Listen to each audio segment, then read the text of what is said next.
The 11-month resub on Twitch Prime. Prime Gaming. The strongest form of gaming, I think, now.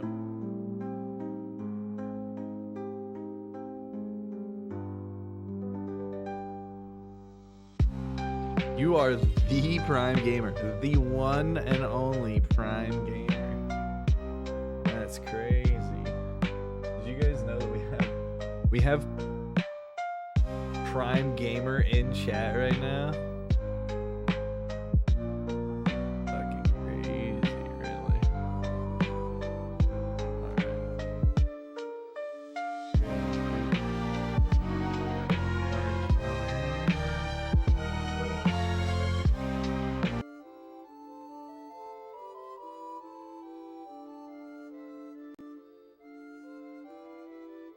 Mic is kind of low. Okay. Let's see what we can do about it.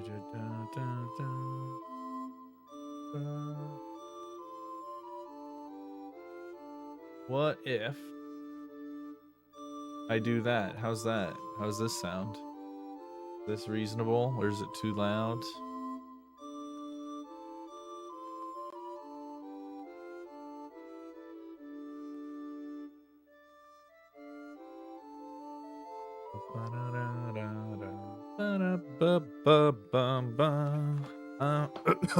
Yeah, just let me know if I need to adjust it a little bit further. I can. All right, let's see here.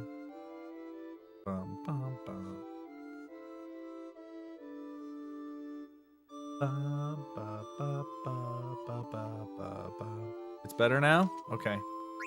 Here's my next question. Is my camera and audio synced? Like, does it look like I'm actually talking correctly? My shit's been kind of weird recently. I get like this Logitech delay, so hopefully it's not too bad right now. Cool. Yeah, I just tried to mess with the offset a little bit. I think I found it at a good spot. I have the audio offset by 300 milliseconds. Hopefully that's done the job.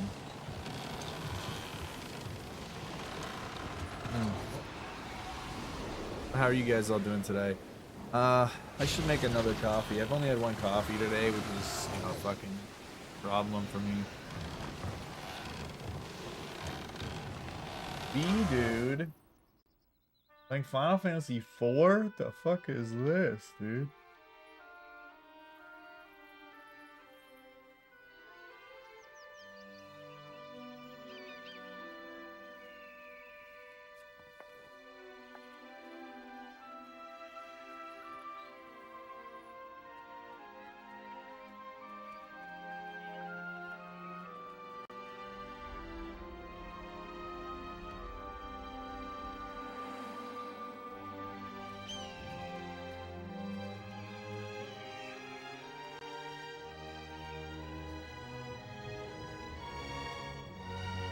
Mogcade up in here. Of course you did. What's up, Dino? How's it going? Lumo, nice to see you too.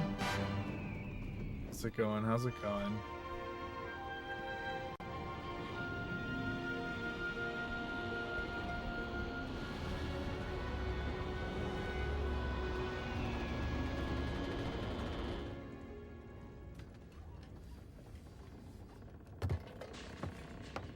Alright, let's get this mage mash and then I'm gonna make another coffee.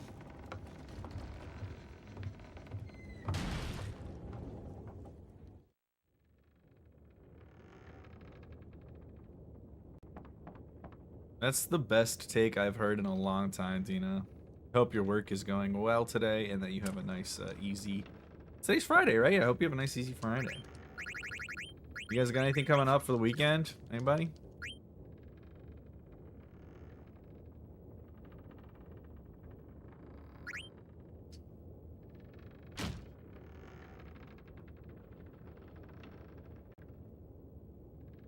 Yeah, there's usually a couple of consoles I feel like, and you can like go, like at least the barcades we've gone to, you can like get one and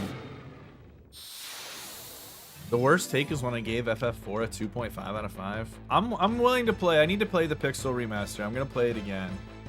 But yeah, I just don't see it becoming not my least favorite of that era of Final Fantasy.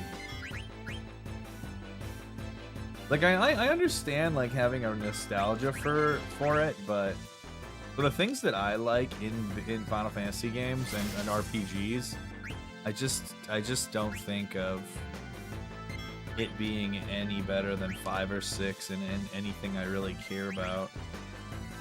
It has better characters than 5 mostly, but that's just because 5 is not a particularly character-centric game. But 5 is like not carried by its story or cast at all. Mostly just a great game to play. I played the original 4. I actually don't even remember Kryl being a character because that wasn't her name in the fan patch, which is what I played on for 5. Kara, that's right. Kara Karn, VI.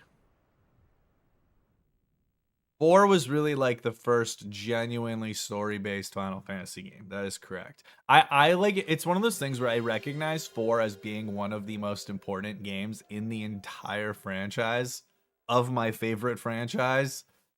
But that doesn't mean that I have to like love it, right? I'm glad that it exists for a lot of the stuff that it does. I just think that it evolved into doing all of those things better in like every subsequent game of the same style. Like from 4 to 10, they're largely rooted in a lot of the same focus points of what they want to do with the game, between having a compelling story, believable character and complex characters, developing actual theme, and also just evolving turn-based combat from what it started as in Final Fantasy 1 and like role-playing games outside of video gaming before it. And 4 was like a huge, yeah, stepping stone is a great word for it. A huge stepping stone to making all of those things the games that I like the most. 4 is, it's not that I think 4 sucks, it's just I think it's my least favorite of all of those, I guess, like 7 games. 4, 5, 6, 7, 8, 9, 10. Yeah, like 7 games that I think all fall under that category of turn-based, story-centric RPGs. Again, I don't think that means it's the worst in every category. So, like I said, I think the 4 story and characters are definitely better than 5's. I just think 5 is more fun to play, personally. What's up, Nebo?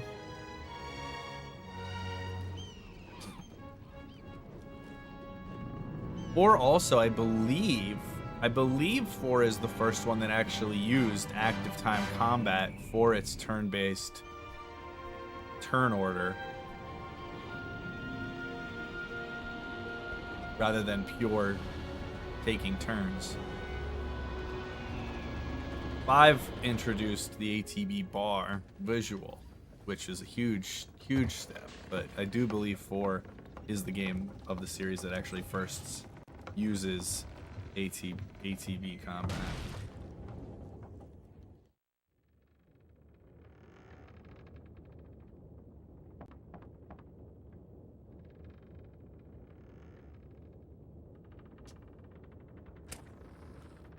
Yeah, I was gonna say I thought 3 was. I never played 3 NES though, so I wasn't like sure if exactly how it worked originally. I never played NES 2 or 3 or 1. I've actually never played NES 1. I didn't really have any desire to.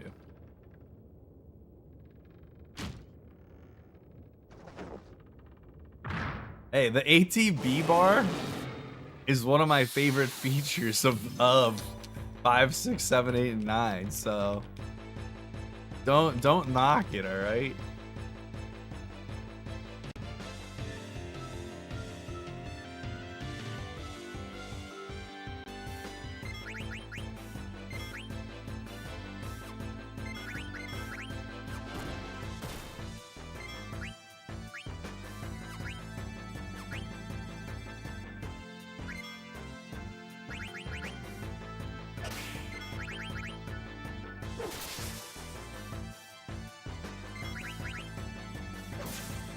Yeah, just because, like, having ATB whenever you can't actually see what the turns are.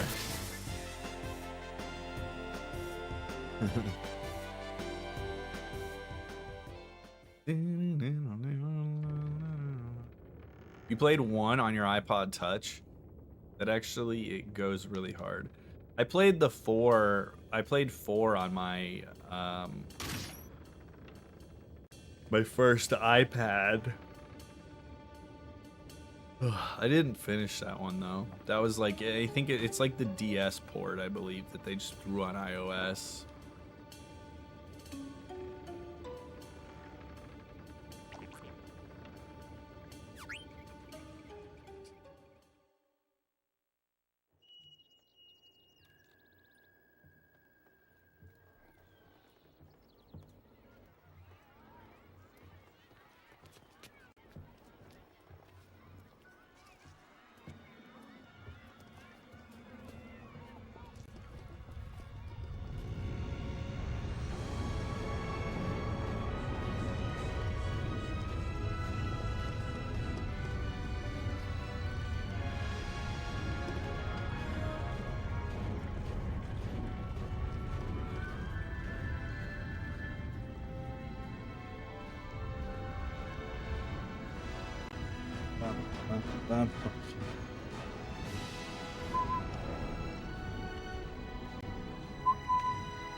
There, I guess. I need to clean up my desk. It's a little messy right now.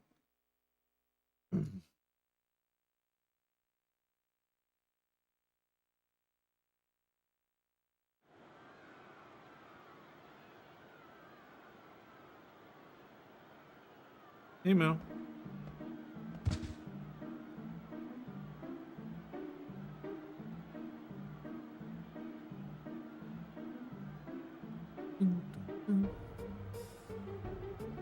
Yo, what's up, Arj?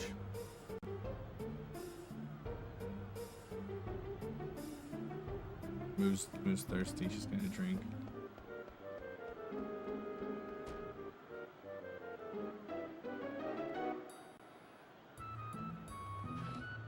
Are you just gonna go mope by the door until Mom comes home? Yeah, you. What are you doing? Why are you looking at me like that? She's just staring at me.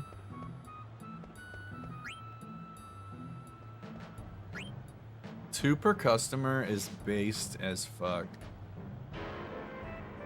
What was it? Was it the 151 boxes?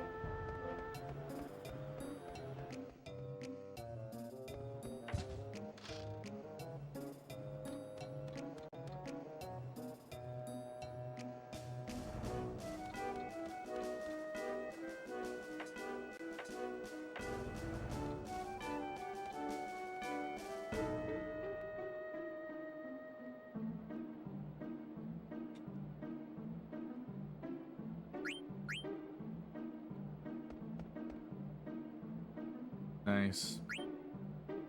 Hope you guys get some good stuff.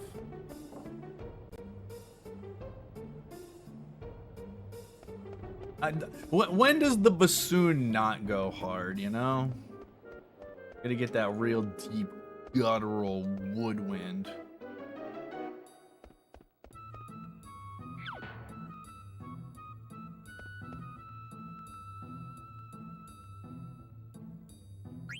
Sorry to hear that, Arj. Like, I know you. I guess now you have like nothing to live for, but can I have the stair Lugia since it's over?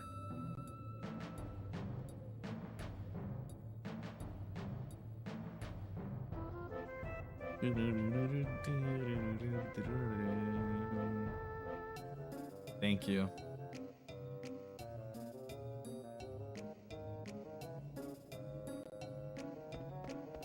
But here's the thing, if I was at a high school orchestra show and someone was playing the bassoon and it was really bad, and overpowering. It would be great because that would be fucking hilarious. So like, even when it's bad, it's good.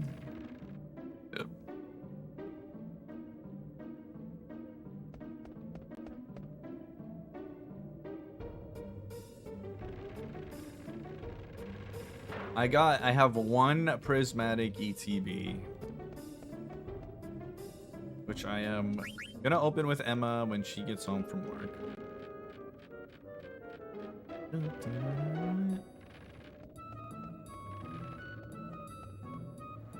I don't actually know if it's 9 or 10 packs. I hope it's 10, but it's probably 9 because scam.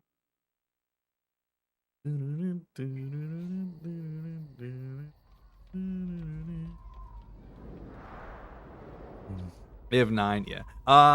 Yeah, I didn't want to be a scumbag and go and like try to like get a bunch of stuff like a lot of people did.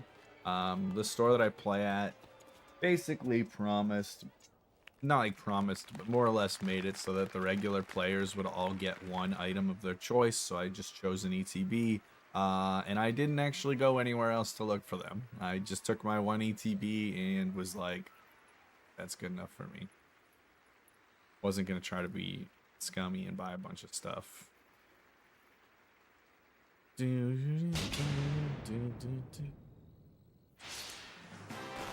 nice you're able to get some for your kiddos.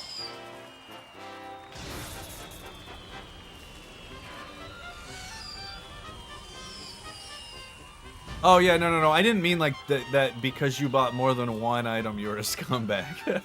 By the way, I didn't mean that. I just meant like the people that were trying to buy like everything up. I feel like when you have multiple kids and you're trying to get stuff for your kids and want to open one yourself, like that's totally reasonable.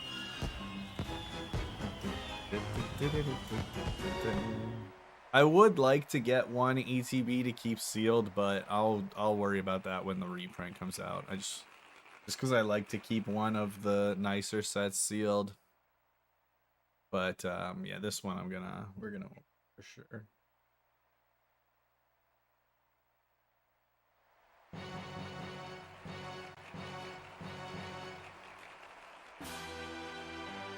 Oh, that's super nice of her.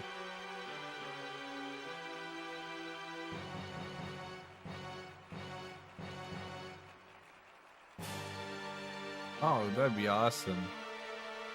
Oh, I feel like when they do the reprint that they've announced already, I should be able to get a second one, and that'll be good.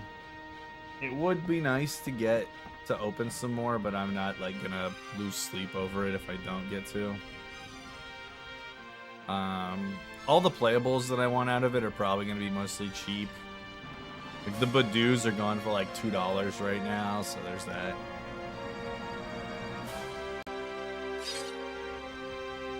Not to mention, I think I think this box has the Umbreon in it anyway, so.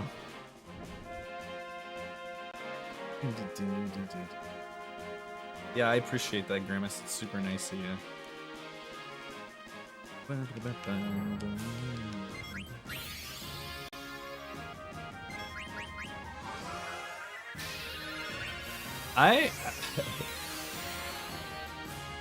I think I am kind of in the minority that I think Prismatic is like supremely overrated for what it is. I'm happy that other people are mega excited for it, but it's like 85% of it's just reprints anyway, which is why I'm like, yeah, whatever. There's a couple of art rares that I would like to have, but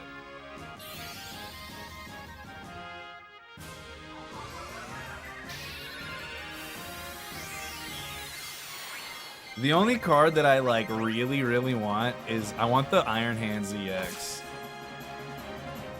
I will for sure be using that in my deck because it's so good. Yeah, even the Pokeball and Master Ball reverses, like they don't really do anything for me. Like yeah, all of the SARs for the most part are at least pretty nice, and a lot of them are really nice, but Yeah, most of the set I'm just it's mostly reprints, so I don't really need any of it. Aside from the, like I said, I would like the new Iron Hands art, but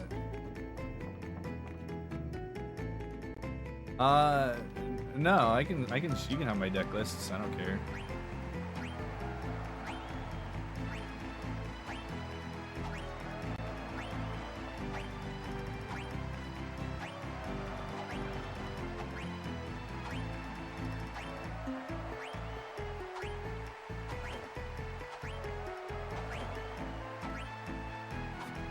Fuck.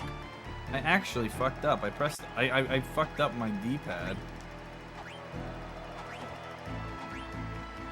Well, I guess I don't really care about how this goes the rest of the way. Rare middle of the minigame fuck up from Muttski, man. Jesus Christ. What do I have to live for now, RJ? Nothing.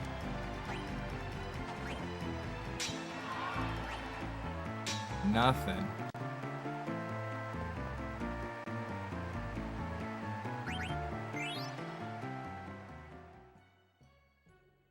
What 3 decks have you been playing? I can send you both of the lists that I've mostly been playing. I'll send you my list that I played at Toronto, which I did really well with. And then casually before it rotates out, I'm trying to get as much play with Shen Pao before it's no longer playable. Yeah, I'll send you my moon and my Shen Pao lists. They're both good.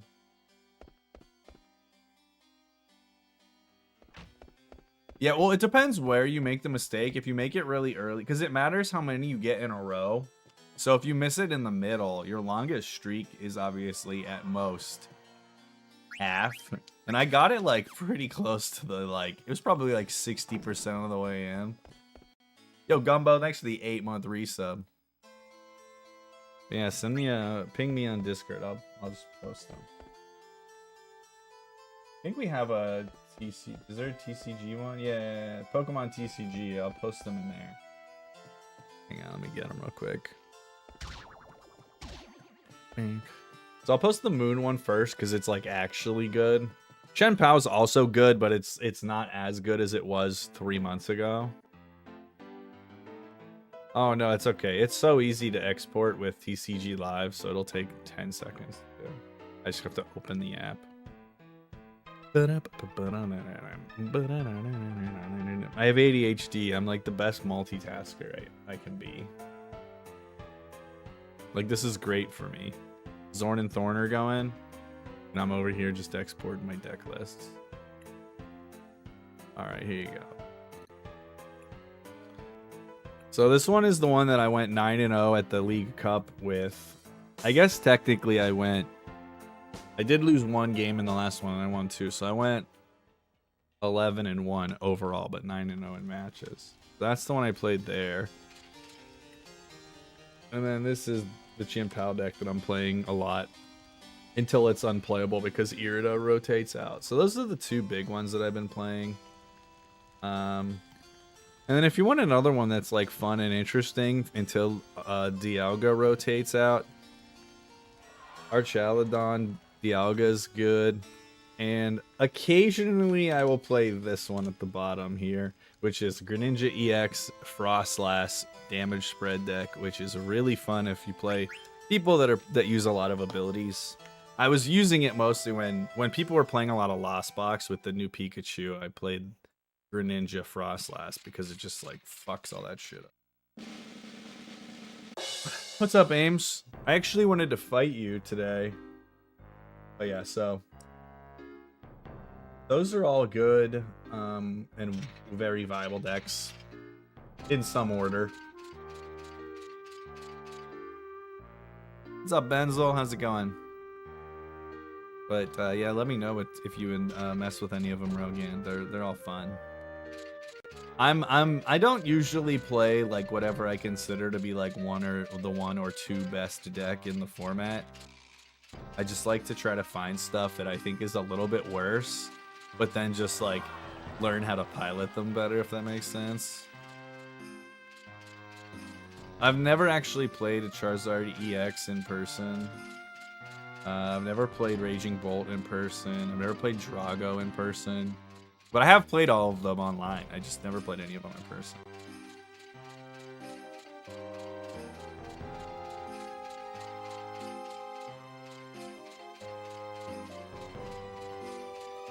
You're off work on Monday? What, is it for anything particular, or you just don't have work on that particular Monday, or is there a reason that you're not working? Anything special?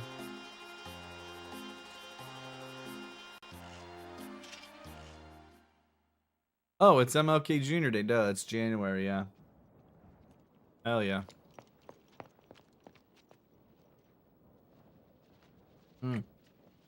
My Tim Hortons cup with water in it reminded me that I need to go get my coffee.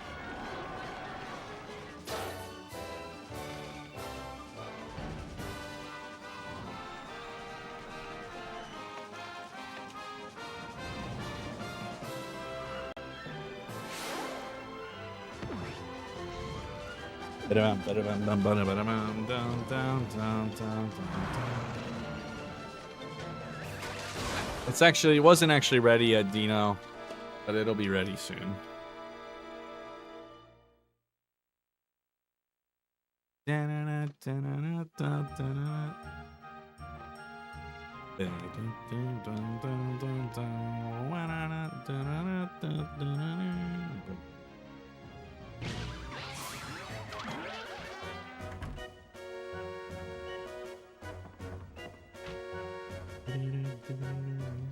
I need to finish Pokemon XY. I did not realize how much progress I did not make on that playthrough, by the way.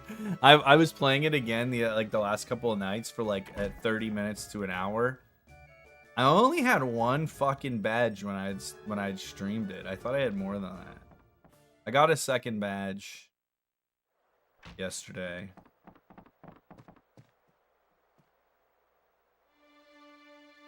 But mostly been bad.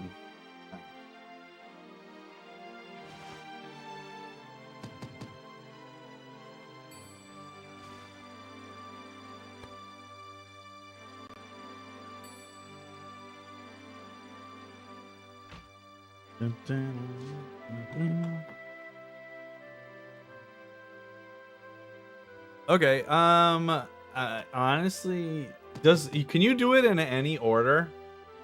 Can you do it in any order? And would you be down to, can I just put all the names on a wheel of names and we'll just spin the wheel and like each one, that'll be the one we do? Like, I think you can do any of them, right?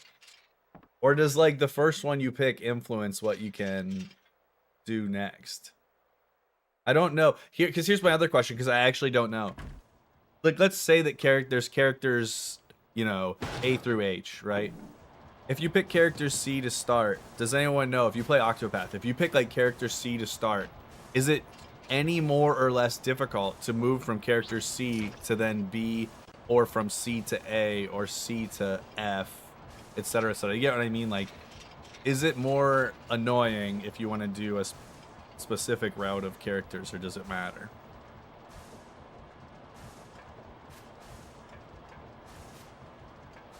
Because if it's gonna be like a hassle, then I don't want to fucking do that. Okay, so like if we were like, we want to do,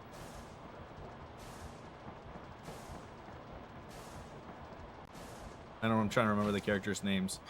The dancer. If we wanted to do the dancer first, and then we wanted to do like Ophelia or whatever the fuck her name is second, we could do that, and it would be just as easy as anything else.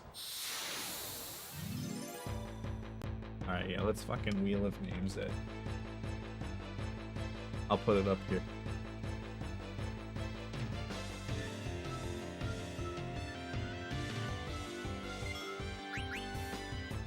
Nice.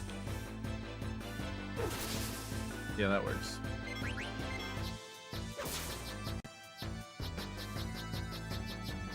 Yeah, I'll get it up here. It's gonna be so good.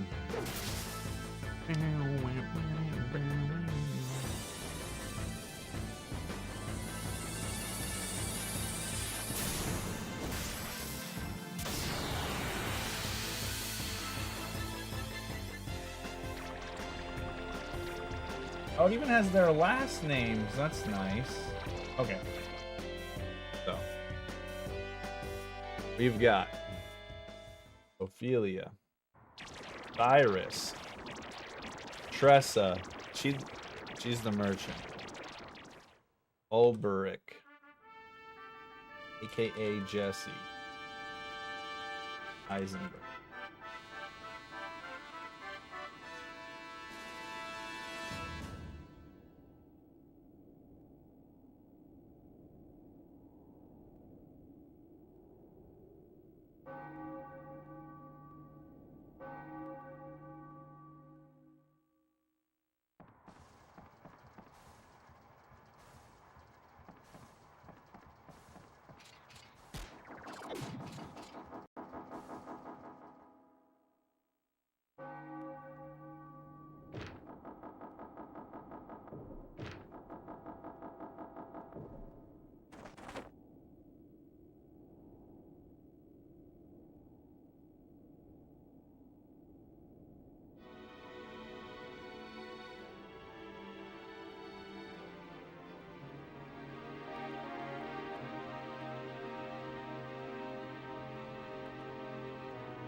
Okay, this is gonna be great.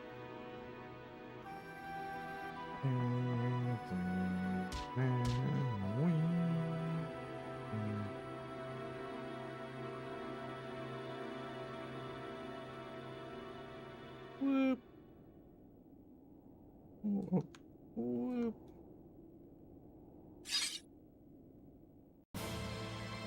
Okay, we'll do it like this. Okay, so this is the order that we're gonna do them in. All right. We'll just eliminate them. So you write these down, all right? And I'll eliminate them one at a time here. All right. So we're starting with Ulberic, aka Jesse Eisenberg.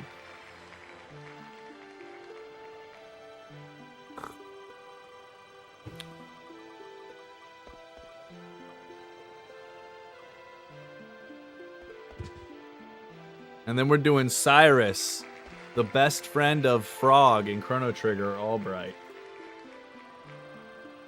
We're getting all the boys are back in town so far.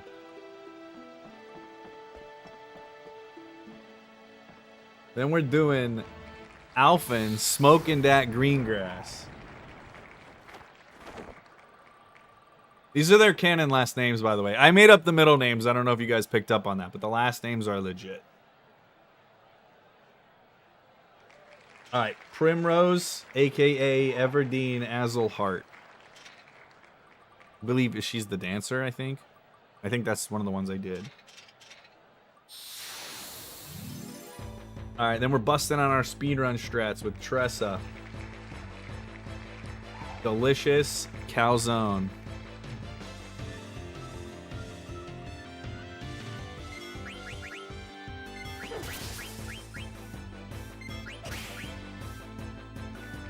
Nice fight. Cool.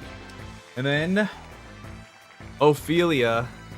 Shout outs to Hamlet. Would you guys go Clement or Clement? Clement?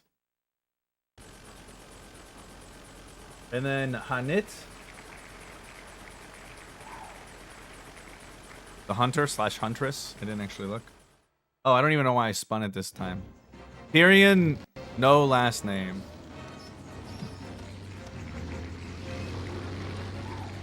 Not the one from Game of Thrones.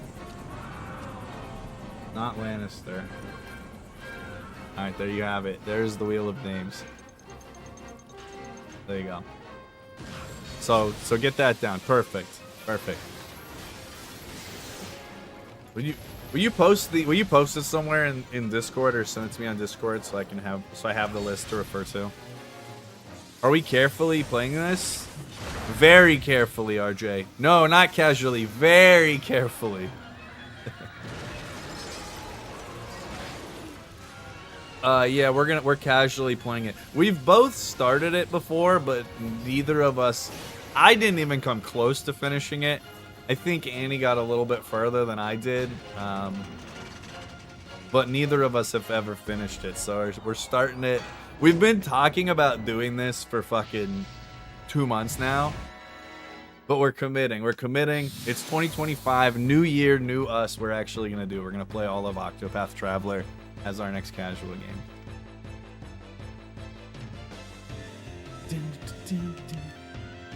All right. That's actually pretty decent. I definitely did not get halfway. I would say I probably did about 10%. And that might even be a little ambitious of a claim.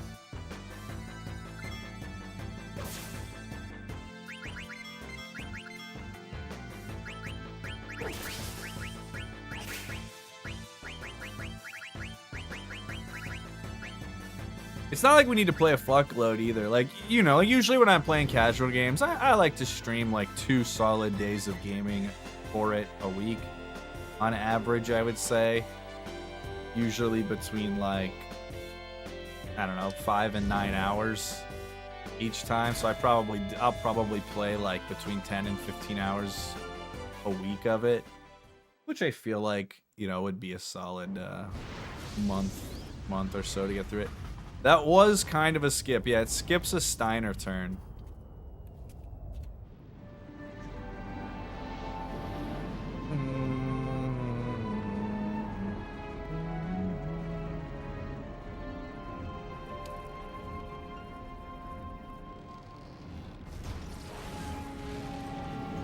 So basically you use the bomb's ATB fills at a different rate than Steiner's, basically. And the bomb, it fills, and then it empties, and then it goes again, and it does a grow every 2 times. And basically, by using the ATB weight trick, you can get the bomb to outspeed Steiner by holding Steiner's bar at empty after his dialogue. You wait for the bomb to do the grow each time, and then when it comes back down, then you do your turns to knock out your own characters. And by doing that, you're able to skip Steiner's last turn.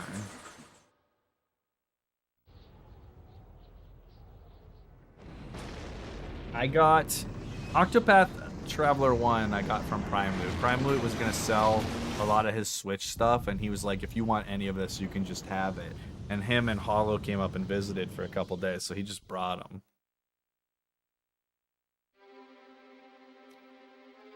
And Octopath was one such game. Like, there was no reason why I didn't keep playing Octopath the first time I started it, because the combat is it's literally the same as Bravely Default, and Bravely Default 2 especially is like one of my favorite Square Enix games of all time that's not called Final Fantasy, so...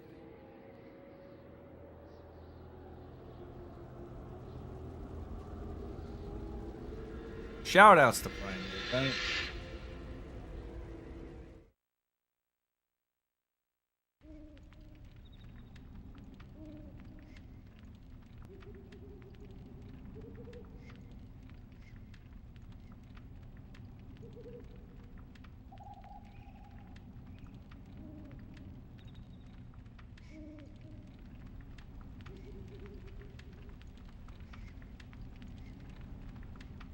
I mean, it's kind of similar to Chrono Trigger. I don't think Octopath has, like, movement around the battlefield like Chrono Trigger does. And it does have the Braven default system that I don't know what it's called in Octopath, but it's literally braving and defaulting, where you can either passively bank a turn for later or use multiple turns that you have banked up and go into a deficit. I don't know what it's called in Octopath. In Bravely Default, it's braving and defaulting. But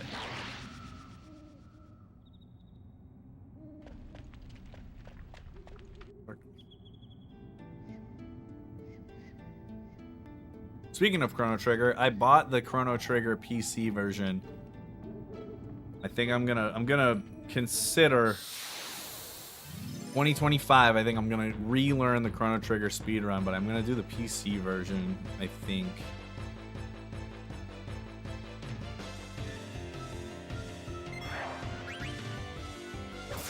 Is there any other way to play games? Like, is there really any other way to play games? Do people play all of the game? Not everyone just quits part of the way through and then starts doing something else. I was like, I'm definitely gonna get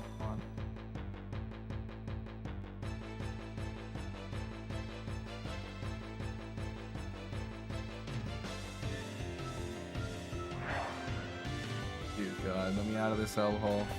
Nice. They let me out of the hellhole.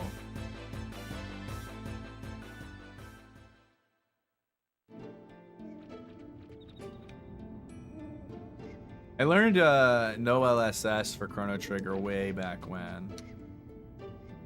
And I practiced it a lot.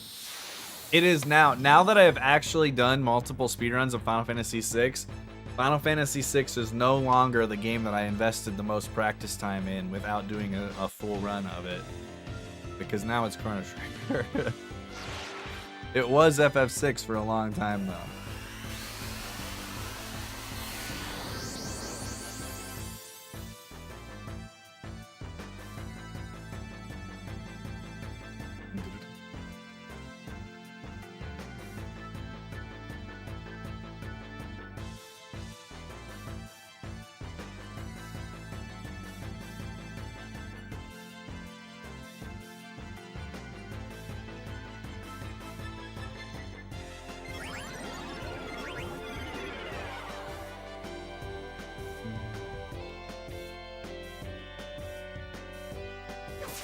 You watched me run 6, I feel like.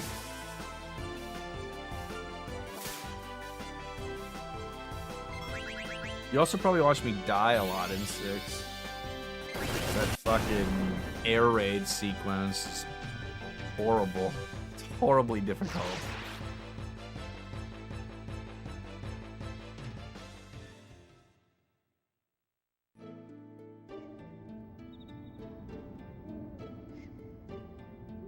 You watched me run half of 6. Let's do latest.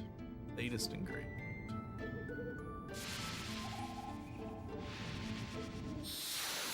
I didn't learn all that much of 5. I only learned through like the siren in 5 or something like that. Maybe a little further. Probably a little further, and that's pretty early in the game. You got a cold brew maker for Christmas? How does it work exactly? I don't actually know how cold brew is made.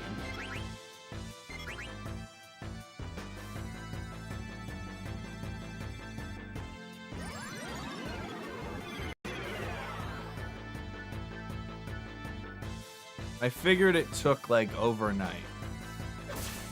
I thought it was like one of those deals where you kind of do it the day before and then you have it ready for you in the morning, sort of deal.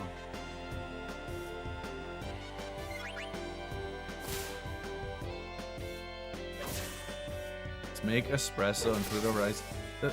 I mean, like you could do that. Do you like Americanos, Math?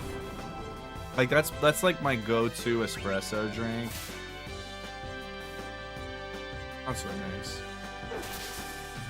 No, you gotta use the espresso emote if you're gonna do that, Uncle Scott. You're not even gonna use it. SNES puts so much time into making it. All you drink are American. Okay, yeah. That's a good taste thing that you have going for you, Math. I'm with you.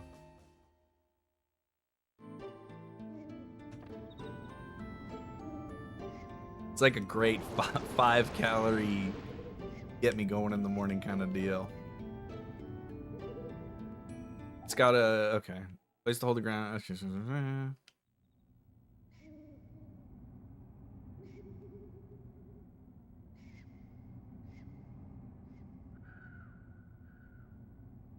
So then, do you just set it up,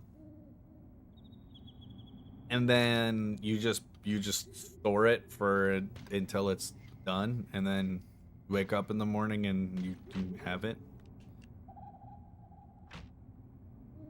Make a coffee and forget about it for like half a day. That's what Tunu does, but not with coffee. He does it with every fucking meal that he prepares. After he eats it up. If any of you thinks you even sort of eat more room temperature food than Tunu, I am absolutely certain you're wrong.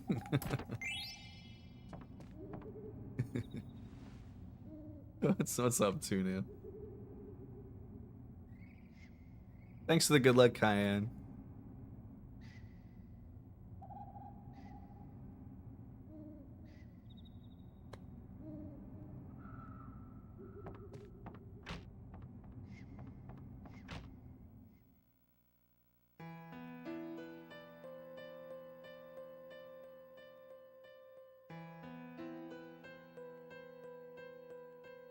This is what she thinks about the evil forest.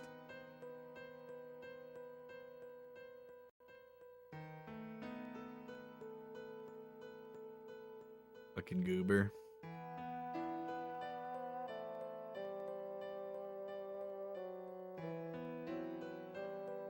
What are you up to, Tuno?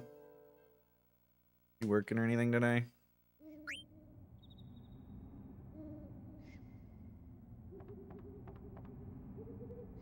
Need to get a haircut. I also should have washed my hair today. That's why I threw the hat on. I'm not like embarrassed about my hair being kind of greasy right now, but I just couldn't be fucking asked to deal with it.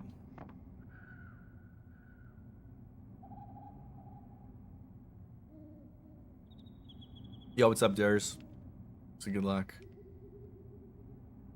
I need to check them out. You were the first person that mentioned them to me, Math, but you've certainly not been the last.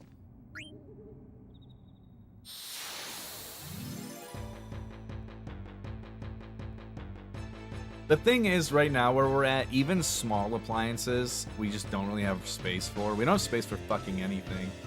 Our place is really cluttered right now because there's two of us living in a one-person apartment at the moment until we get a bigger place.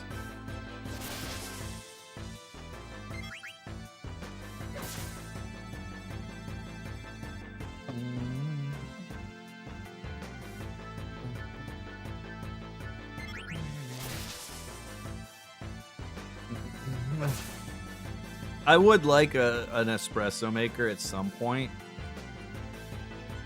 but I would say it's pretty low priority.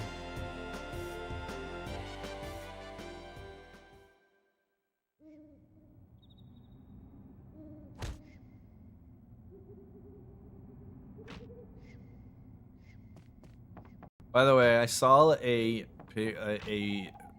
video on the internet yesterday in regards to the death of David Lynch that really made me happy and spoke to me.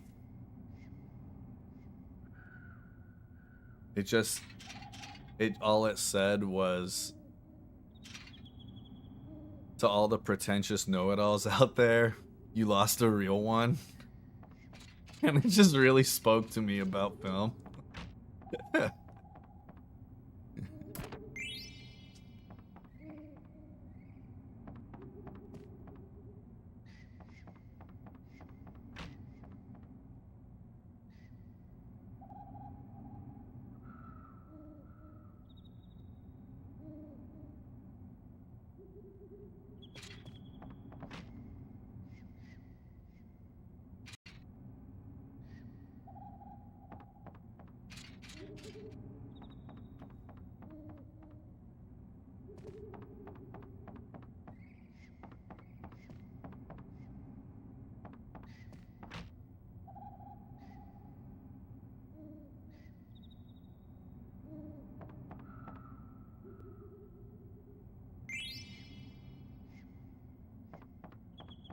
Math, if you were a member of Tantalus, which member would you be? There's only one right answer. Like, I'm absolutely certain. Yeah, it's blank. You would be blank. I was, fuck you, you piece of shit.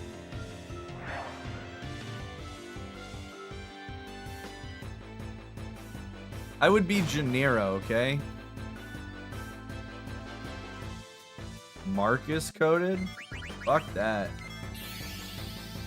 Right now, there ain't no fucking way I would get off my ass and save petrified Math from the forest. I'd be like, have fun being a fucking rock, bro. Gonna come at me like that.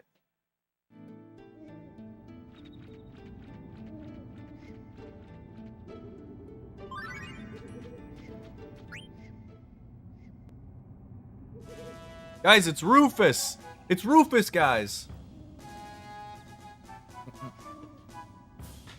I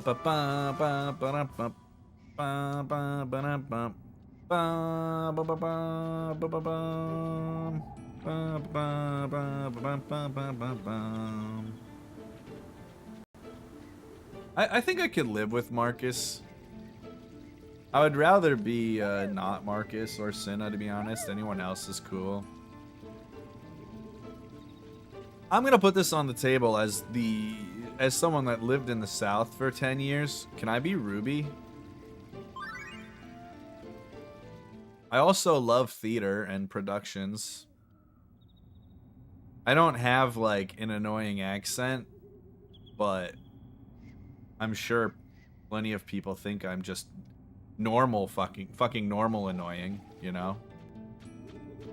That makes me happy. I'm happy to be Ruby. Ruby's goofy. Exactly, Tuna, we're on the same page.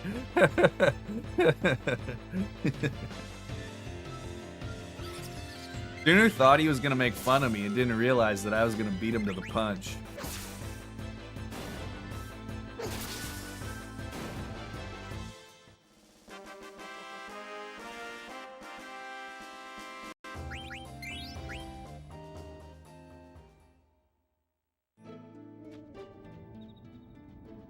We've been getting a lot of 4 and 5 encounter even forests the last 5 or so runs. I think we had like maybe 1 3 Inca forest the last between 5, 6, 7 runs. All the other ones have been 4 or 5. It's been pretty brutal out here.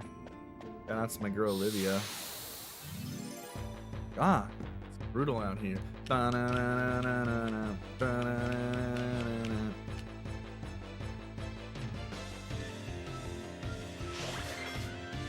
Sick.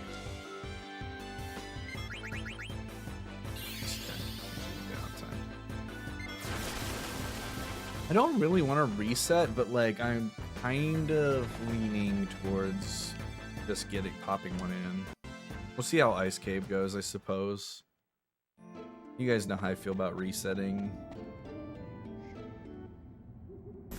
If you don't, I don't really like doing it all. Yeah, but I'm like, if we get into Sea Lion and out of Sea Lion around the 60-minute mark, then it's probably kind of fine.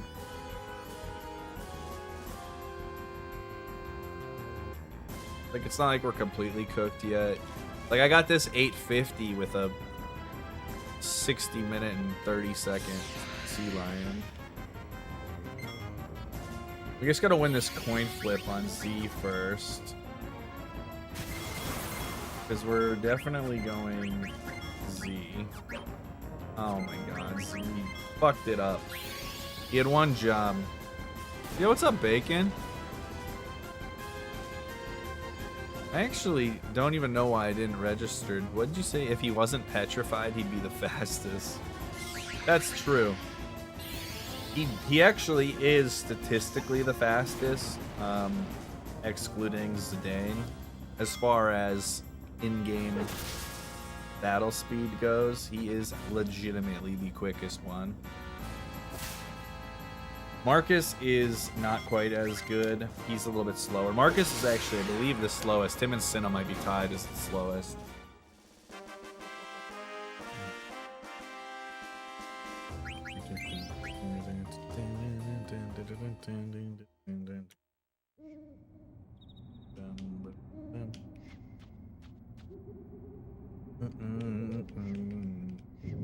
I need to see if I can set up. I don't have like my on-screen chat does not include the YouTube chat. I need to see if I can make that work. Yeah, but thanks for tuning in from the YouTubes.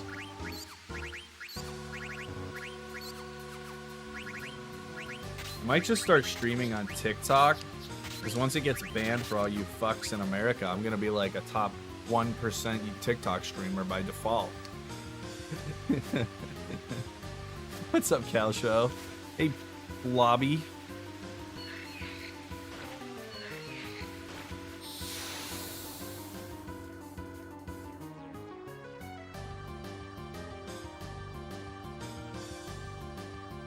I just, at this point, I've only like actually done the YouTube streaming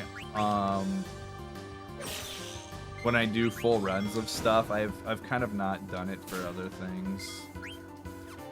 Let's go here.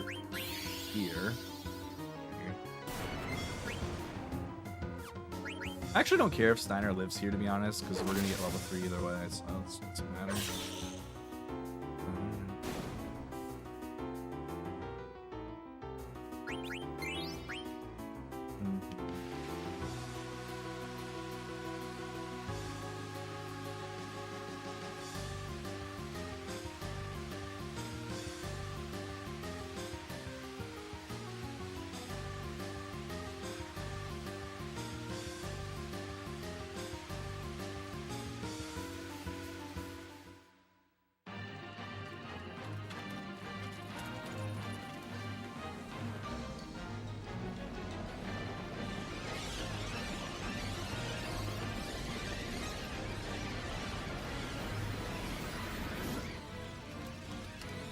The 51st state.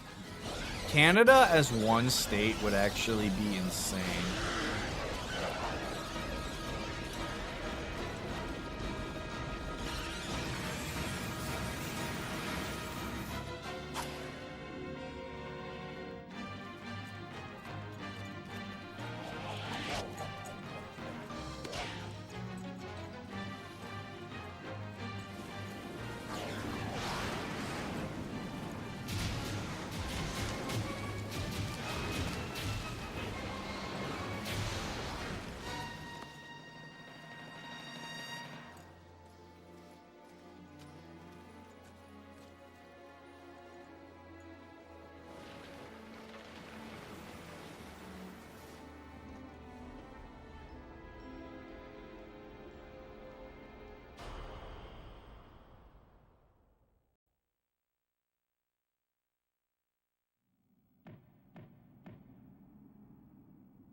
I would bet that percentage is actually lower than reality.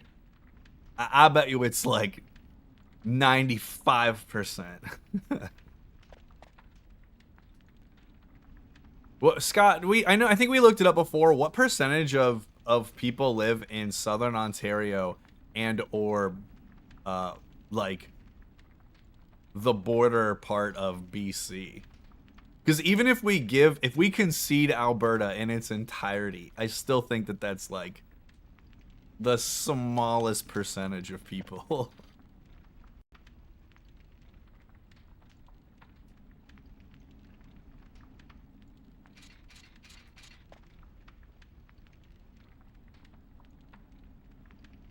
Yeah, I was gonna say that sounds about right. I know it's not far, and 200 kilometers for those of you that use Freedom units, that is not far. That is 200 kilometers is like an hour and 40-minute drive.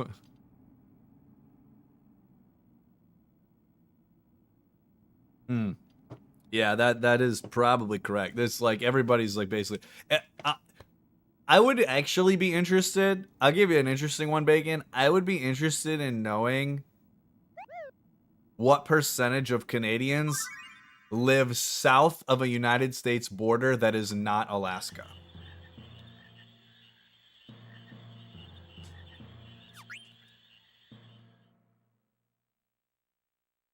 You could tell me it's 30%, you could tell me it's 50%, and either one I would believe. Just because the entire like western part of the United States border is north of all of southern Ontario, which is a huge amount of people.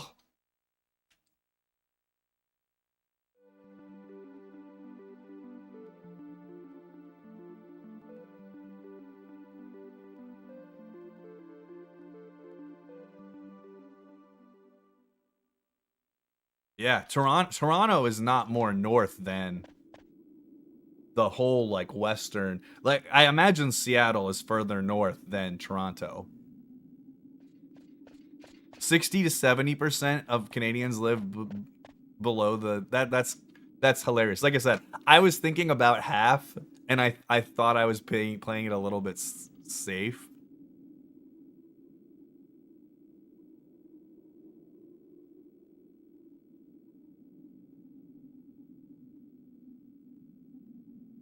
Wait, so is Montreal Is Montreal further south than Seattle?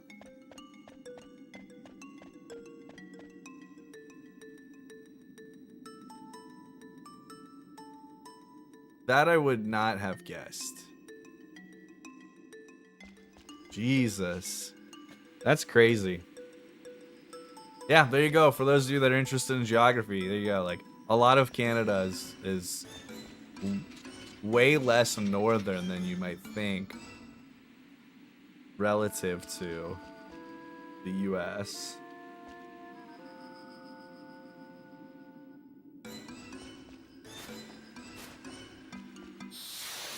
Fuck.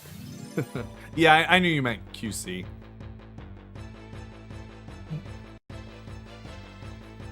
Obviously, the province itself is fucking massive.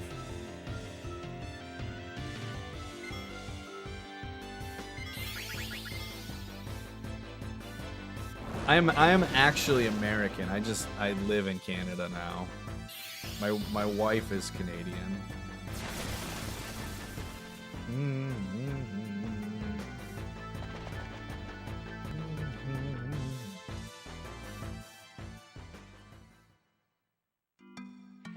I grew up kind of like east of Pittsburgh, and then I lived in Houston for the last 10 years.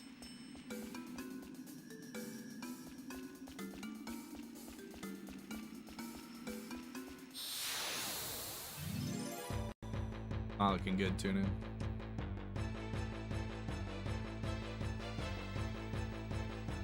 Speaking of Houston, I got my Buc-ee's hat on today. We're rocking the Buc-ee's.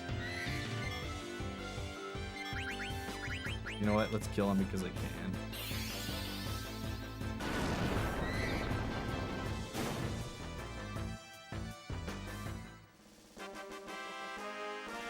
Yeah, this is not going well, though.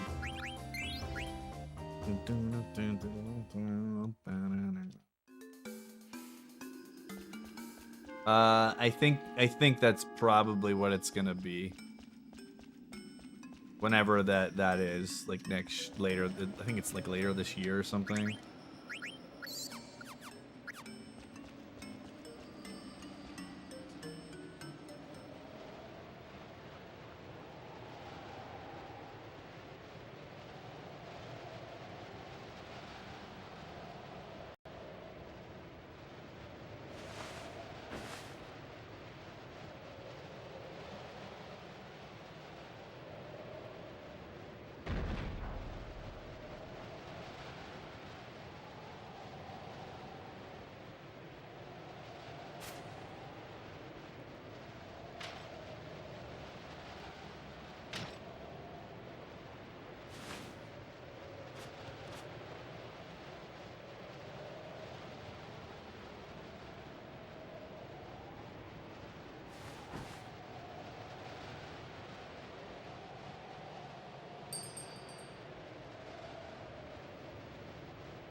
I guess we'll see. Like I said, I think he's almost certainly going to be the next prime minister at this point, so.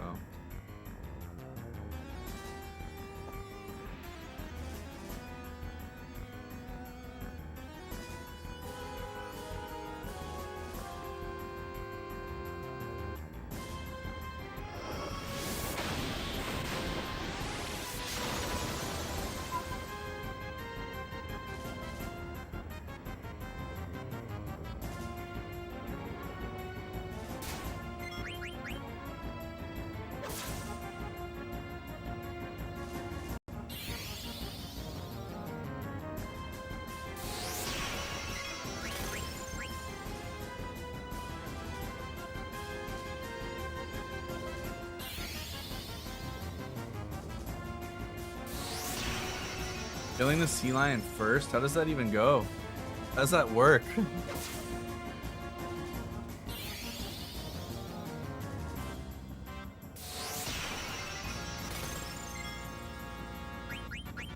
I'm trying to think of how it would have to go where you could kill the sea lion first.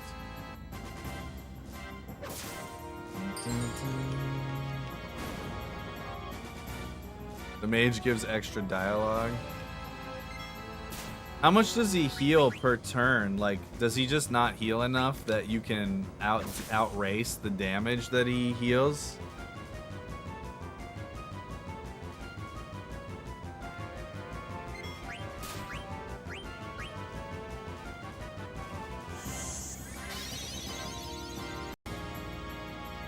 Like, I guess if you tranced, you could probably do it in 2 turns pretty safely. Just using free energy. Yeah, I was gonna say that I think that would be the way that I would assume it would be most sensible to do it.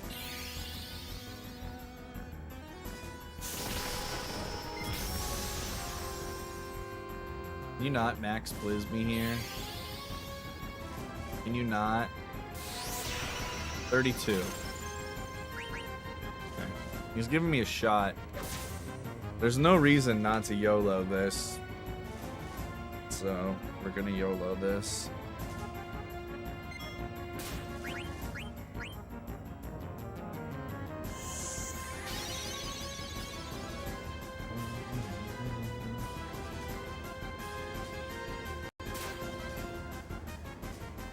I'm gonna YOLO that one.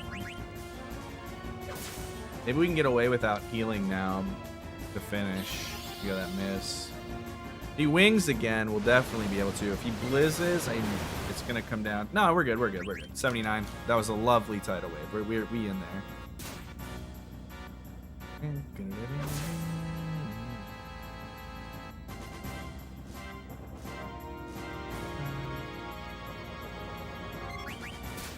Nice. All right. Well, I guess we'll see how our exit goes. Man, that's pretty rough. Yeah, that's rough too now. 101 is like an average ice cave exit.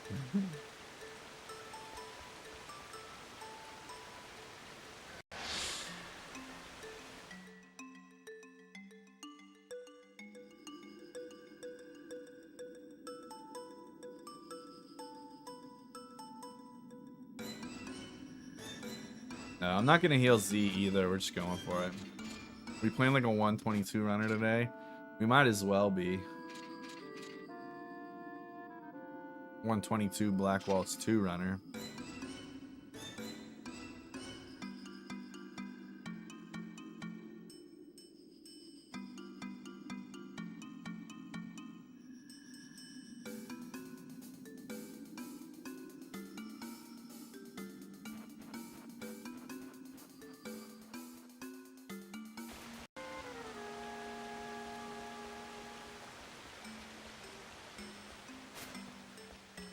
One time. Hey, look at that. We're right back in there. See? 7 encounters leaving Ice Cave ain't that bad.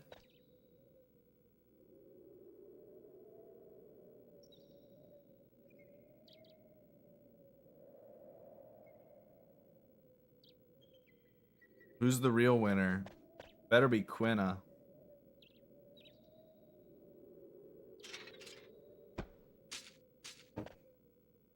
It's not bad.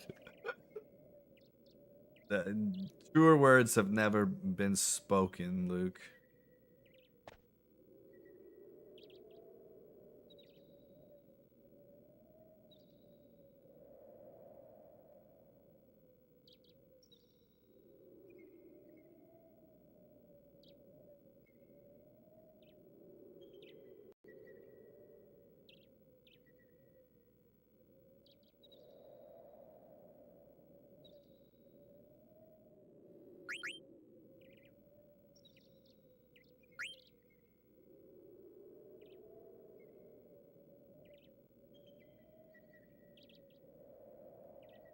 Yes. Of course, no.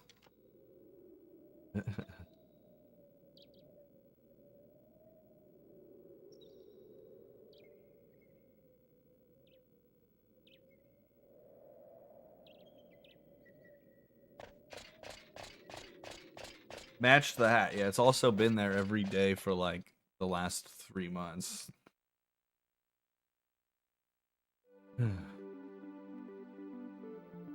I should hang up a poster of the This Is Fine comic so it can match the run. I may want to wash it. Probably. You're not wrong. I'm getting a little warm. But after learning my lesson, you guys are never allowed to watch me take a hoodie off ever again.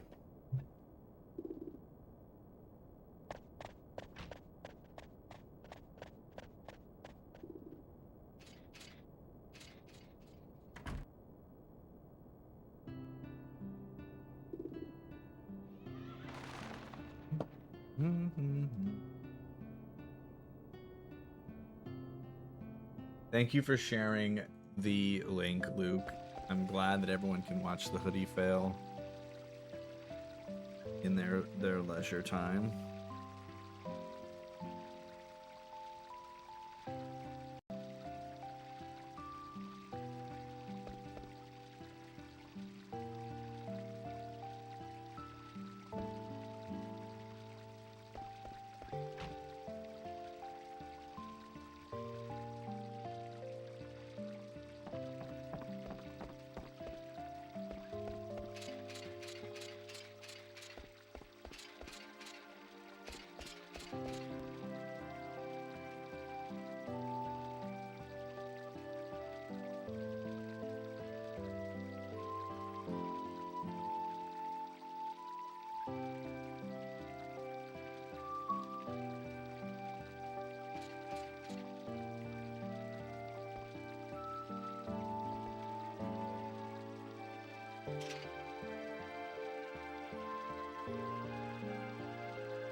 Who is it 2 seats to the right of me? I don't actually know.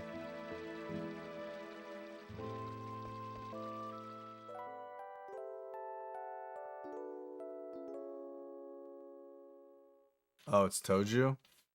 Weird. My mom's a big fan. Yuffie's best girl? You know Yuffie's real name, though? Like, if you're gonna claim Yuffie best girl, which is a completely reasonable take, you have to know her actual canon name. Which it doesn't even start with a Y.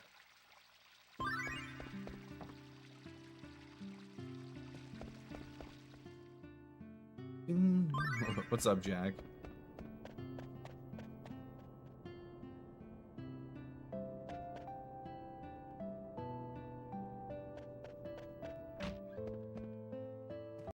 Who am I next? I think I'm next to Sareth.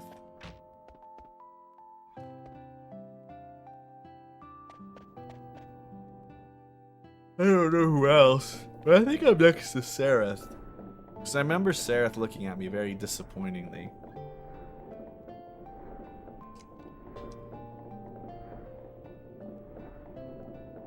Yeah, Yuffie from 7. Her name's actually Jaffe. Jaffe Kisaragi. She's the bestest ninja of all of Wutai.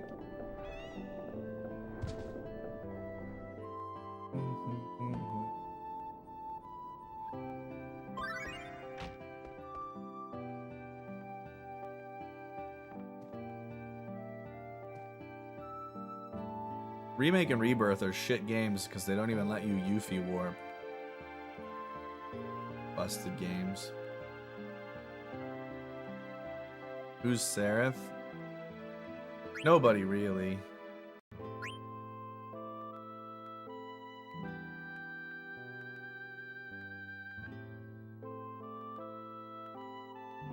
Did I pick the first option second time? Alright, so we need to do this a little differently. We need to buy 2 wrists, 3 feather hats.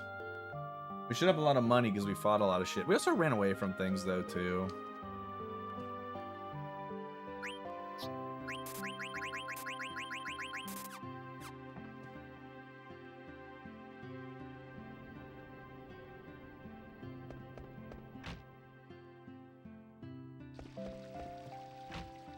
Yes, all of Wu-Tang.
Why is her name Jaffe? It just is. It has been for like, I don't know, I guess like 12 years now.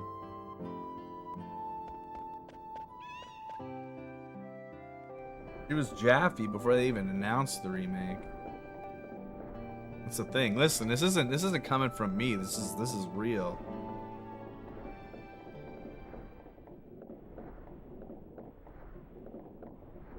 Its reason is faded into legend. Yeah, exactly. And you know what they say? Legend becomes myth.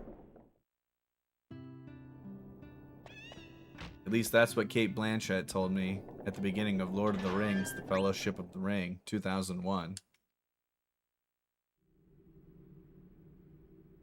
Tifa is trash. That is actually...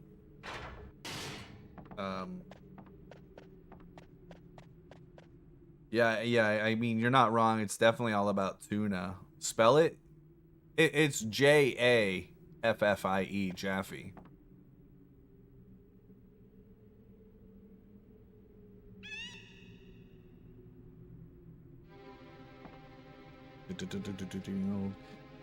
Tuna's not as good as Kate Smith, though.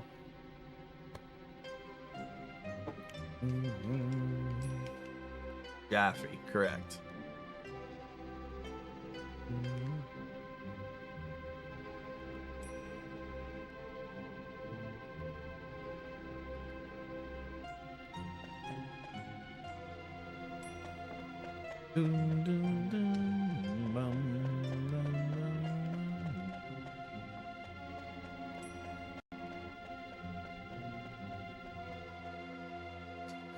There's also the Yuffie song by Death Tome on YouTube.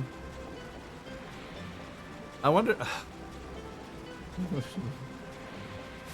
Let me see. I gotta look up the lyrics to that. Death Tome. Yuffie. Best girl song. That's what I'm searching. Here it is. It's called I'm the Best Grill by Death Tome. Oh man. Here you go. Do you know this song? Here, I'm gonna share this song with you. There you go. If you're like the self-proclaimed best, like biggest Yuffie fan, and you haven't heard this song, I don't know how big of a fan you are. I don't know. You're not impressing me with your lack of Yuffie lore knowledge right now. But I'm trying to help you out. I'm getting you back in the mix, so that you can get back to the top of Yuffie fandom. 10 years and 3 months ago. 5 minutes and 490 seconds, or about 49 seconds is the line. I'm glad you looked into that, Luke. For any of you on Twitch that want to hear the Yuffie song, I'll play it at some point. I'll play it. We can listen to it together. It's really good. I only remember a couple of lines like, she is the fastest killer. She's the best girl that you can get. Da-na-na. Ba-ba-ba-da-da.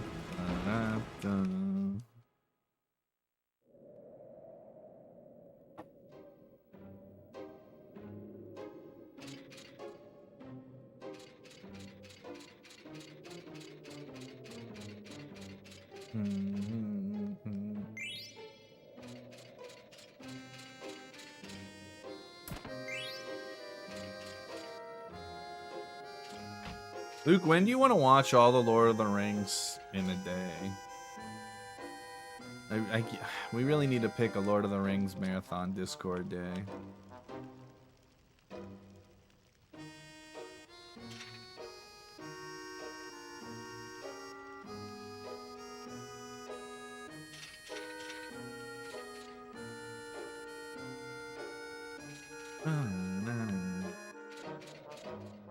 You've never seen all of 2?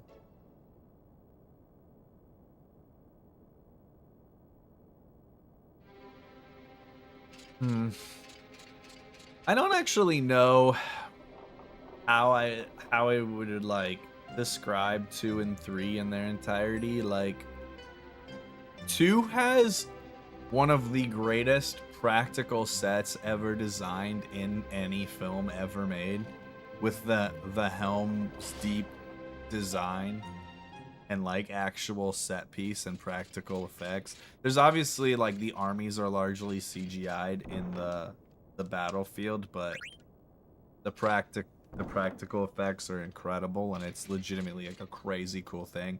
Watching the making of Helm's Deep is one of the best bonus features on any Blu-ray or DVD I've ever owned in my life.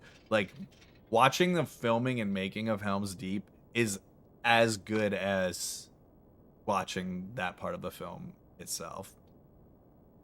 I think that is how I would rank them too, Ognaz. Fellowship is doubtlessly, without a doubt, no question, Fellowship is my favorite one of the 3. 2 and 3 both have some moments and parts that I'm like, I don't love this, but I still love the movie overall.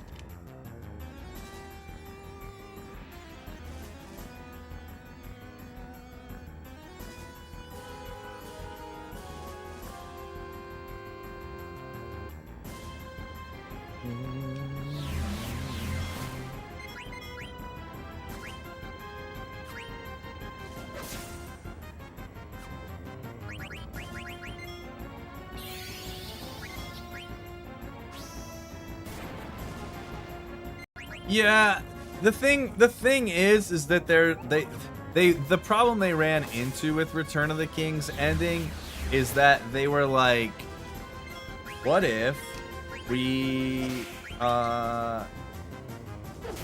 instead of doing the normal ending, they were like, what if we just do the Nier Automata strat and just have 17 mini endings, but instead of getting one unlocked, you have to watch all of them, and then you never get the true ending.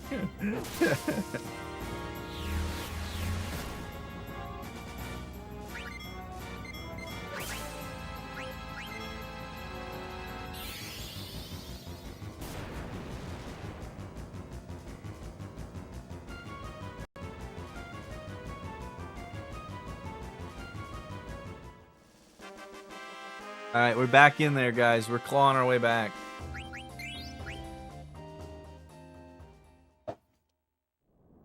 Well, the way they deal with it, Scott, is in the Fellowship. When the Fellowship meets Galadriel, and Galadriel has Frodo look into the, like, I don't know,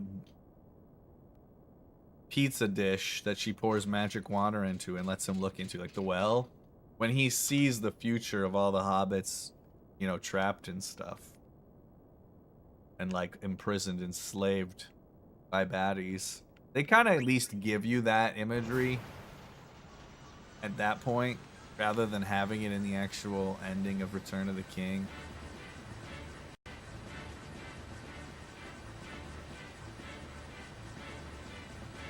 Frodo eats some bad fish and dies. That would be crazy, and it'd be actually kind of a based way to end.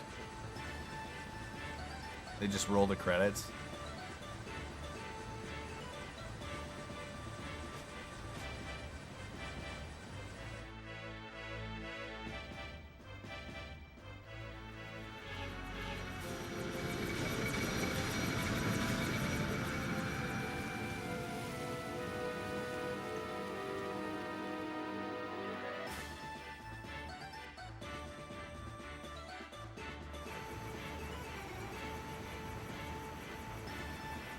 I think the way they ended it for the film makes sense from like a narrative standpoint of basically all of the films building up to the destruction of both the Ring and Sauron. Like I feel like that makes sense in how they deliver the end of the film, and then just having the resolution and the falling action all come after that, rather than addressing another conflict for the sake of time and all that they had done. But they destroy the ring. Aragorn gets crowned king. They go back to the Shire. Frodo and Bilbo like aren't dying because of the longevity of life that the ring had plagued them with. So they leave Middle Earth with Galadriel and Agent Smith from Matrix.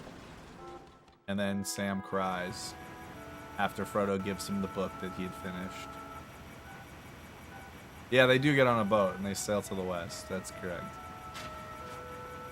And then it ends with Sam going back home to his now wife and child.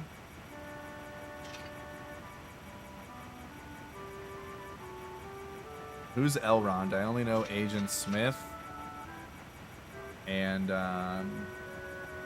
Samara Weaving's grandfather. I think he's Samara Weaving's grandfather.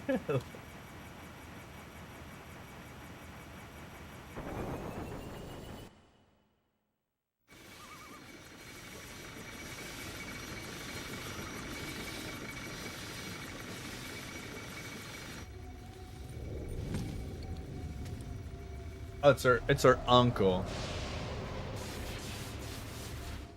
Not her grandfather.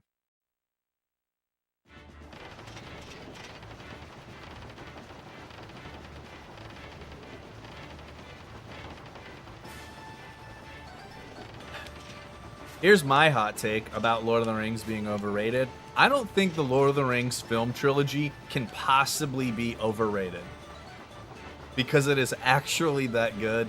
I don't think there's any praise that those films can get that I think actually overstate how great they really are from like all angles.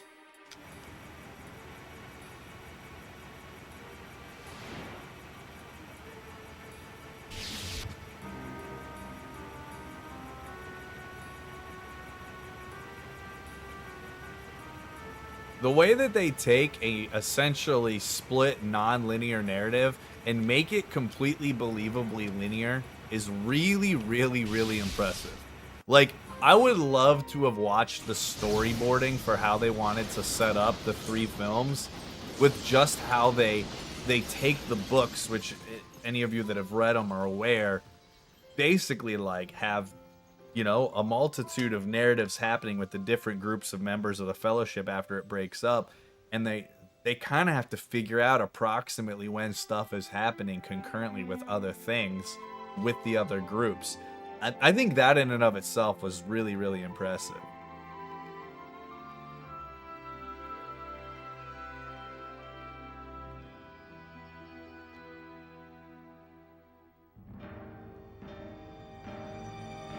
Yeah, it's kind of interesting how much I think Peter Jackson's other work is mostly just okay or bad, for how much I think that trilogy is as good of an adaptation as we will ever get of an epic book series. I rewatched his King Kong like a week ago. Considerably better than the Hobbit films, but like still like it was like good. It was good enough.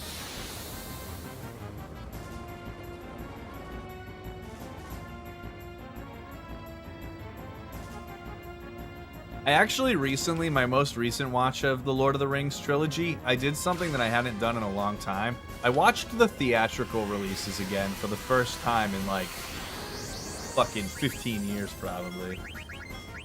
Because I've basically only watched the extendeds ever since they all released.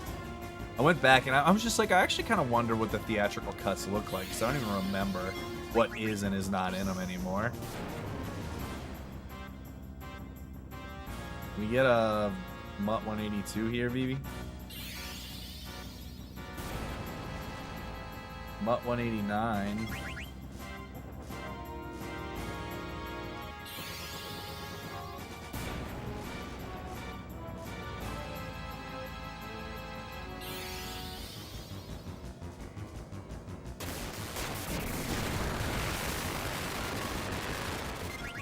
Yeah, if you've not watched them recently, I kind of recommend it.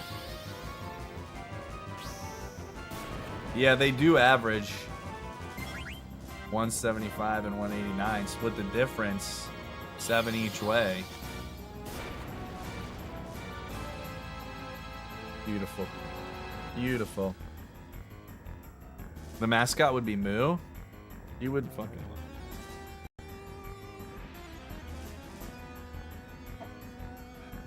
Alright, during the chase FMV here, I'm gonna go to the restroom. Maybe I'll fire up the kettle. It might be tea time.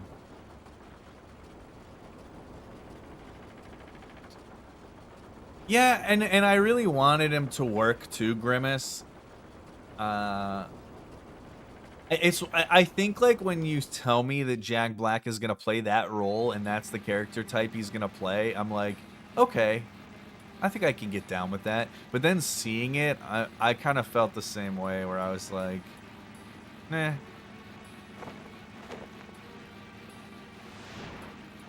I did like both Adrian Brody and Naomi Watts more than I remembered liking them in the film, though. Naomi Watts especially.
What's your request, Scott? I feel like I don't really want this, but we need a smooth Moopert. You want me to just Photoshop all the stuff on Moo? That's actually a good request that I might honor. Might honor that request.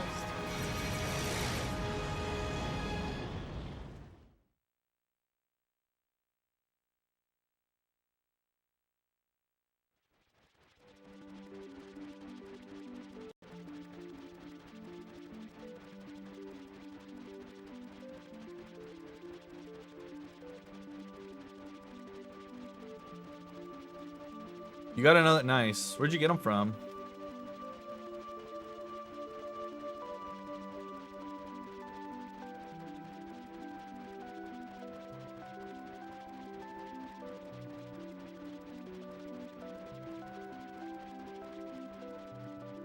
Nice. GG.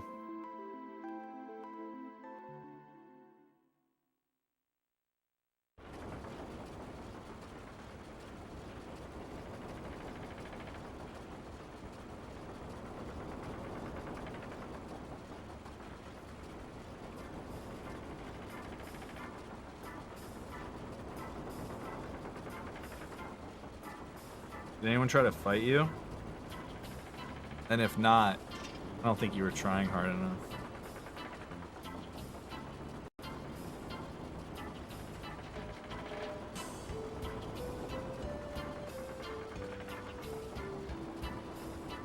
The Prancing Pony was kind of underwhelming in the Fellowship, actually. Now that you mention that, that is like one scene in the films that I actually don't think they particularly do great justice. Kind of on board with that. I accidentally minimized my chat box that had my YouTube chat, so I'm sorry I missed that message when you mentioned it. But yeah, I kind of feel that the innkeep Butterbur, he kind of doesn't really get a whole lot going on there. They do kind of undersell the whole scene, that whole bit. And also, like, just knowing Aragorn particularly well, the Strider era, if you will, is also kind of underwhelming. But I think they just kind of had to get the ball moving, because there's already so much exposition up to that point, and I think they're like, let's just get shit going. So I guess I kind of get it, but I do think that part is one of the bits that's considerably more interesting in the book. I'm also, I don't know if this is a hot take, I'm fine with Tom Bombadil not being in the movies at all. I think Tom Bombadil's like a really cool character, but that's about it. Kind of fine with no Bombadil. They had him in Lego. He made it into Lego Lord of the Rings, which I think is good enough, right?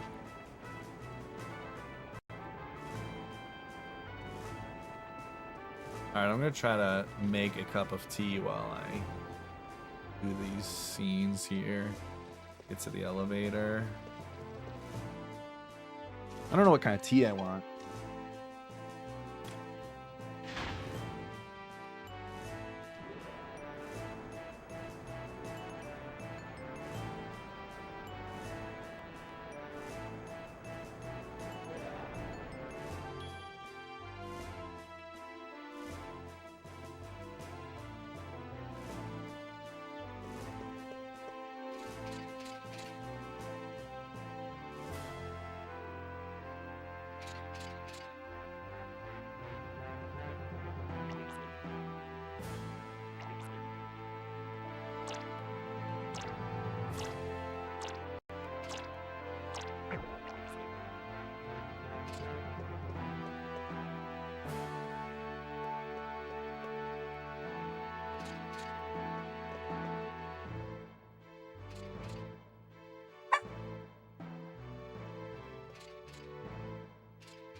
What's the matter? Who are you barking at?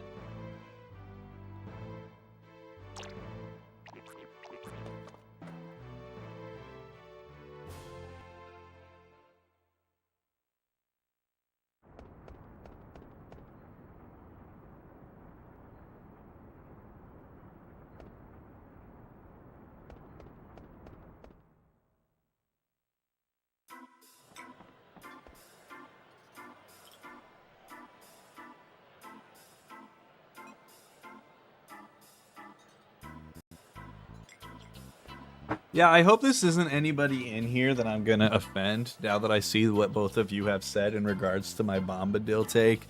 And what I think I've noticed is that I think the people that say they're upset that Bombadil's never mentioned in the movie, I think those are just the people that want all of the movie only fans to know that they've read the books. You know what I mean? Like, they're like, oh, you love The Lord of the Rings? You don't know Tom Bombadil? fake fan. Like, I think it's those people. Like, that's all they really want, is they just want everyone to make sure that they know that they've read the books. But like, yeah, he's like a cool character. Like he's cool, and like the Barrow Downs is kind of a nice little scene. But I really don't think he really adds much, and certainly wouldn't add much, if anything, to the movies, in my opinion. In a movie that in a series of movies that I think is already pretty packed to the brim with everything it really needs, and then some.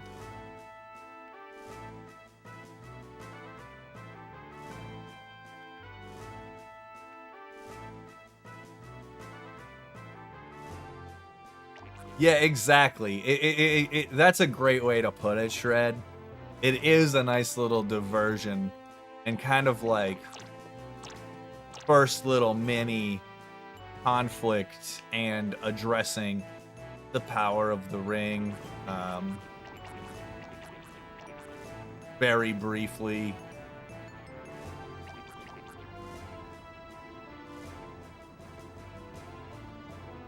The feels when Tom Bombadil isn't even the most interesting person that lives at Tom Bombadil's fucking house.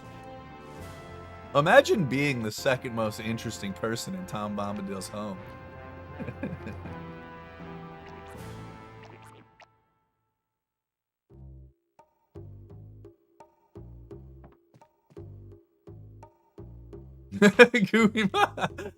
Hey doll, Mary doll. Blue isn't even the best song on the album. Oh no. Kara. I've described so many people, like, what with the they want to have an opinion on something just because they want it to be abundantly clear that they've either A, played the original, read the book before the films came out, or whatever have you. Like that comment.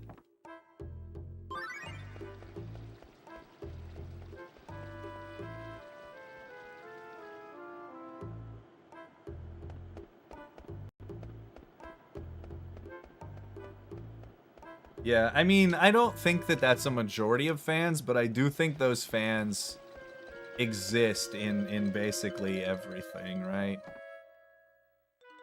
I definitely think those people exist in a lot of things.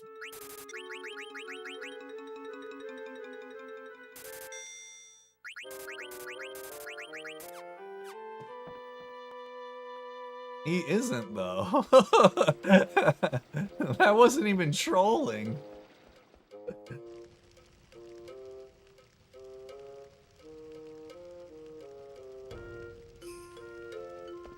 Oh yeah, that stuff cracks me up. Nice. 569. Beautiful. Barely cleared, but we cleared. I might buy the softs later. Maybe I buy the softs now and just don't buy the tent. We're just going in raw, 2 tents. Maybe we go in with 1 tent. I'll really save some time.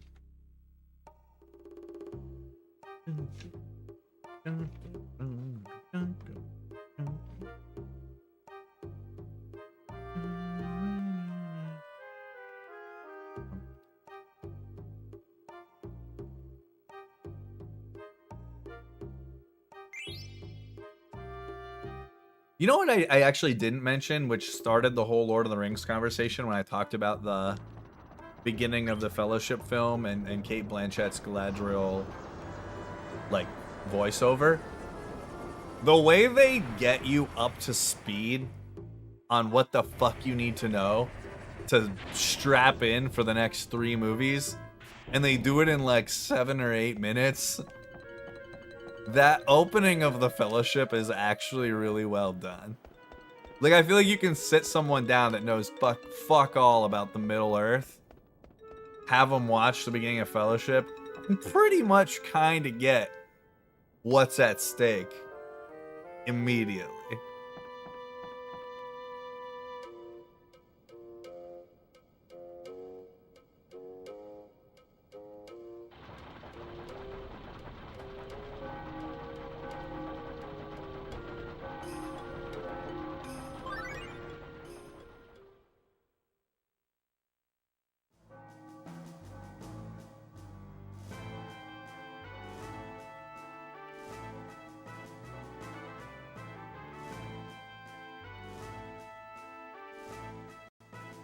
Is there a game that you're thinking of that had like a recent outcry of people being upset about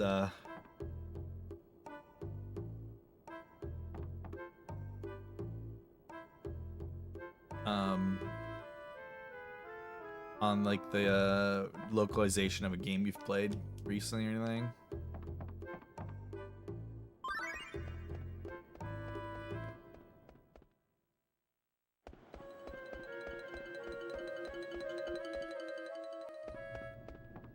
Exactly. Like they don't like force you everything that you need to know leading up to the start of the fellowship beforehand. And then having the flashback to kick off Return of the King's great. I mean, in a very literal sense, all 3 films start out with a flashback. Like, Fellowship obviously starts out with like the original war and the taking of the ring and up to and including Isildur's death, and then a little bit further that and shows how the ring gets into the hands of a hobbit. Then the second film flashes back and starts with the battle between Gandalf and the Balrog. At least most of it. And then the third film starts with the flashback of poor Deagle, my boy.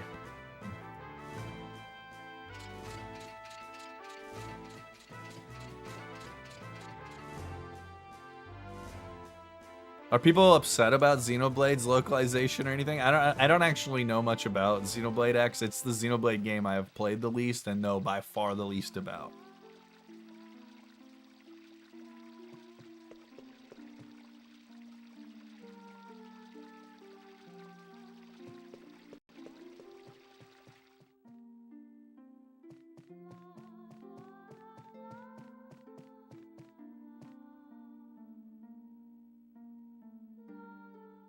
What a fucking sentence. Like, I wish I said exactly those words and in that order after I came home from like Thursday night soccer league game and my dad was like, how did the game go? Like, I wish that was my response, you know? I threw down my enemy and smote his ruin upon the mountainside.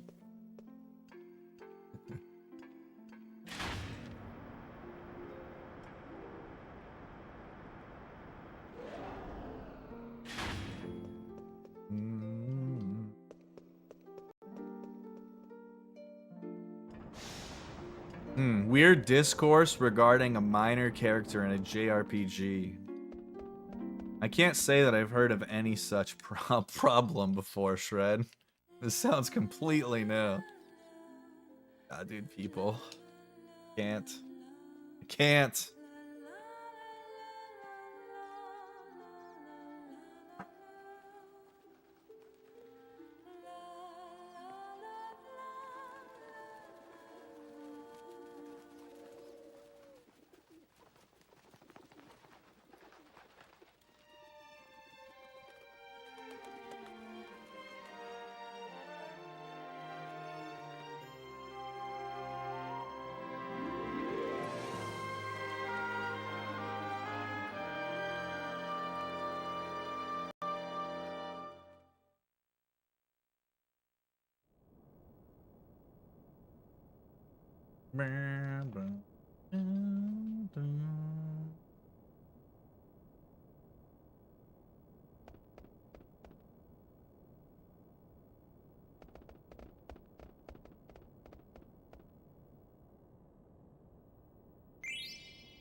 Thanks for the follow.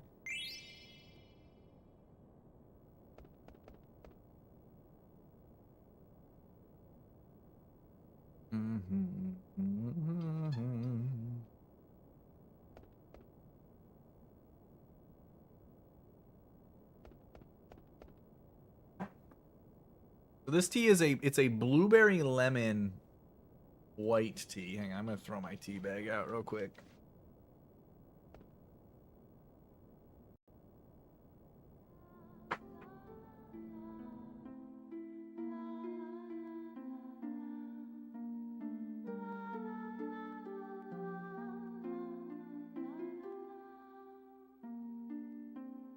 All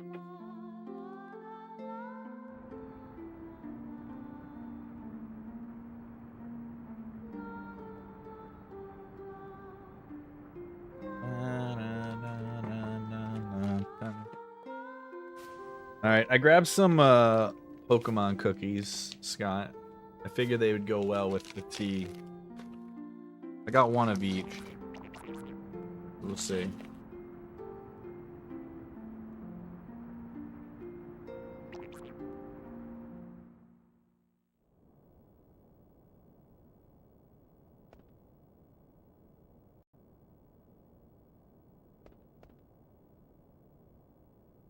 Send me that on Discord. I'll watch it when I'm done streaming. I'm really curious.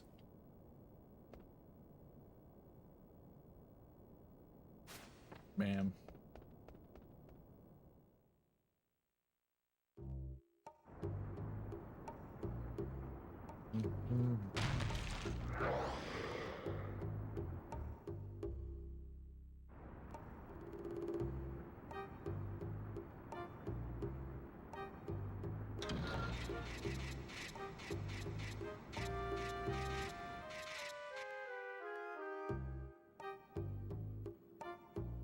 I've been saving a couple of safety bags. I've had these for a long time. I haven't bought another box of them in probably a month and a half or 2 months. I just keep a couple stored, you know.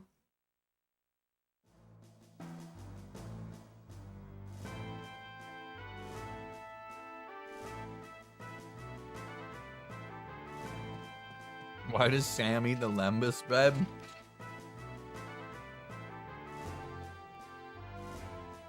Nobody has said the word lembas bread, or I guess phrase rather, lembas bread, more times in this chat than you, Chew, and it's not even close. You probably have like a 12-time usage lead on second place.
Go home? I am home. This is actually my home now. It wasn't my home for a while, but now it is.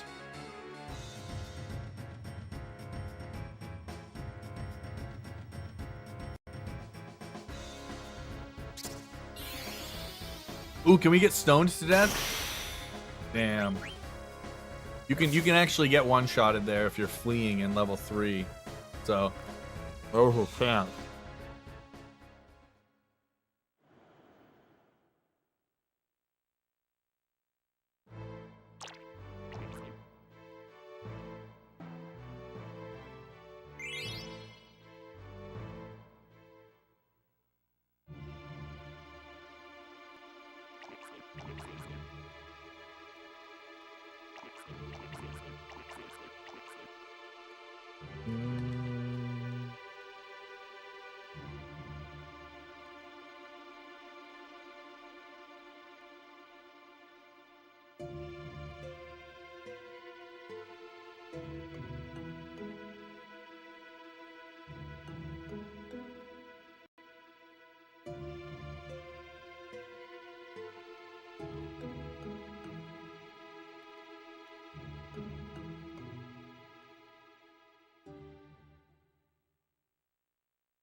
Hopefully not David Montgomery.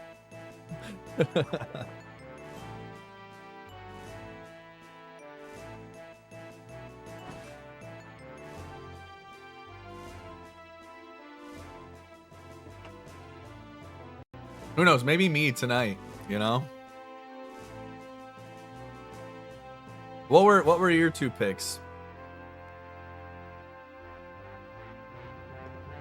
Did you do the passing yards and the Lions to win? Is that what yours were? IIRC?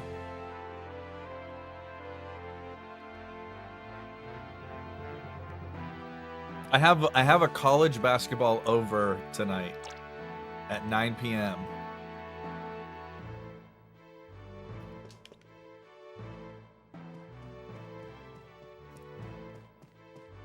Yeah, okay, I remember seeing yours. And then my other one was just Ohio State to win the national championship on Monday or whatever day that is. I think Monday.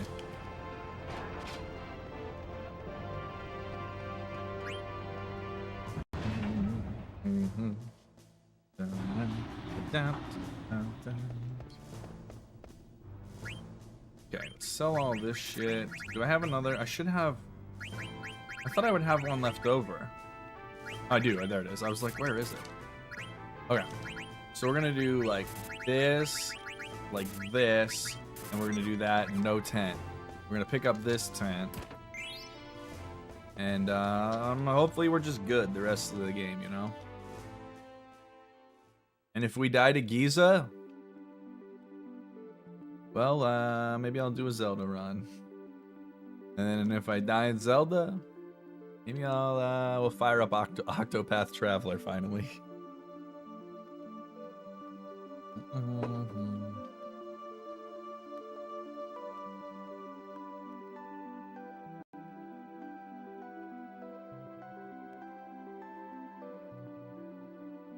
If I sell on my one tonight, I'll pay the $12 or whatever to reload for starting tomorrow.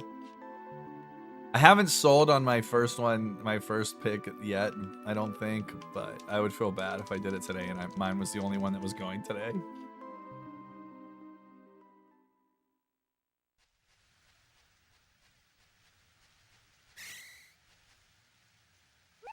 Do you have a... Dude, I want to know my strat pack, because I'm not really a winter coat kind of guy.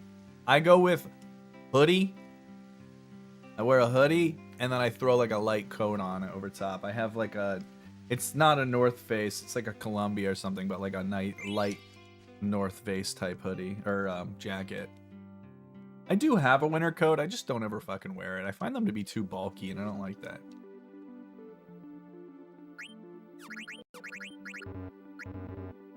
Am I really not on the fucking spot? What? I'm not. How did I walk? It was too dark. What the fuck is it? It's saying I'm still not on it. Like what? What? Come on now. Come on now. Dumb game. Yeah, I just don't like winter coats. Like if I skied or snowboarded or something, obviously I would get one, but I don't do any of that sort of thing.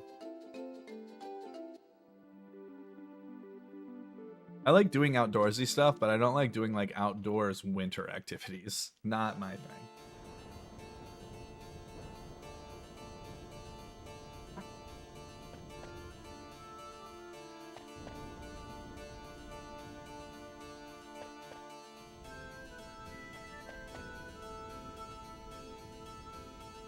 I mean, I did stuff outside when I was a kid in the snow. Like, we would go sledding and that sort of thing. But, yeah, I just never got into, like, snowboarding or skiing. I've seen enough people with, like, actual, like, terrible injuries from both of those things that I'm just like, I'm good. I'm not, like, a particularly, like, risk-averse person either. But just seeing some of the injuries that friends and family got doing skiing and snowboarding, I'm like, yeah, I think I'm good.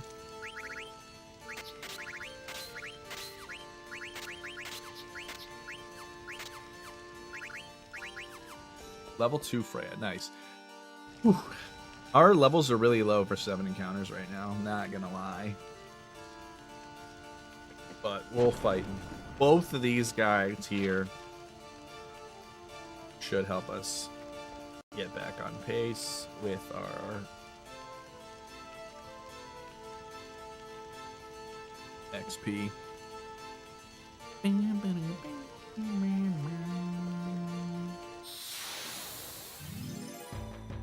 Yo, Nemo, thank you so much, Dr. Neems, for the 6-month resub. I appreciate that so much, buddy. Thank you, thank you.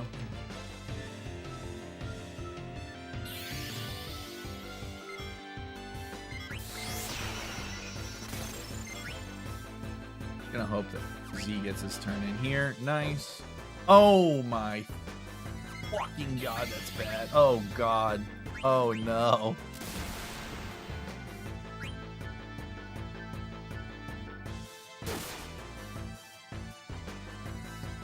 Please don't hit Freya here. That is really unfortunate.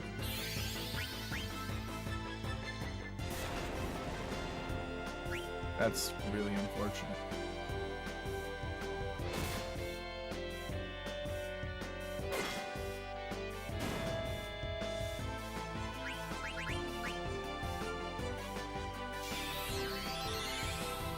Thunder.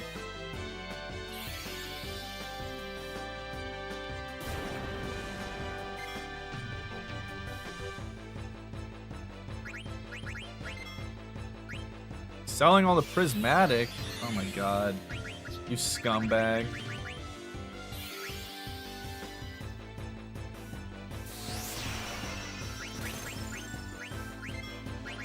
Alright, we can get out of here at least.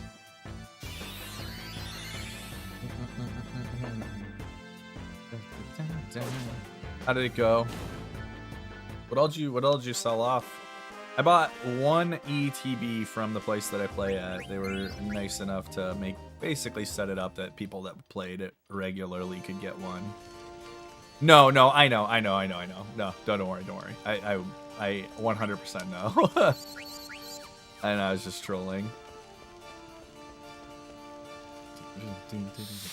Did you guys do anything like to limit what people could buy or anything to try to make it so more people could get stuff, or like what was the store's policy where you're at?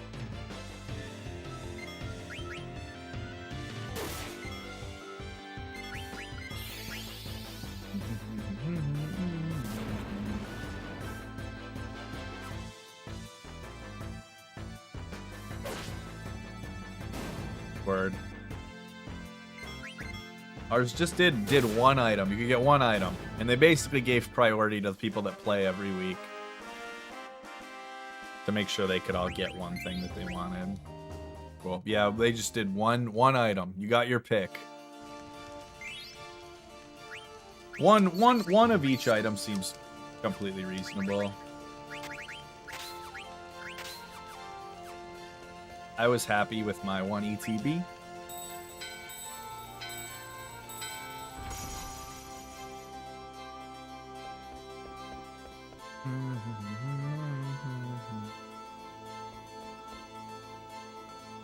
Yeah, I think both of those are fine as long as you're able to get stuff to people. When I went in and picked up my ETB, he said that nobody that came really early before they opened. He said there was like 25 people in line when they opened, and he said everybody got one item, which was nice. So like nobody showed up and didn't get anything. You saw a really cool guy in my YouTube chat. Was that you, KRD? Thanks for being the coolest guy. Yeah, you got way bigger stock at your store than where I play. They definitely did not have 50 ETBs. He said that they got like way less than they normally get than with it for anything else. That's sweet though. That sucks that not everybody got something, but you know, it is what it is.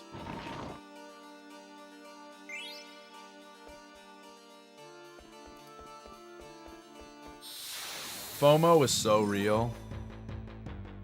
Yeah, they did not get a whole lot where Ali and I play at.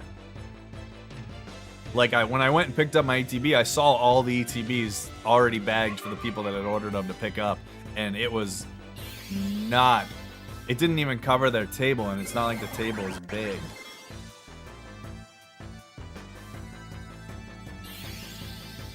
Yeah, I don't know how they didn't see specifically this outcome, Allie. Like what did they think was gonna fucking happen? Yo, Frank, thanks for the 38 months, buddy. Hope you're doing well. How's it going, my friend? Yeah, that sucks that they seem to have been like cutting everyone's shit back. Yeah, I missed pre-ordering in a center ETB on that too. But at least it has a lot of new playable stuff. Journey Together will definitely change the meta a lot, which is nice. I'm looking forward to that.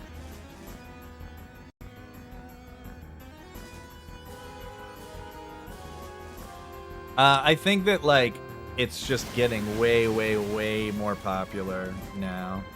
Giza was the bane of your existence when you were a kid. Well, Giza is the bane of my existence in my adulthood, so I totally get it, Shilly.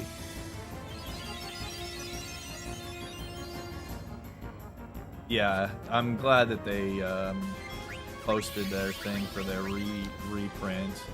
He desperately needs it. Alright, well, if we do land this tent, we're looking good. If we don't land this tent, it might still be okay anyway, you know? I think we just go for it at this point. Yeah, fuck it. I'm not even gonna bother. We're just gonna go for it. I believe. You just gotta believe, dude. You ever play Parappa the Rappa? You gotta believe. Yep. You gotta believe. Miss you too, Frank. Hope all is well for you down in Austin land.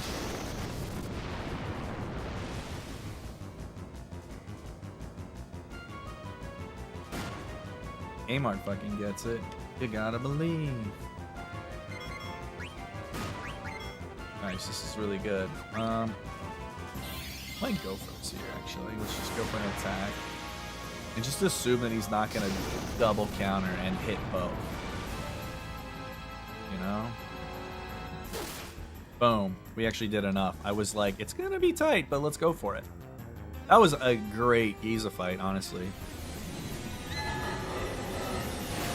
That first Black Mage fight that we had was... Yeesh, but... we're doing okay now.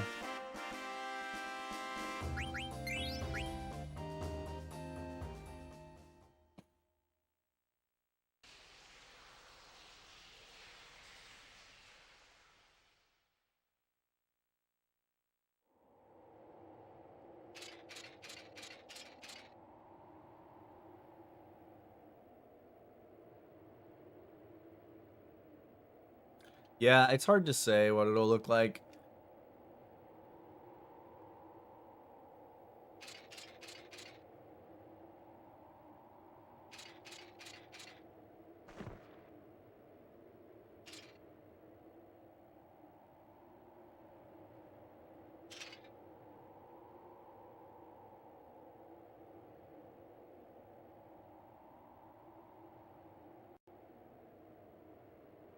I mean, that's basically what they did with Crown Zenith, right? It would be nice if they did that.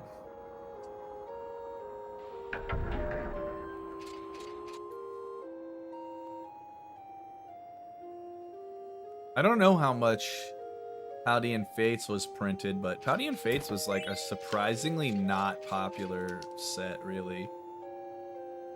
Like, it really wasn't all that popular.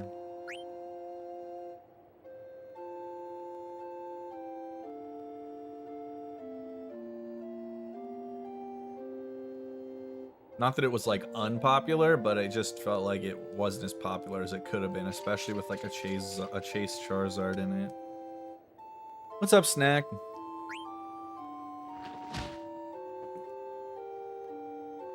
Moon's just napping. She looks kind of sad right now. You okay, Mo? Let me see if I can free up a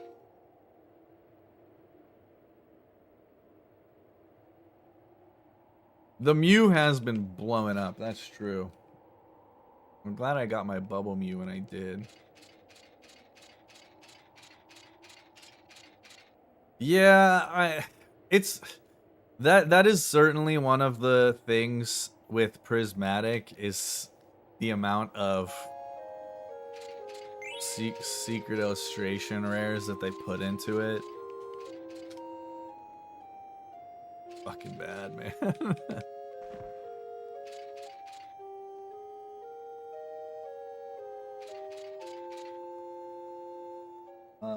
Yeah, there were 3 really great shinies in it. They're right here. Duh. Like, what else could you fucking want out of a set than this?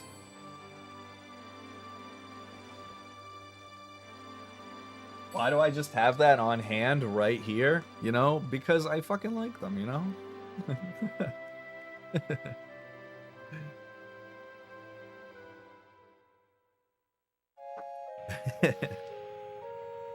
That actually reminds me, I just bought, I'm gonna get Bermect for sure.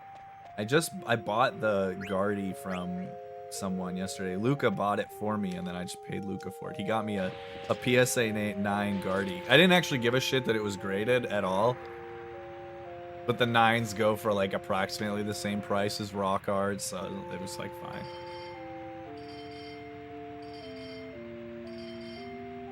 Because it was the only one of the 3 that I didn't have that I wanted. Yeah, we had 7 encounters leaving Sea Lion even.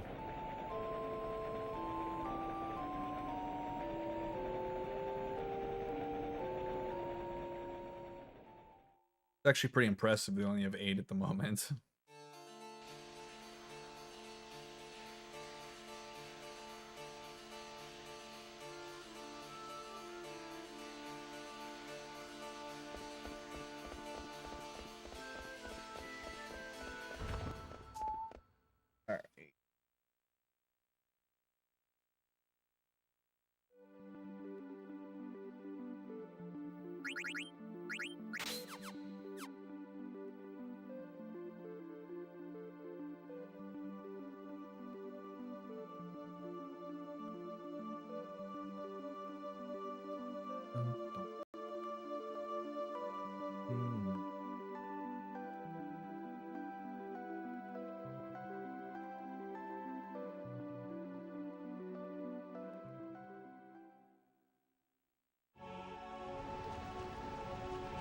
Fun fact, when I did a segmented disc 1 save file, Burmecia was actually one of the shortest segments to do.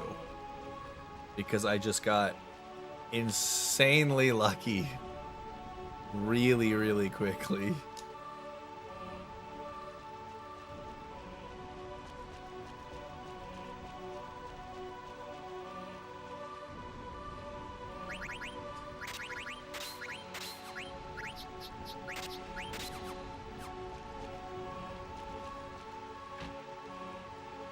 Cool mug, you like it? This is my Hello Kitty holiday mug. I got this at the Canadian equivalent of TJ Maxx.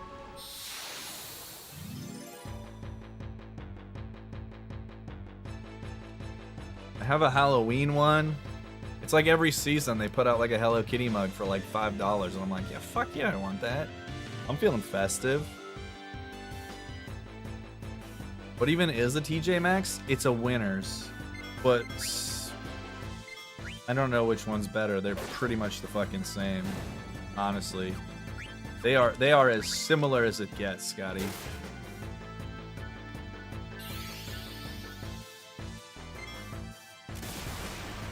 I can't think of 2 stores that are not like owned by the same company, as far as I know, or are the same company, literally, that are more similar in nature between the US and Canada than TJ Maxx and Winners.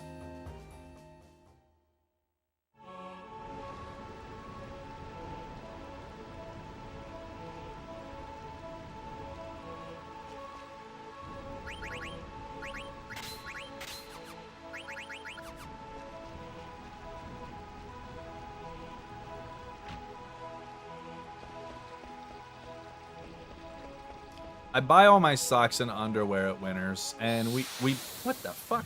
And we buy some home goods there because it's all like cheap.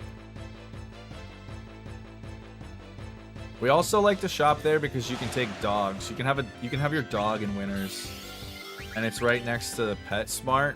So we'll take Moo to the pet store, and then we'll go to Winners after because it's next door, and she can go inside.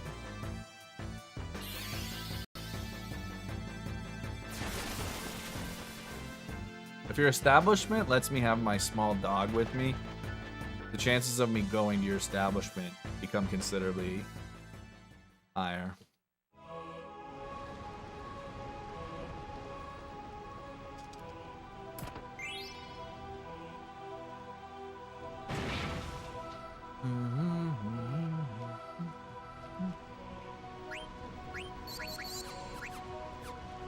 I've been to HomeSense too. HomeSense is pretty good, yeah. Also, Cute Cat's Blogspot is a sick username.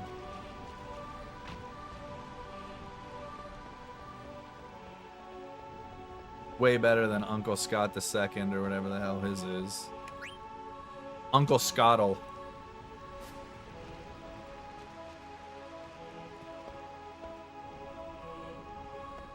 Yeah, when are you gonna get a dog? You need to wait. Get your dog after you come and visit us, though.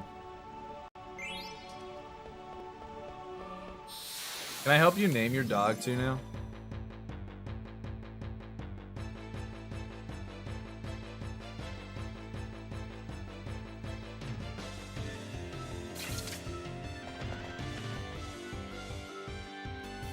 Yeah, I remember you telling me. Uncle Scott II, isn't that what your username is? Like, look at it. First off, there's only one T, so I don't know why you're putting a second one. Listen, those of you that are in the chat, can you look at his username? Is his username not Uncle Scott II?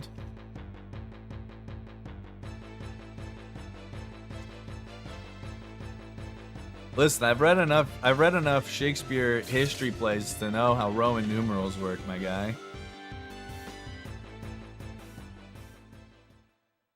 Oh, I didn't know they were owned by the same company, but that makes perfect sense, actually. Fourth of his name, protector of the chat. Wait, who made a comment about how many encounters we were gonna have at the end of this disc? Because I know you were half joking, but now you're not.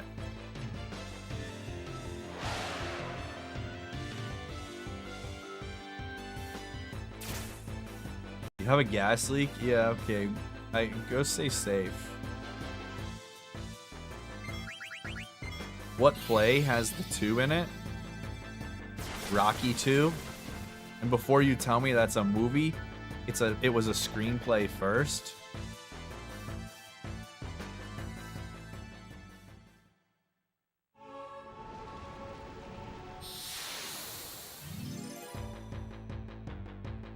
What? What's up, Strong? How you doing, buddy? It's good to see you. It was. Listen. You know how many movies I've read the screenplay of before watching the movie in my life?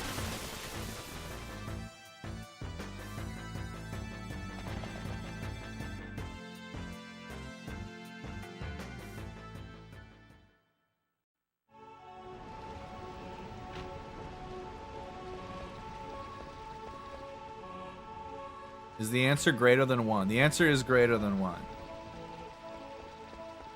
It is a very countable number. It's not a large number. I'm trying to think if I'm missing one.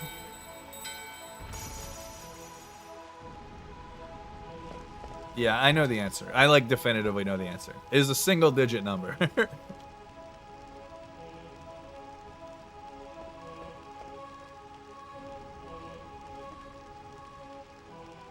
The answer is 3. Good job, Tuno. The answer was 3.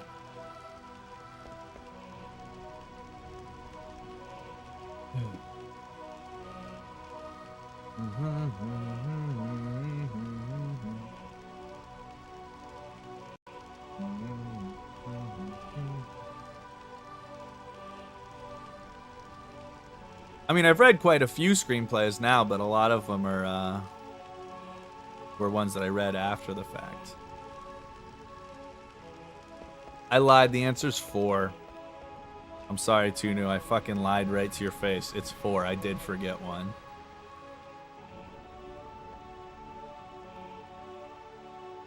I'm a disappointment. I'm a failure. You still win. You and Unknown still win.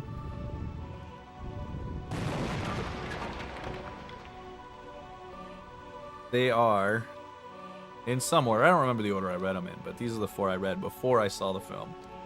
Whiplash, which is an incredible screenplay, and there's actually a bit to the final act that I was really disappointed to not make it in the movie.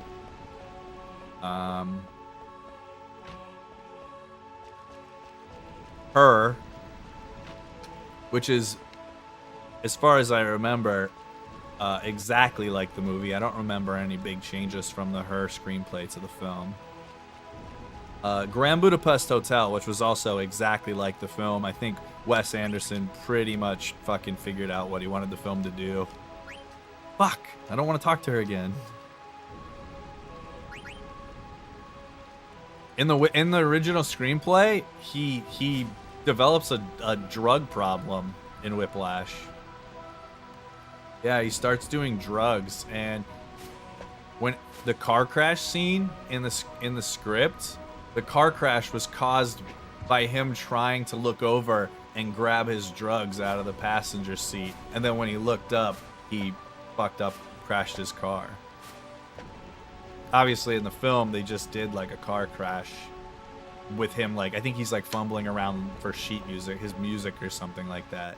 But yeah, they just took out the drug thing altogether. It was not really necessary, but I do, at the time, I remember thinking, like, holy shit, like, he's gotten to the point where he's doing, like, basically doing speed so that he can stay up and practice more. Like, it really did get to another level. Yeah, I thought it was actually quite good. I was surprised. And it wasn't, like, super long either. And there was another scene in Whiplash that happened early in the script that they took out that I thought was interesting. But I think it makes sense with the way that they did do it. Because, like, obviously his first introduction and meeting with the director is a pretty important moment. And there's a scene where he actually has a conversation with him in his office.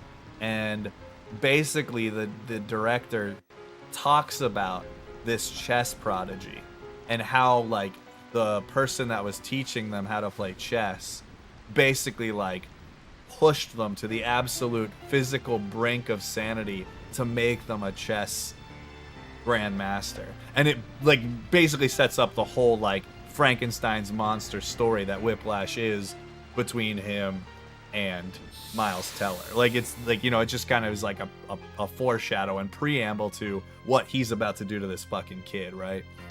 But that didn't really have to be in there. The drug part I kind of wish had stayed. But yeah, it's interesting, like, reading it before you see it, just because stuff changes quite a bit, what they, like, film and then cut out and whatnot for time and what all that sort of thing. What was the other film? Oh, the other one that I read before I watched the last one was 10 Cloverfield Lane, which was mostly the same, except the ending was completely different. Or it wasn't, like, completely different. They axed the actual ending of the screenplay, and they just ended it with the girl driving away or whatever. The ending was actually pretty sweet. 10 Cloverfield Lane's dope, strong. You should definitely watch it. Really good film.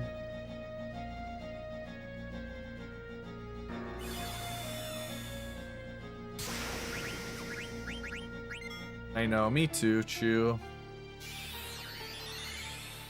Did you watch the Fablemans pack? Because his cameo in the Fablemans is like a hell of a scene for him to go out on. Like, actually my favorite scene of any movie in 2023. Motherfucker.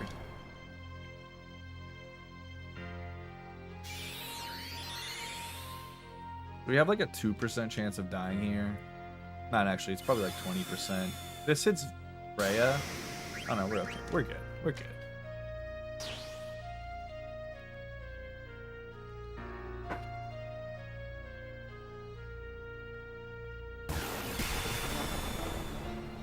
And what film?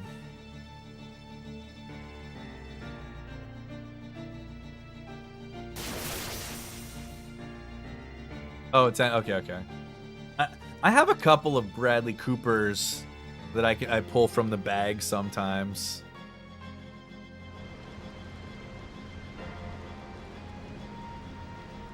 There was like this scary movie. What the fuck's it called? Scary movie with Bradley Cooper. And Renee Zellweger, where she's like, they're like social workers that I pull sometimes. What the fuck is it called? I can't even think of the name now. It's got a number in it. It's like, not like Patient 9, but it's like something like that. That's gonna drive me crazy.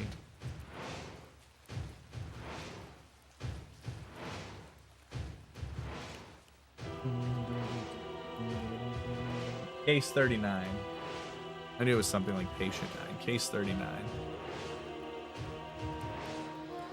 Yeah, that's the one. But I'll pull that for the grid every once in a while for those two.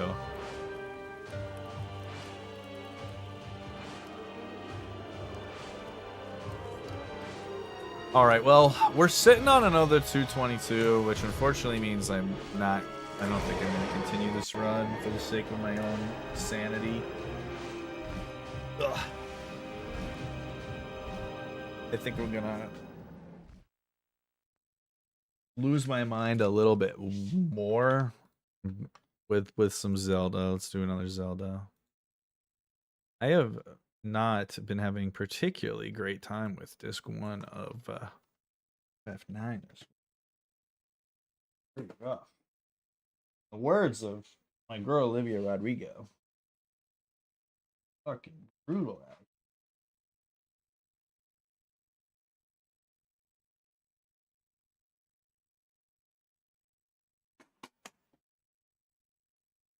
Gollum time. I actually don't have Gollum installed yet.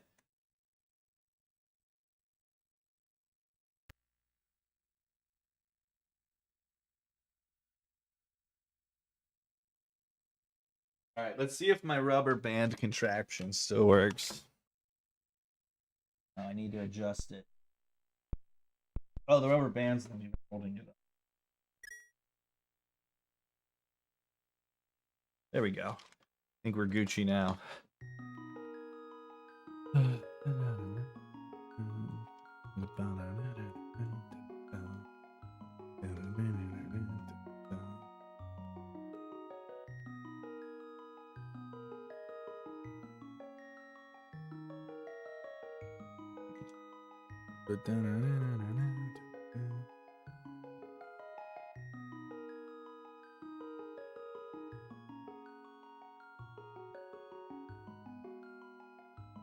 All right, what are we making? What are we making the file name? Let's see if we can cover now today.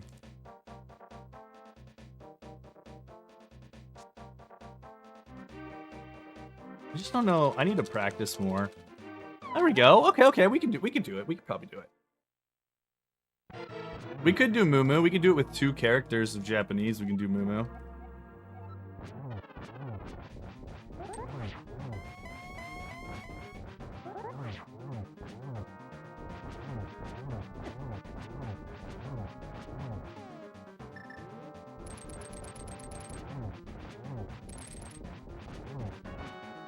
I missed.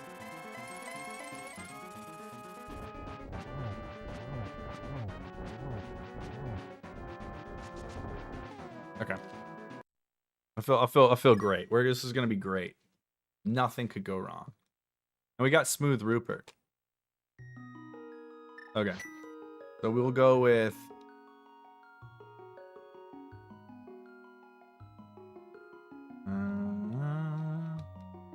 Moo. Face. Oh, she's looking at me. Hi, Moo. Hi. Moo. Here. And then we'll give her a she smiley face. There you go. Okay.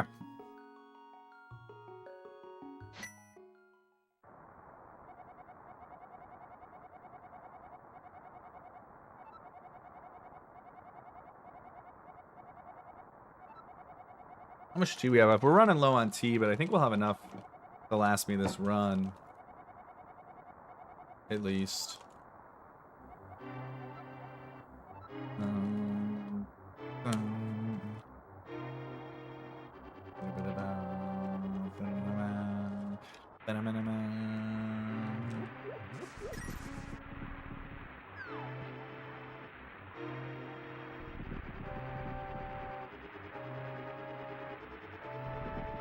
What I'll say about this game and why this is objectively the best Zelda game is because it's the only one where they just, to my knowledge, they gave Link pink hair and just let him fucking live his life. Like, he's so ahead of the curve.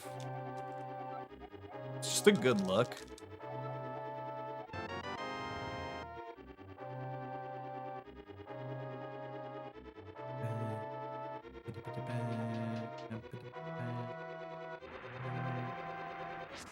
It's crazy that they named the character after Robin Williams' daughter, too.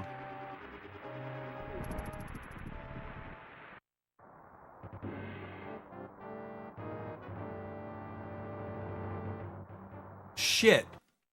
I thought I pressed it. I must not have had live split active. God damn it. That's hilarious. I did not even notice. Thank you, Grimace, for making it so I didn't lose my fucking mind here. I would have been so upset if I got that far in. Like, if I got to the end of Escape and realized I didn't actually start the timer. That would have been rough.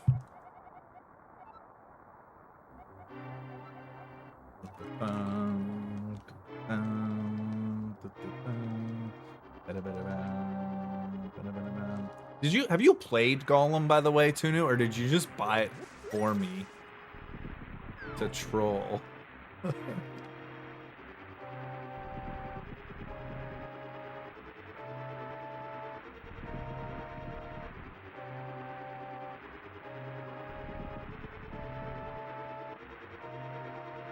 I'm actually nervous I'm gonna like the game.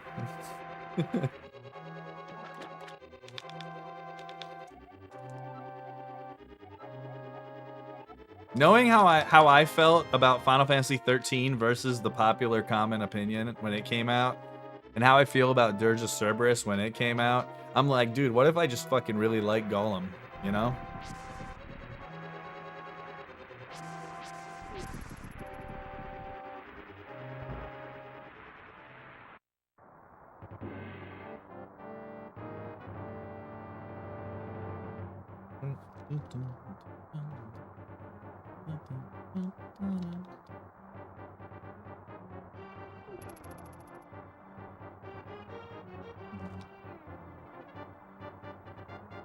Well, I need to stop getting 222 disc ones, Fox. I'm like not a particularly, I think I've told you whenever, yeah, I told you when we did your pod, I'm not like a particularly reset heavy person with Final Fantasy 9 anymore. But like my last two FF9 runs yesterday and today, the disc one time was like actually unplayably bad. Usually I would say my average is between like 6 and 8 random encounters. Today I had, I think, 13.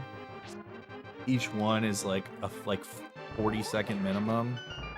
They were just pretty bad. So I'm just trying to have some fun, man, you know? Just chilling, have some fun, dude. I hope you're ready for some 122 gameplay. You have to let me know what kind of pace I need for a 129 throughout the Dark Road, okay? Although I anticipate our Light World time should be like, barring any disasters, it should be like a minute better today. Just because Aga Tower yesterday was awful and everything else was pretty bad too, so. Sick. Sick.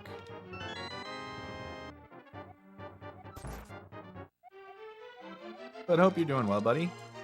You got any plans for the weekend, Fox?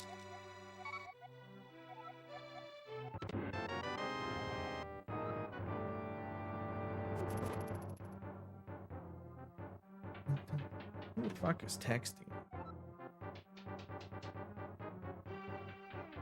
Did I play wiffle ball growing up? Of course I played wiffle ball.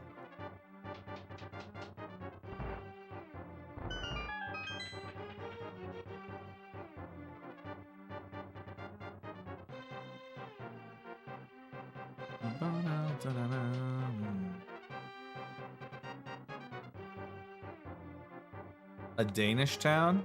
Like a town full of people from Denmark? Or like, is Danish town like a really sweet bakery?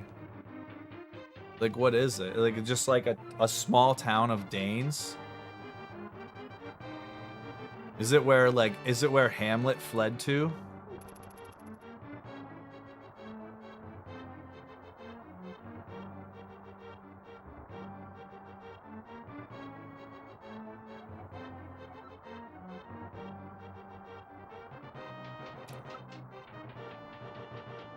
.421 blaze it going up the stairs though. Nice and slow, baby. Slow and steady wins the race. All right, we got to make sure we get a sub 6 escape though. Like we can't be cutting it close again. We're actually gonna have to pump on some of these walls downstairs. All right.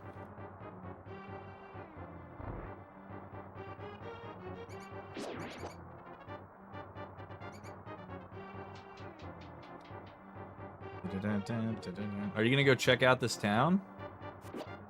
What the F, David Blaine?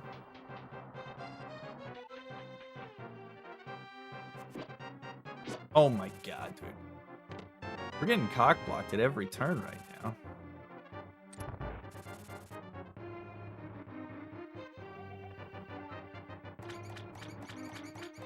Okay, I feel confident. We're gonna make it. We're gonna make it.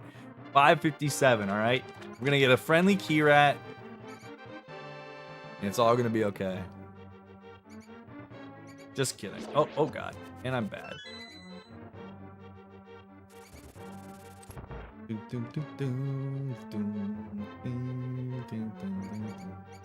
Get out of here.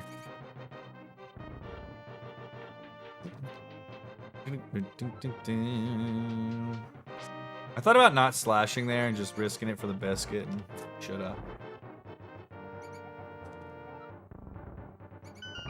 Don't you dare. You son of a bitch. Told you. 557. And we even made out with Wrathu at the end there.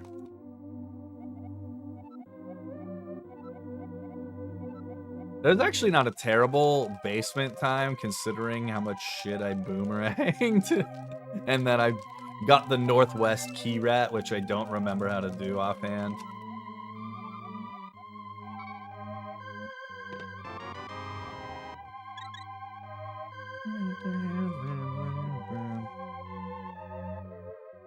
What are you playing these days, Fox? Are you casually playing anything in the moment?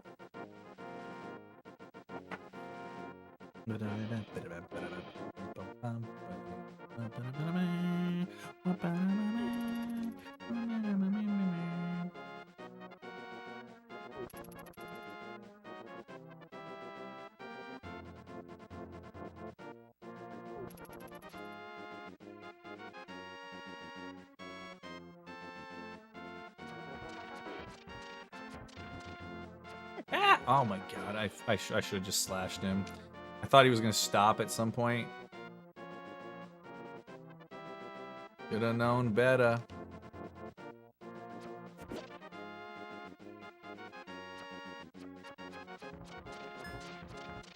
God, dude. Every enemy. Oh, Mori, okay. I watched a friend play that.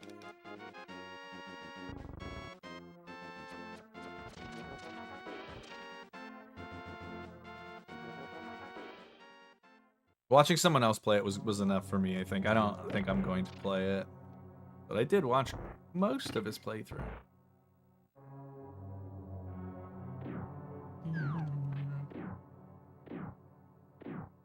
Speaking, Tuno, I can't remember. Have you played I Am Setsuna? I can't remember if you were a Setsuna fan or not. But if you haven't, I want to replay that. I haven't played that in so long, since it came out, and I really liked that game.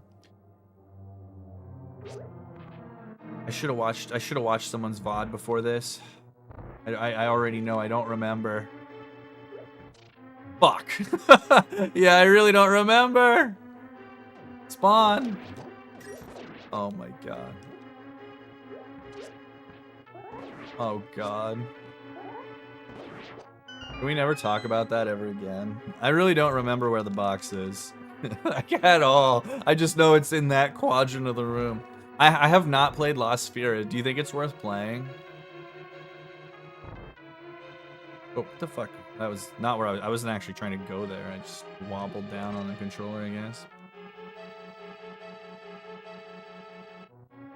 Does Lost Sphere play basically the same?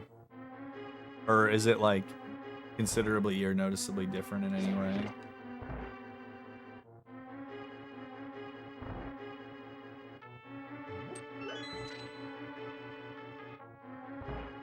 Yeah, okay, I figured as much. That's cool. Yeah, I'd be down for that then.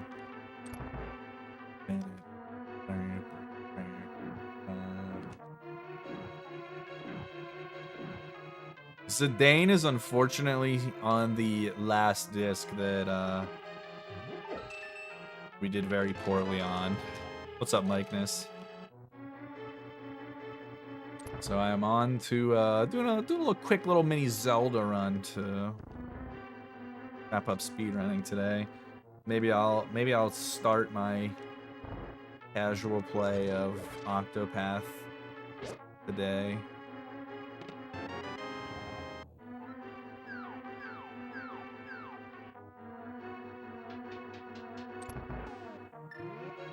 What time is it? I'll see what time Emma comes home. Maybe if Emma gets home before this runs over. Just chill.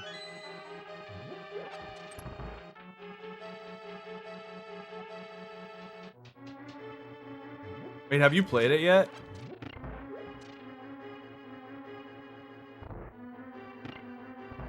I definitely want to play that game.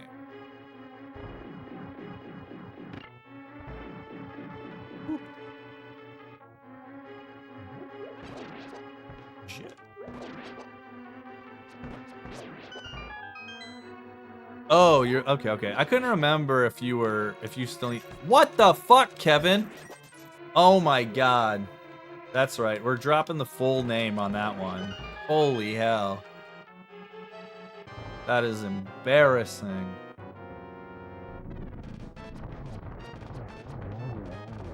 I don't want to think about how bad this Eastern time is going to be.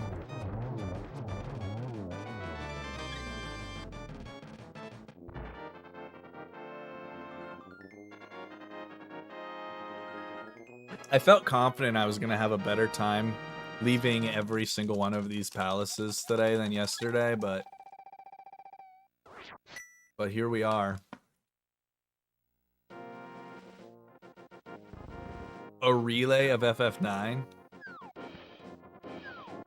Oh, well, I were you here when I said I was planning to submit FF9 to this AGDQ that just ended this year? But Brutal's got really, really sick, and has been in and out of the hospital a lot. And so, hoping if at a future event he is healthy enough and able, would love to have the opportunity to submit it later. Fuck. Could I just go normally? Yeah, but I refuse to. It's a principle thing. Especially because this run's not about the final time. It's about how we get there.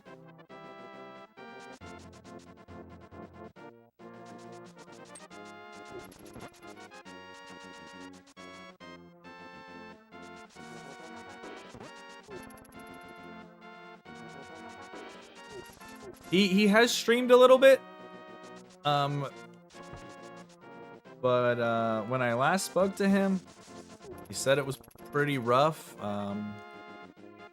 But I need to message him actually. I haven't talked to him in a little bit. I did talk to him probably like 4 or 5 days ago, but not like any substantive conversation.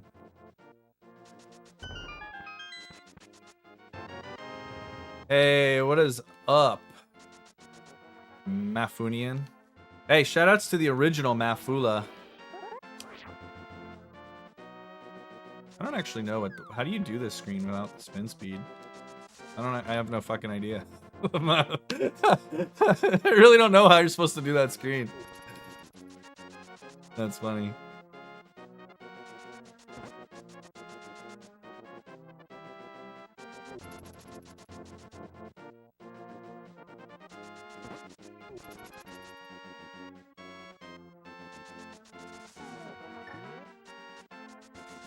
If you're unaware, that is partially where my username comes from. By the way, if you want the Muttski lore, that is in fact a part of the play on my username.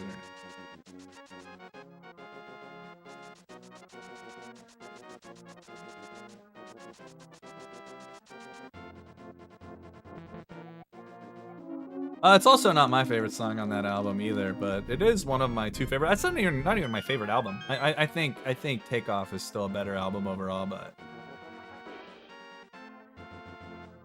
Yo, what's up, Dev? How's it going? Yeah, I know it's been a long time since we've been on the LTTP grind. Don't expect much. I'm way worse now, so it's not a furry thing. You know, I didn't say it wasn't. I just said that the reference to that song was part of it, Alyssa. Certainly not all of it.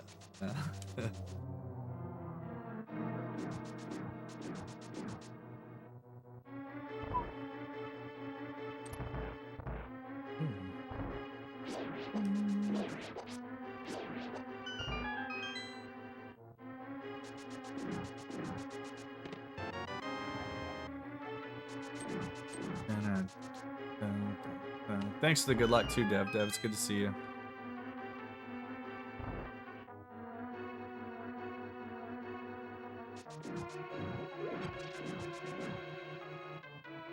So there's like a couple of things on Anima that I think are worth noting. One is I actually think the opening of Dumpweed is like one of the greatest openings to any genre of rock album ever made. It legitimately is like the perfect opening to just get the trip that you're about to go on listening to that album cover to cover. It's so good. So there is that. But Dumpweed's also not my favorite song either. I'm trying to think what it would be. Maybe Going Away to College. It's a pretty good one. Oh fuck, dude. I need to use the other controller. This one ain't it. This one ain't it, friends.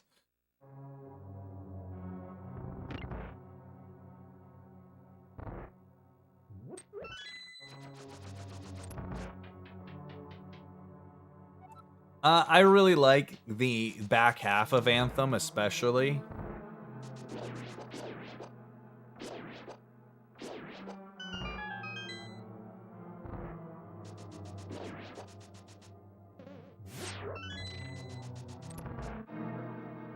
And another thing I'll say, as much as I love Enema of the State, I actually prefer all of the Enema of the State songs on the Mark, Tom, and Travis show over the actual studio album.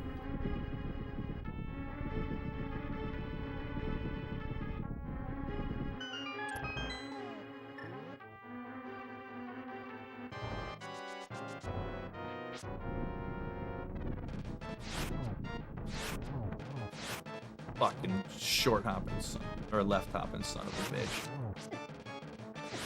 Can I hit this guy at least once? Thank you.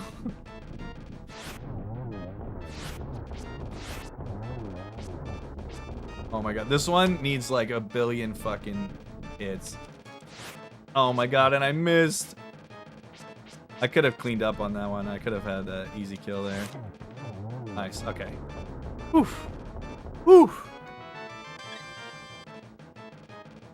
Maybe it's Blink-182 and maybe it's Blink-182. Pathetic and Untitled both, I think, are like just totally fine on the studio album, but in the Mark, Tom, and Travis show, I think they're both fucking 10s.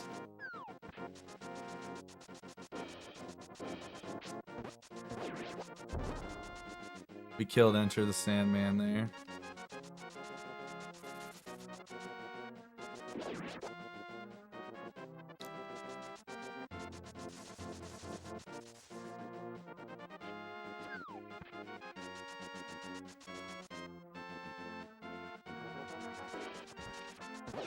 I didn't say greatest rock album of all time.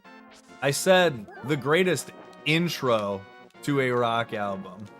And I stand by that. I think the opening riffs of Dumpweed, for what the album is from cover to cover, the first 30 seconds of no words and just instrumental on Dumpweed is fucking perfect. There are also some like there are some full songs for track 1 on an album that I think are better for the album. But that one is a particularly great instrumental intro. Yeah, it's good. It's good.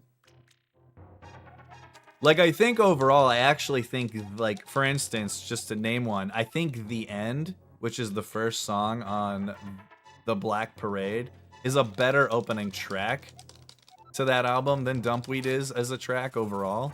But it doesn't have the, like, instrumental intro that I think Dumpweed has.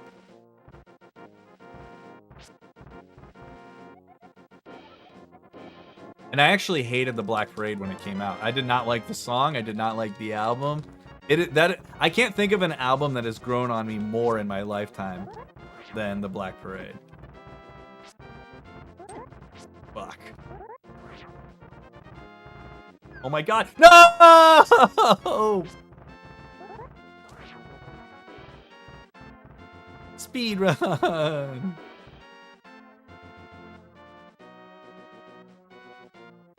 Dude, honestly, the Feeling This is also like a great opening for an album.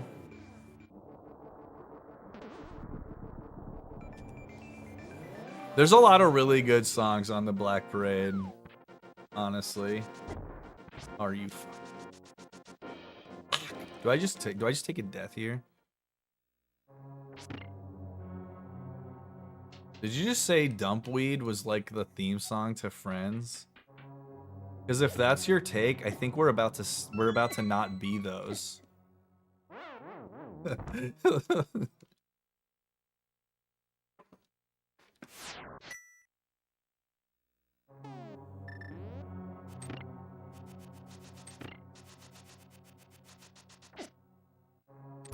All of that for the same amount of HP, by the way.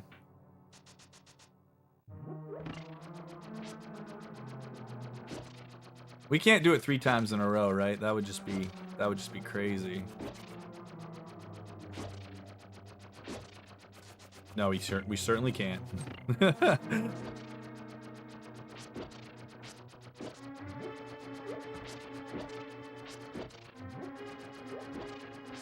I'm just gonna kill these however I want.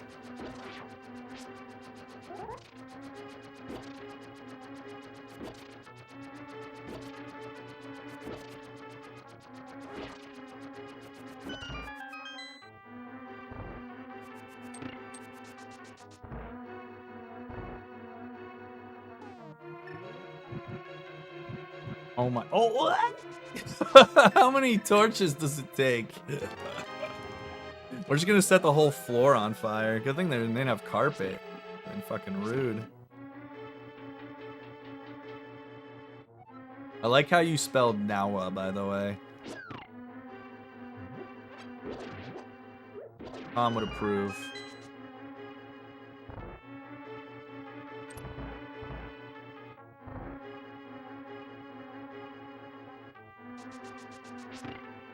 Best rock album ever?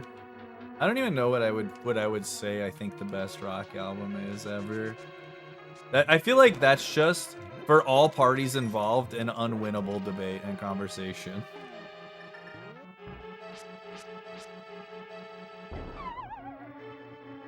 I thought I was actually exactly on the right pixel, but I must have been 1 pixel too low. Feels bad, man. This is definitely worse than yesterday night. Yeah, but I don't even know what my favorite rock album is. Interestingly enough, I don't know that any of you would name my favorite pop punk album, even though you all know it is my favorite genre of music. I actually think if I gave you all 5 guesses, maybe someone would come up with it, but I highly doubt it. It's not even like a super niche one. It's just not very mainstream. RJ, you have a shot. Honestly, RJ, of everybody in here, you're probably more likely than anyone. I don't even know what year it came out. I'll tell you it's from the 2000s, though. I'll give you a pre-2010. There you go. No, I said not mainstream. All Killer No Filler's like super mainstream. That's also not even my favorite Sum 41 album. I prefer Does This Look Infected, even though All Killer is what got me into Sum 41. Does This Look Infected is fucking aces. Sticks and Stones is a great Newfound Glory album, by the way.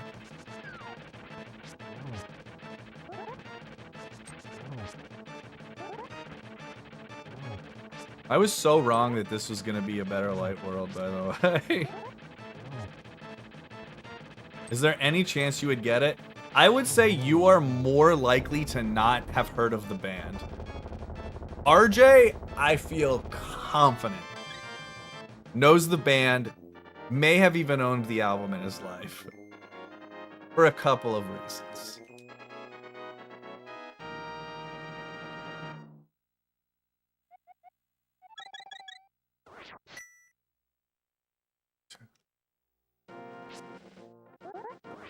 No, the album's not more famous than the band. I just don't think you know either of them.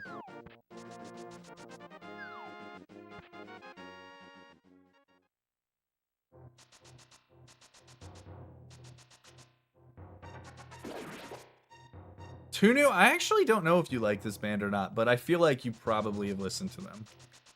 Just knowing what you listen to, I feel like you listen to a lot of the same bands that I like.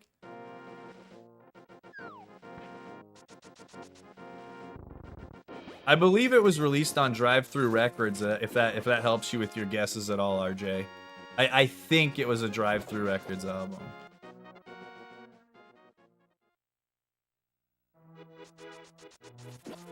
Yeah, that's why I'm like, I don't know if you've heard of it, Math, just because it's like, I think the band is a more niche band, unless you were a fan of the genre growing up, in which case I think you've listened to this album. In fact, I am positive that fans of the genre have all heard at least one overrated song on the album. Because there is one really popular song on it, and it's just like a bottom 8 song on the album, but it is the one that is most popular. Something Corporate's a great guess, by the way. Leaving Through the Window is definitely one of them.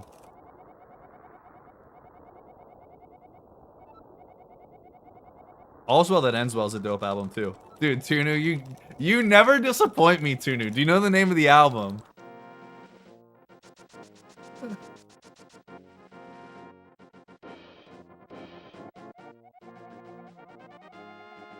Because it is in fact the Starting Line's debut album.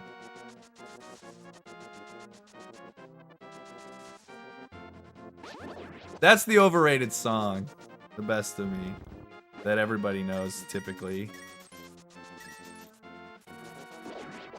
No, I'm proud of you. I thought RJ could come up with it because the Starting Line's from Philly.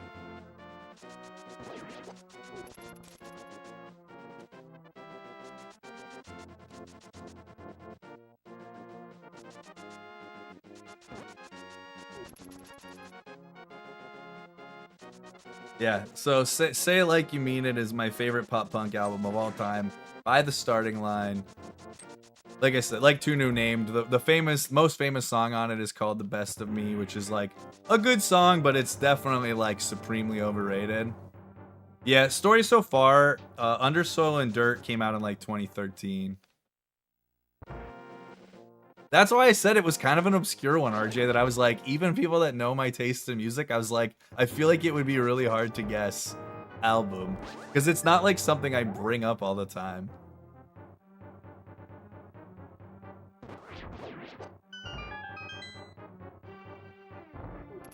I thought them being a Philly band, I thought you may have pulled them out of your bag though. The album was called "Say It Like You Mean It" by The Starting Line.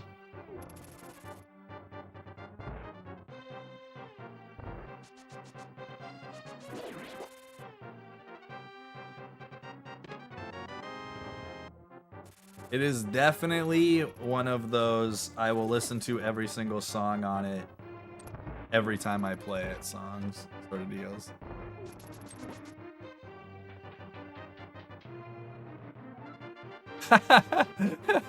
Is that a thing? I'll have to bust it out.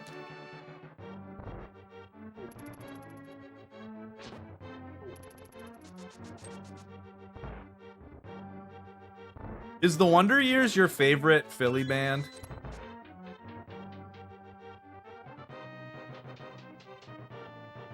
But my current favorite band is definitely The Story So Far. So like that was not at all like a bad guess.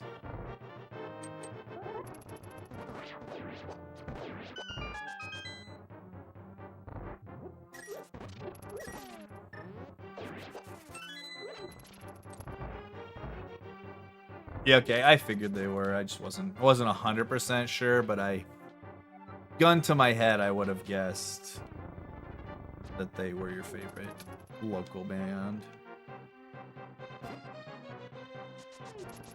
I've seen them twice actually. I saw them once in Allentown at the Croc Rock. Ever been? And then I saw them once in Pittsburgh.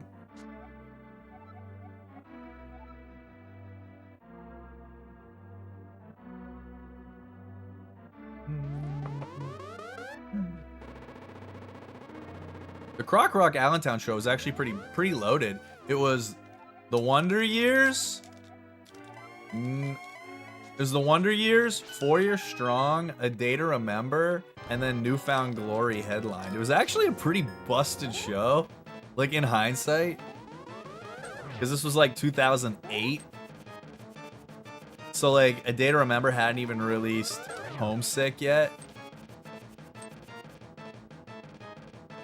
And 4 Year Strong had just released, I forget the name of their first studio album that is fucking amazing.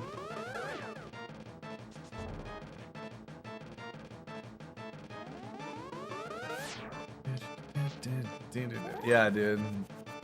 Croc Rock's goated.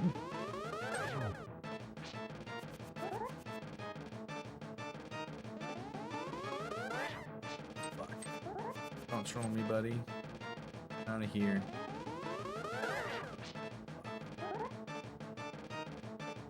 Who's that to now?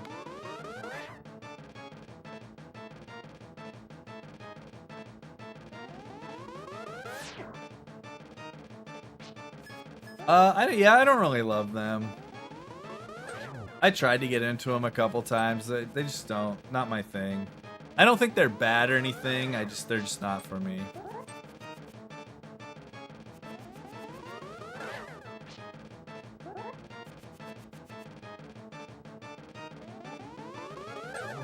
Hey, we actually got out of here. Tom, was that 6 again?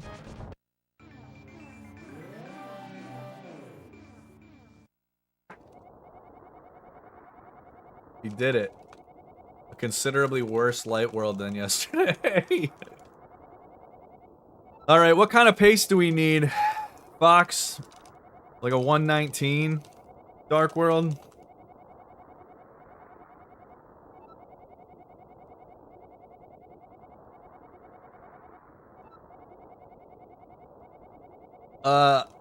Yeah, it's not the best. The venue's sweet, though.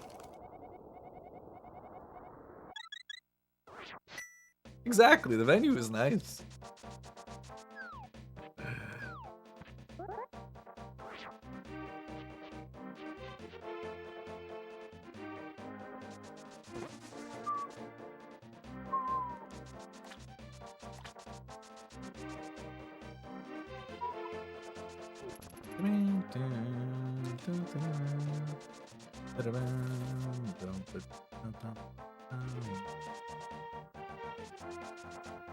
I'm gonna make my top 10 pop punk albums list. I'm gonna make the definitive rankings. It's a lot to consider. When did I start running ALTTP? I started running Link to the Past Valentine's Day of 2016. So almost 10 years ago, almost 9 years ago, I guess. I just haven't played it in several years. I ran this game at ESA 2 separate times. Don't watch the VODs. Yeah, true story. I was in the first ever Link to the Past randomizer race I was actually in, and I had no fucking idea where a lot of the stuff was. Half the people that were in it didn't, and it was a good time. But yeah, I played quite a bit of it. It was like my main speed game for like 2 years. When I stopped running this game, my time was like top 25. And now I don't even think it's top 100. Because there's so many people that play it, and there's so many really good players now.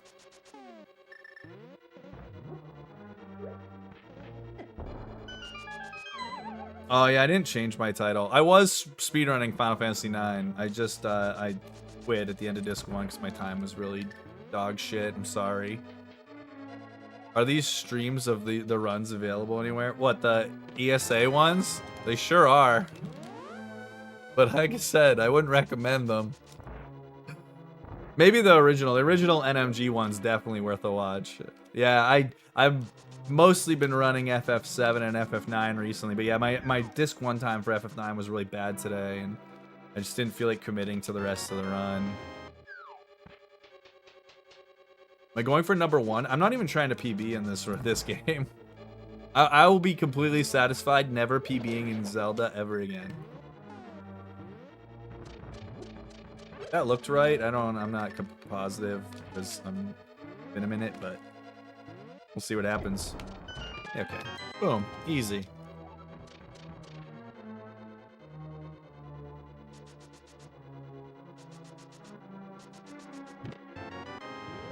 But how you doing, Era? It's nice to see you.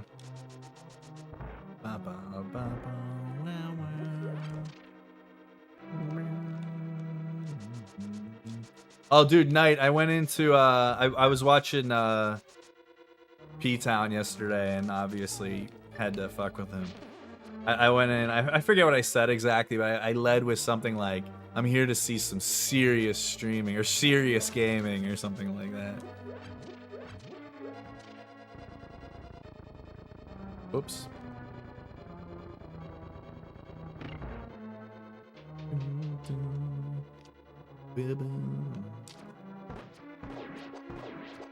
I need to pick a time and work on some. I need to clean up, or like I said, I wanted to change not change a few things for FF7, but I need to make some IGTs for those manips that I want to do on the world map. How do you respond? Oh, obviously we were trolling each other, and he mentioned you, and I forget something about you stirring some shit up. Obviously, all in jest.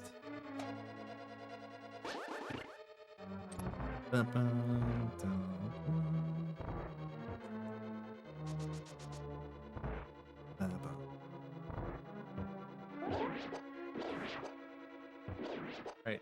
I guess Turtle Room is like the one room I'm still good at in this game. Three in a row we haven't messed up yet, alright? That's the one thing we've done well every run.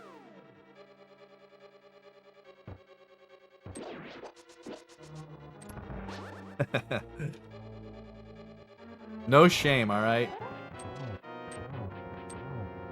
4, 5, 6, 7, 8, 9, 10, 12, 13, 14. Do it. Looks like I'm gonna get hit here. Oh, fuck. Whatever, we'll just kill him with 2 slashes.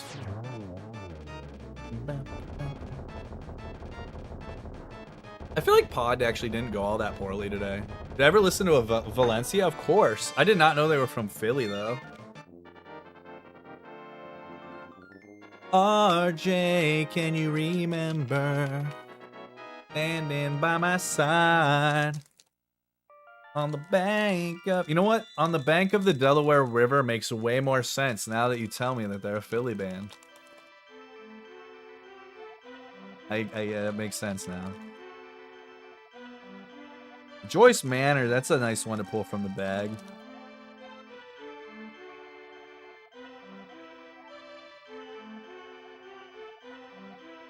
Well, I'm just saying, at the beginning of the song, he makes it sound like he's driving really far away. You know, he's like, if I had to get in a car right now, North Carolina's where I would end. Like, come on, dude. Like, Casey doesn't fucking live that far away. Like, I thought he was coming from, like, fucking California or some shit, alright? North Carolina, that's like a 6-hour drive, tops.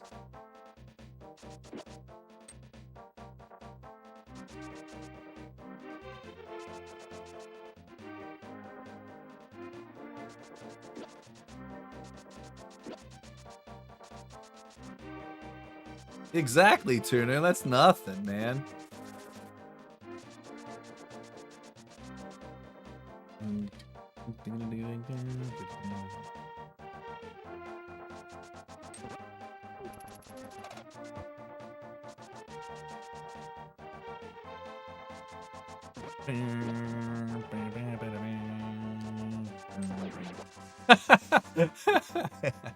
You're really excited for this fucking Danish town. I'm not gonna lie, you have to let me, if it's a good time, if I come visit you at some point, can we go there together?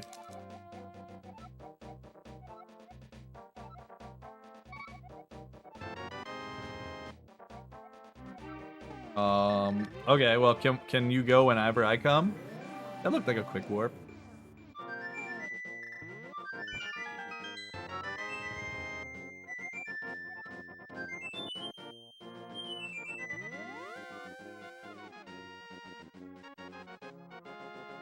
It would be interesting. I wish I could map out my life of, like, the band that I would have at each point called my favorite band at the time.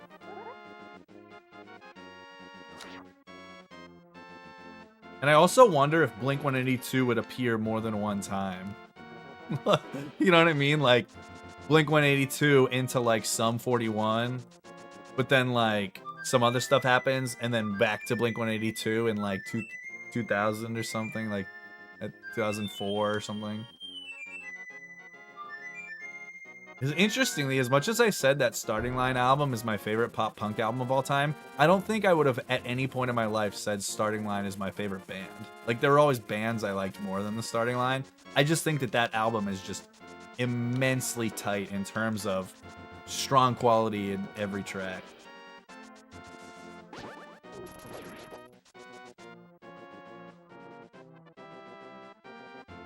Yeah, I feel like Blink would show up more than once for me.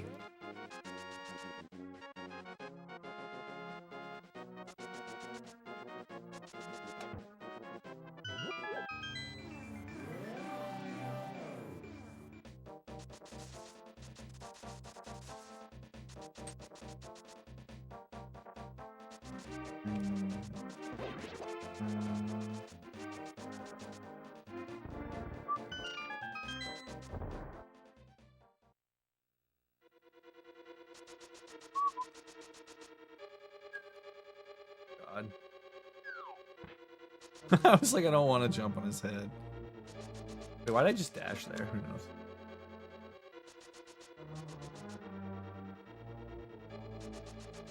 My Spotify Wrapped has been solid the last couple of years.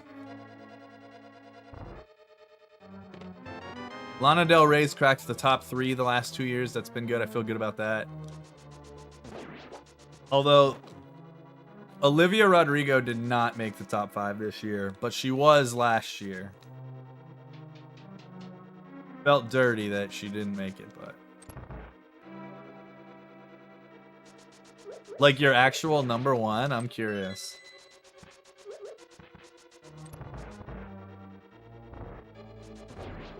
Fuck.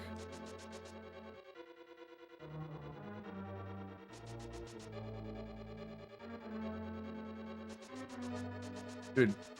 Let's go. Hey, they actually gave us the good RNG today, too. Yesterday, we got the pixel, but we got fucking owned immediately. Taylor Swift? That's actually really funny. I would not have expected that.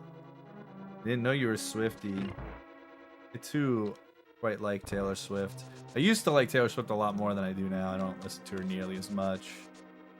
But, definitely have done my share of T-Sweezy.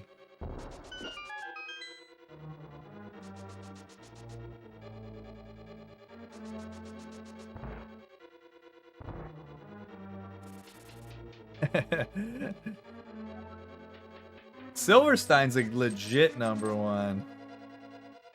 They're from pretty close to here.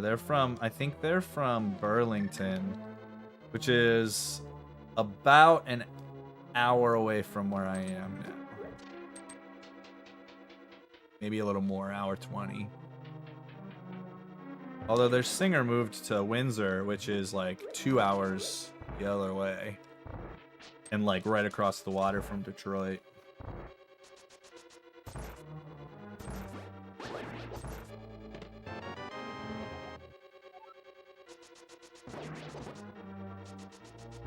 What are your favorite Silverstein songs? I'm curious.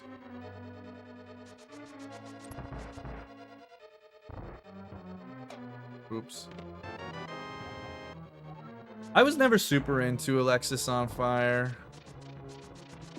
A lot of my friends were into him. I wasn't into him as much. I did listen to them, but I would never have been like I'm a fan. Like I've seen them and stuff. Same with like Devil Wears Prada. I've like seen them live twice and listened to their shit, but I was just never super into them. All right, let's see if we can actually do this right. I actually kind of wish I didn't have beams. I feel like I'm gonna fuck this up because I have beams.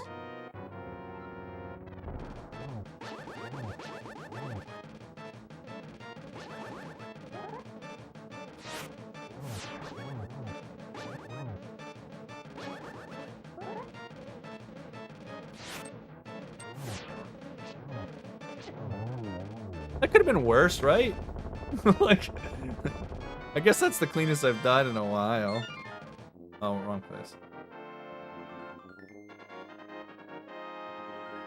The thing that's interesting with Silverstein is like they'll like randomly release an album that I didn't know they were doing, and it'll still be good. Like their more recent albums are actually quite good.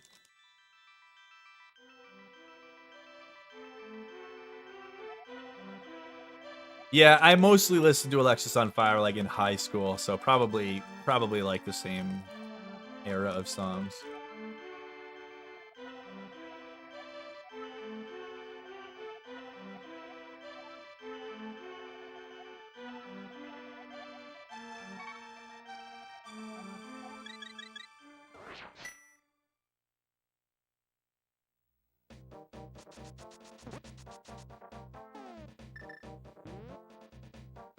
Well, I don't know if you like the story so far much, but their newest album that came out this summer might actually go on to be my favorite of all their albums. And they are like they've been my favorite band for the last 13 years now.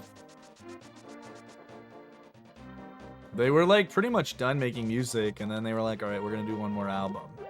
It's fucking great. No, I know. I didn't know how much you liked them or not. I know you listened to them, but I didn't know if you were like a big fan. Their new album is amazing. Neck Deep's new album, self-title's out, honestly really good too. I'm not like a huge Neck Deep fan, but they're pretty good. I know you like Neck Deep, or some Neck Deep.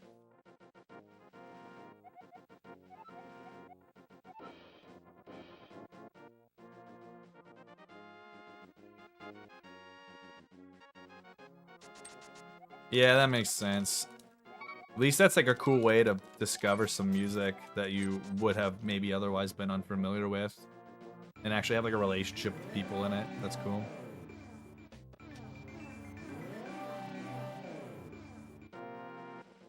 Yeah, I mean, that's reasonable, especially the more popular ones, I would be willing to bet. Do you know Green Day, Tunu?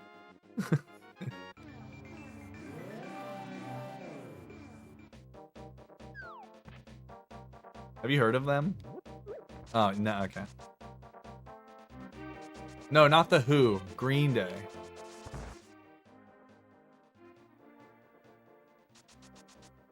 Their lead singer is Billie Joe Eilish.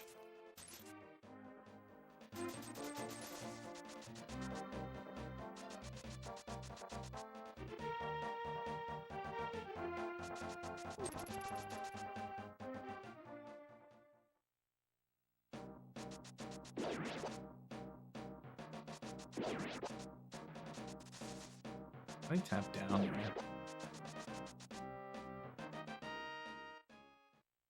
That's actually sick.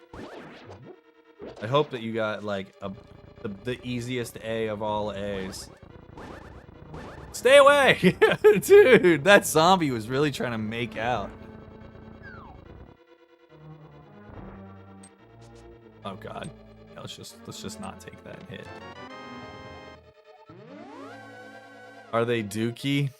I didn't even read that, and I'm upset that I missed it when it happened, and I'm even more upset that I took the time to go back and read it. Get out of here. Fucking cabbage. Oh my god, get out of here! Alright, let's see if we can get across one here. Let's go for it.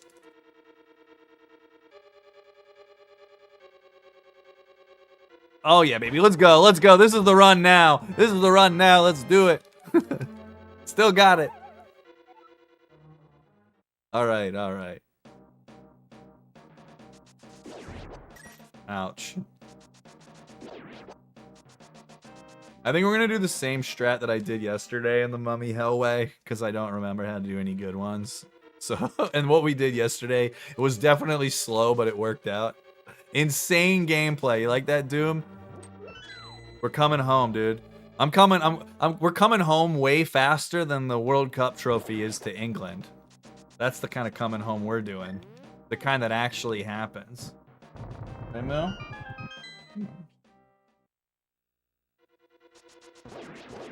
Ah! Get out of here, fire snake. Alright, yeah, we're gonna have to just make this up as we go. I think we went like this. Then we went boop, killed you, hit this one, easy. That's the new strat.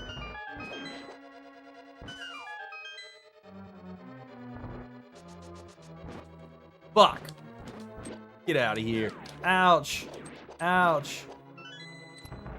I didn't want to kill that Homosaur. That was really the only room that went kind of shitty, I guess. I mean, the bomb jump was not fast, but it wasn't about speed, it was about swag. Down here.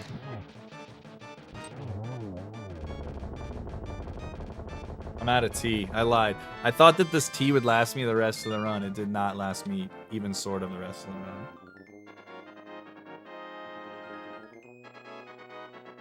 I think 13 or 14, Scott. Can someone tell Scott 13 or 14? I can't remember. It was one of the two, though.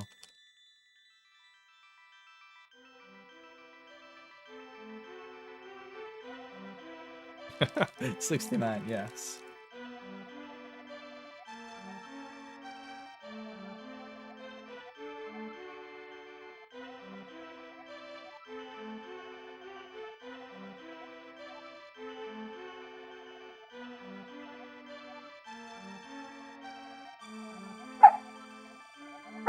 Hey, Mooms. It's fine. You're fine.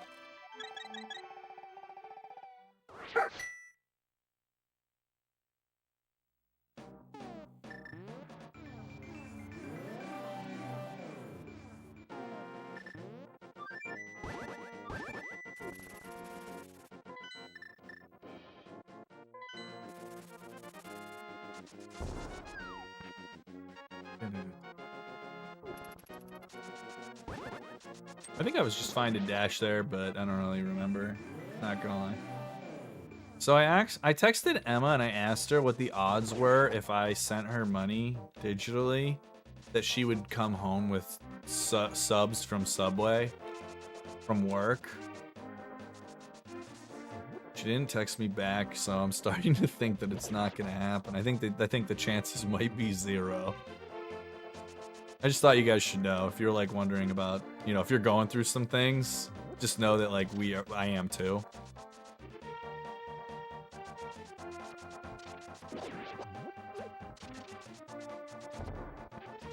Yes. Let's see if we can grab a heart to make up for that lottery. Nope. Okay. It's in the dark. It's in the dark. It's in the dark. It's in the dark. It's dark. Oh no, she did text me back. Oh, fuck yeah. Oh baby, oh baby, she did text me back. I didn't get a notification. I just opened up our text message and there was an unread one there, but I didn't have like the unread message notification there. Weird. All right, Emma.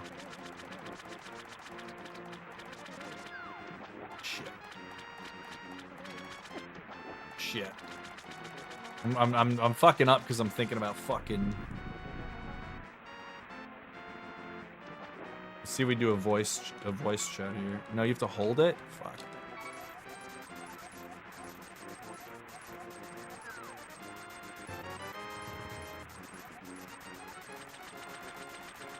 Hey Tunu, can you send a DM to Emma with what I want from Subway? Like can I tell you via voice right here and you send her a message on Discord? Because I can't text it right now. Okay. Tell her I want a foot-long turkey on Italian herbs and cheese. Okay? Toasted. We're going to keep the toppings to a minimum. I don't want to get too wild. We're going to keep it kind of vanilla. For toppings, I just want lettuce, onion, green pepper.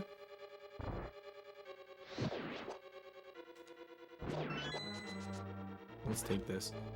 So lettuce, onion, green pepper, banana peppers, banana pepper rings.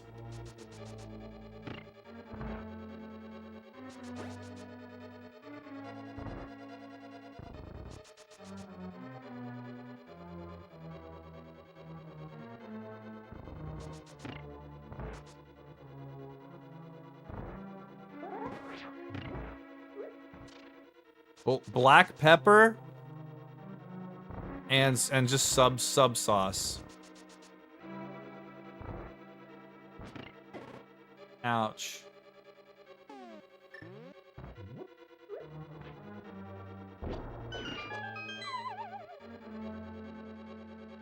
Wait, did I say something? What are you guys talking about?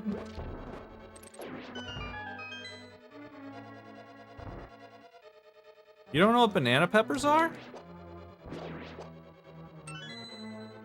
They're like a mild spice pepper.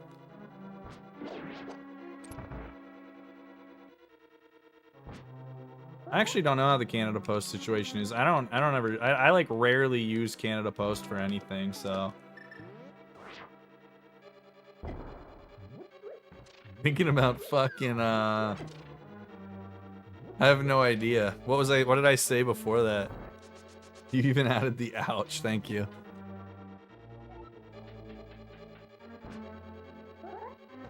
I honestly have no idea what that was in reference to.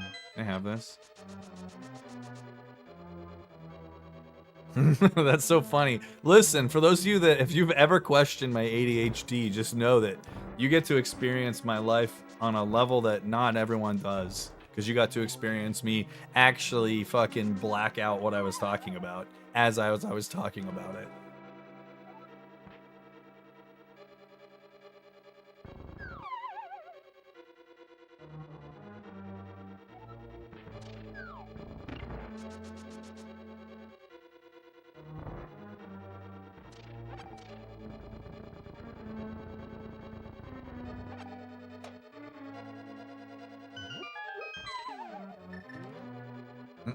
You'll never know what I was thinking about fucking, alright?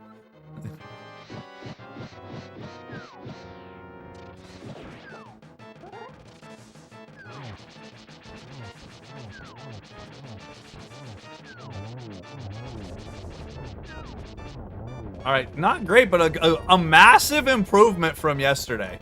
That was considerably better. We still played it a little safe and went 7 and then 1. That was...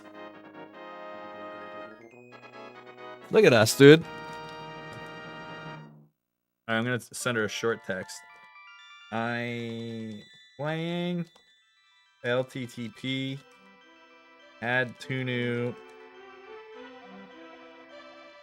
Send it on Discord.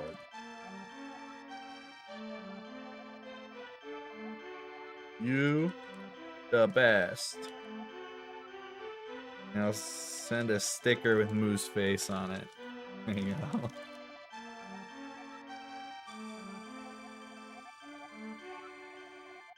Dude, if you really wanted to fuck with me, Tuna, you should have just been like, yeah, he said he wanted just a ham sandwich with just a fuckload of black olives on it. And he wants it smothered in mayonnaise. Just like everything that I fucking hate.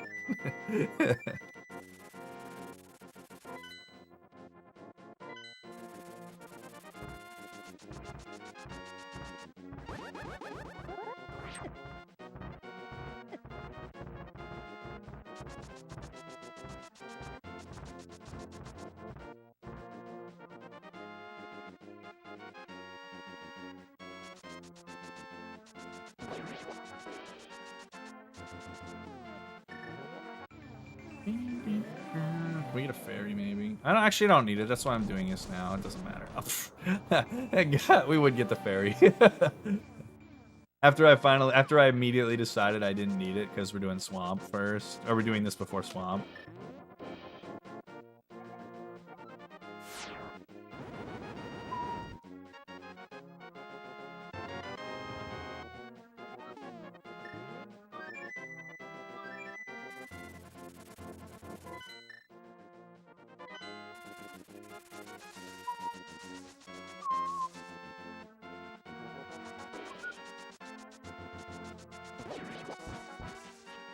Oh shit, no, we got fucking crobbed.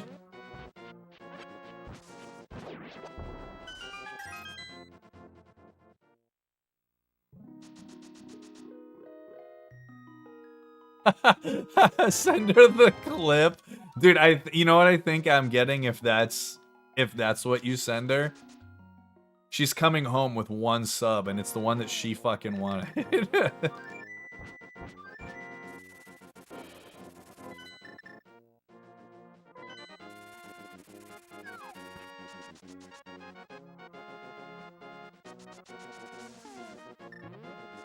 Yeah, no, 100%. It would have been absolutely warranted. But I do like where Tunu's head is at, where it's like, how lazy can I possibly make this favor? Dude, am I gonna die on the overworld going to swamp?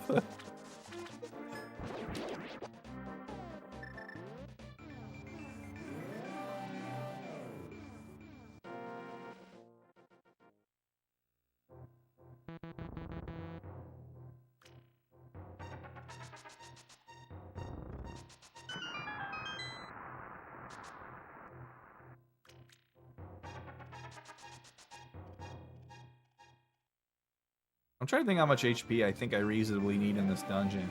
I feel like 5 hearts should be enough. So if we get 1 heart pickup, I think we'll be alright. I mean, realistically, what do I need, hammer? I think realistically I could do it without taking any damage at all, but there's like always some weird stuff that happens here, so I'm like not that confident that I won't take any. There's some like I got hit by that dash jellyfish yesterday, which is just some bad RNG. But I guess I technically could have stopped and not ran into, but I don't think even when I was good at this game, I'd always just go for it.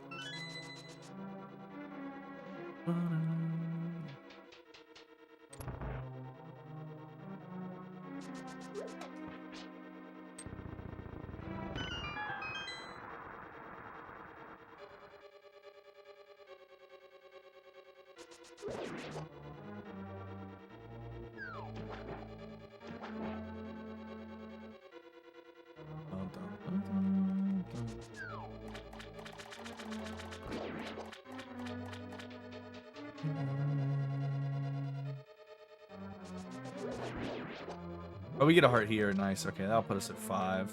I feel pretty good now.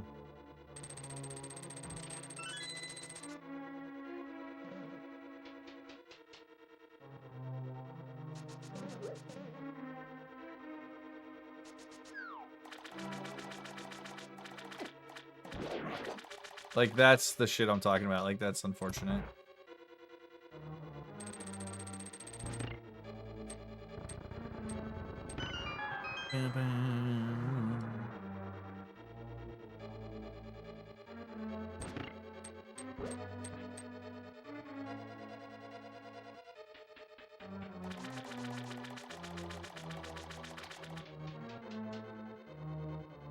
I'm just gonna go the same path again.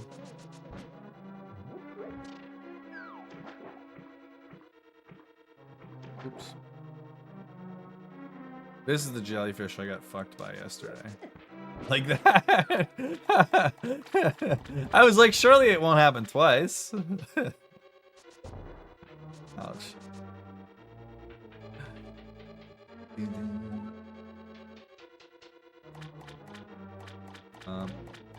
What?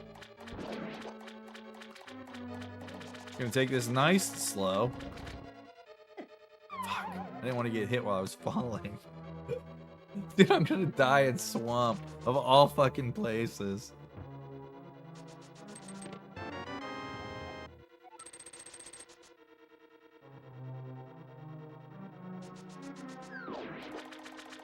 We can just make it to the refill room in the basement. We'll be alright.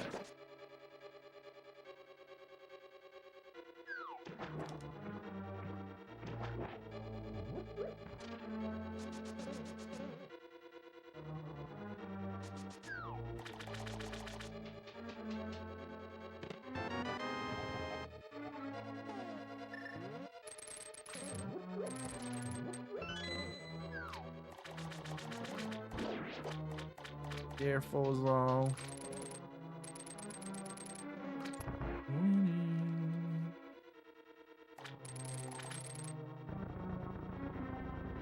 Here.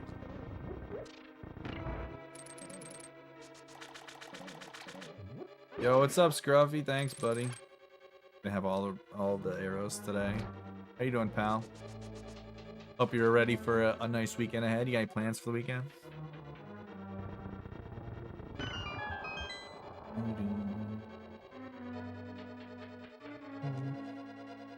I hope Emma comes home with a box of cookies from Subway too. Like, I didn't ask for any of that, but I hope she just instinctively buys one of the boxes that comes with like 5 cookies in it. Oh, I didn't need any of that shit. I just wanted the hearts.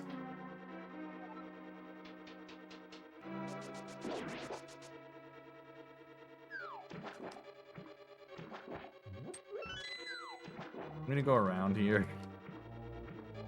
Normally I would just go for it, but get a sub. Subway's pretty average, but oh, I didn't actually tap dash there. I like took my finger off of A. I'm gonna do this nice and slow. At least I won't die. Oh fuck, maybe I'm wrong. Maybe I will die. Give me that 2-cycle Argus, baby.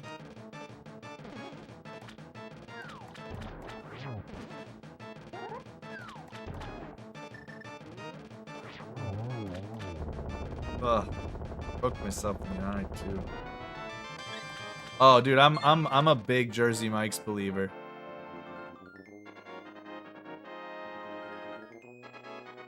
Yeah.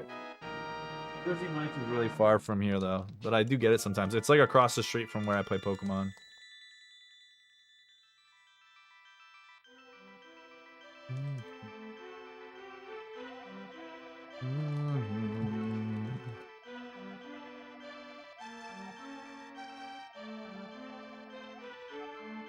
Yeah, Jersey Mike's pretty legit. Don't have much better than Subway. That's unfortunate. Subway's like fine.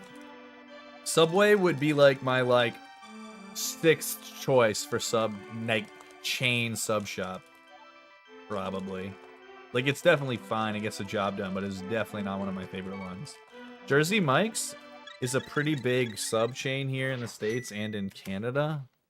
And it fucking rules. And they do delicious. They actually have, as a native Pennsylvanian, Jersey Mike's has the most passable fast food chain Philly steak I've ever had. Like of like chain restaurants, chain sub shops doing a Philly steak, I think Jersey Mike's has the most passable one. Or like something that is at least sort of close. Like it's definitely close. It's 1,000 times closer than Subway's Philly steak, which I would say is actively not good.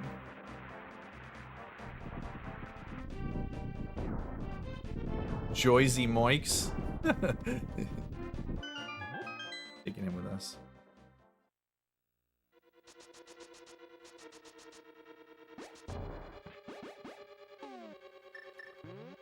I know Josh RTA is a big fan of, fuck. He's a big fan of, Potbelly, which is also pretty good. Potbelly's a pretty, I like Potbelly more than Subway also, but.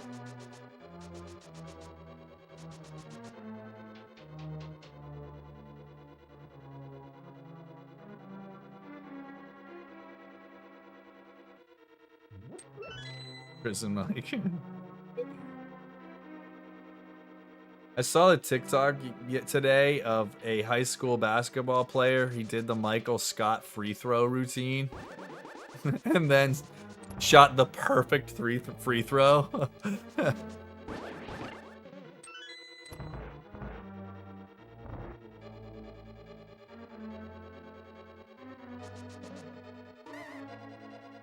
So what are you waiting for, Tunu?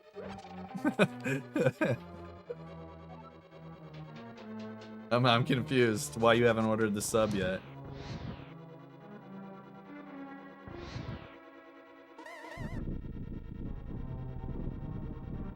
I actually did that a ton when I was living outside of Houston.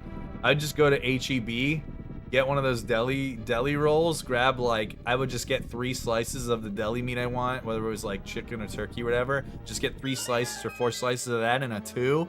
Get a few toppings and then just eat that. I did that a lot actually at HEB. Fortunately, to my experience, Canada does not have a grocery store that at all competes with HEB in terms of quality of everything. HEB fucking rules.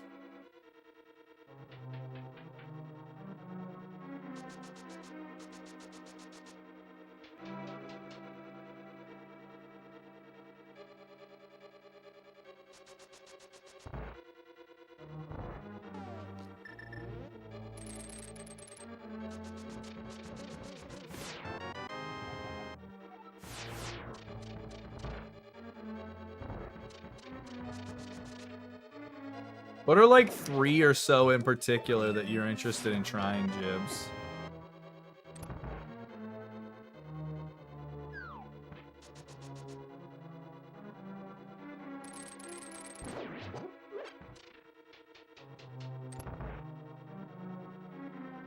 Yeah, that's kind of what we do. A lot of our stuff comes from like smaller stuff. Here in Ontario, we have Farm Boy, which is pretty legit. It's a little bit pricey at times, but certainly better than a lot of places.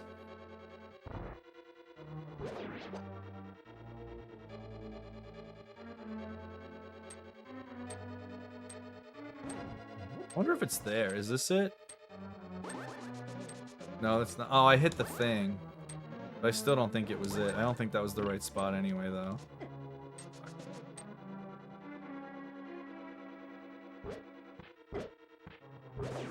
Out of here. I had Burger King when I was in Sweden, and it was like better than the American Burger King, but I think the American Burger King is pretty fucking bad.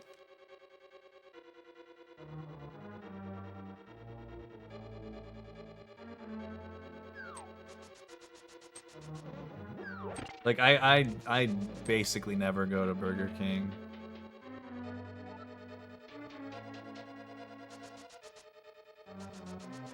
I'm actually surprised it's like popular.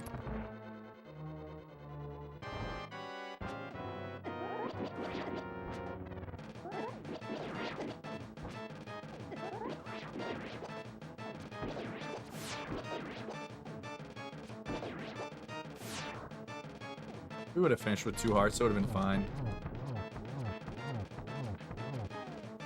Or with a half a heart, rather.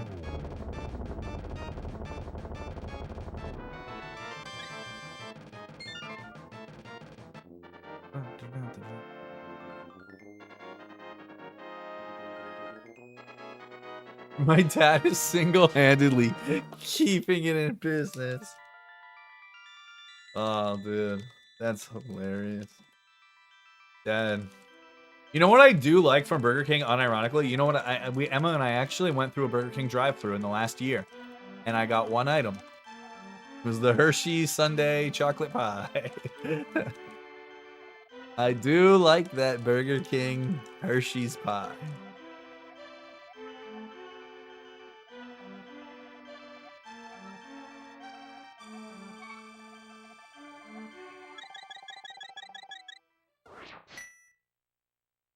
$6.9, let's go.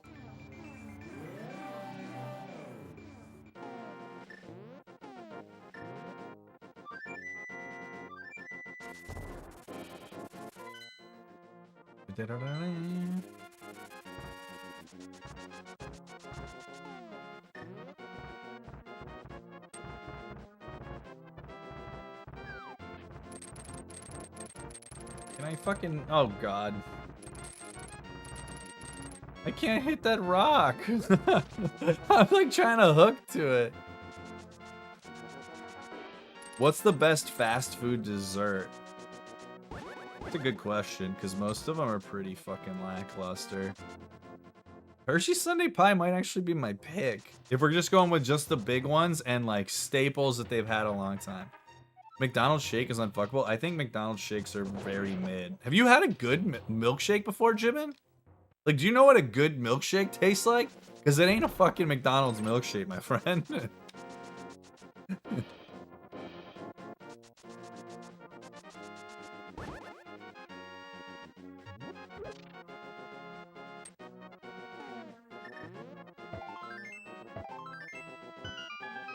I feel like Cinnabon doesn't count because it specifically like is like kind of a dessert place. I think this has to be like a burger type of joint where they just have like one dessert.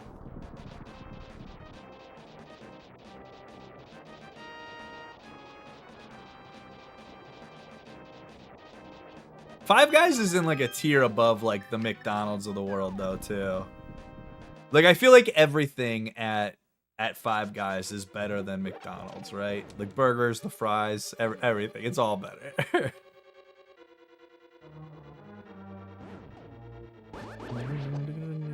I don't think I've ever had a Wendy's shake. I've had a Frosty, which I think is mid as fuck.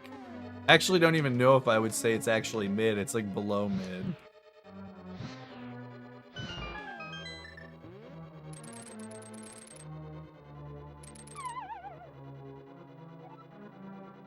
Yeah, Five Guys is a little pricey, but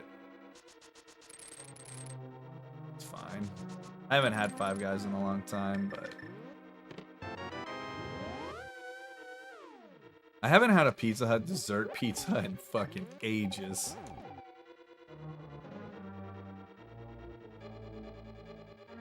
Yeah, Frosty with fries dipping in is weirdly good. Like, it sounds fucking disgusting, but it actually isn't bad at all. Did you fucking hit me?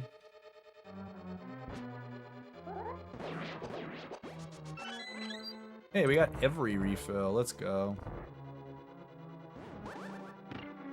I'm just gonna take our time here.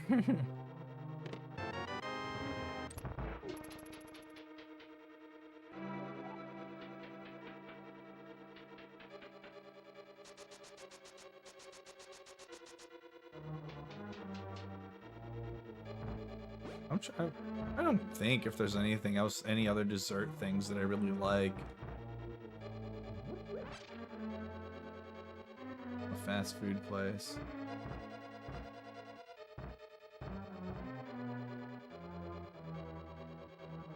Oh, I already mentioned, I like the Subway chocolate chip cookies.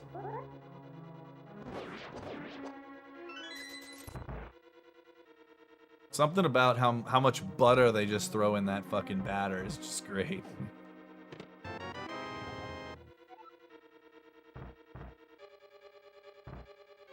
Yeah, that's fucking insane how much that is not worth that at all. For how much you could just make it yourself, and if you have like an air fryer for the fries, probably do a decent job.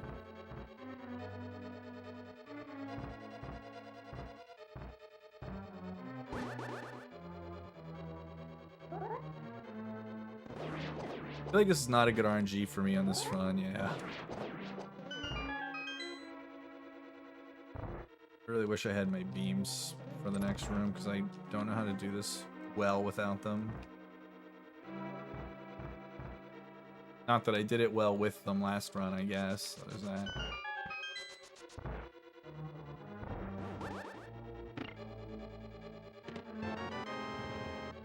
I'm just gonna wait.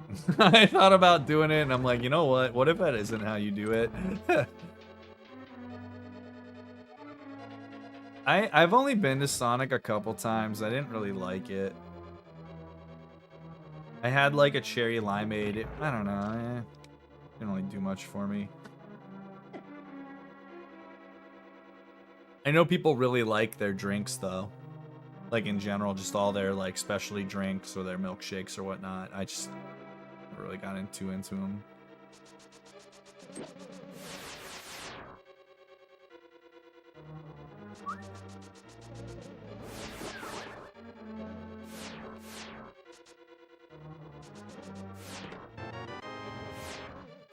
I for sure thought I was taking to a laser to the face there. Did not feel confident about that at all.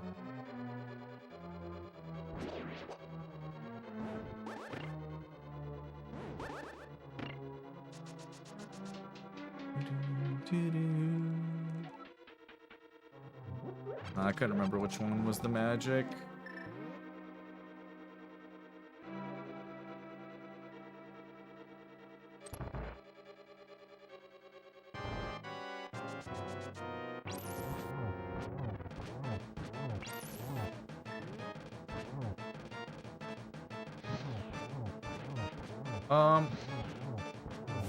Apparently I didn't kill this one.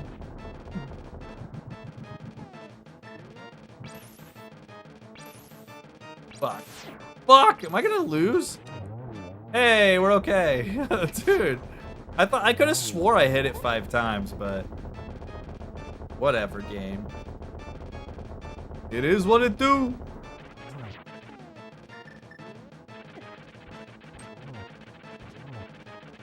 I fucked up the double spin again. Oh, I could die here. I gotta be careful there.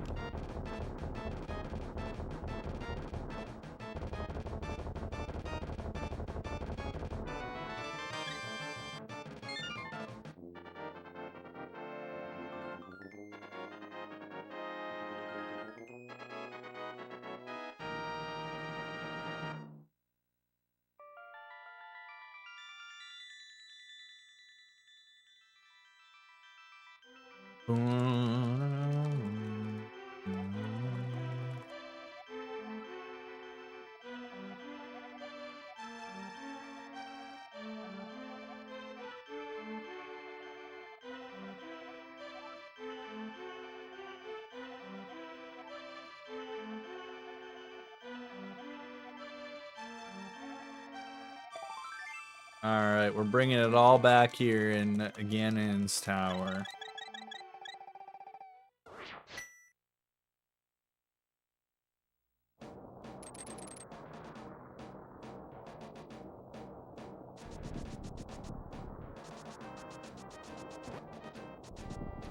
Excuse me.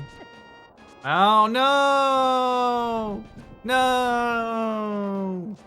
We're not bringing it back in Ganon's tower now.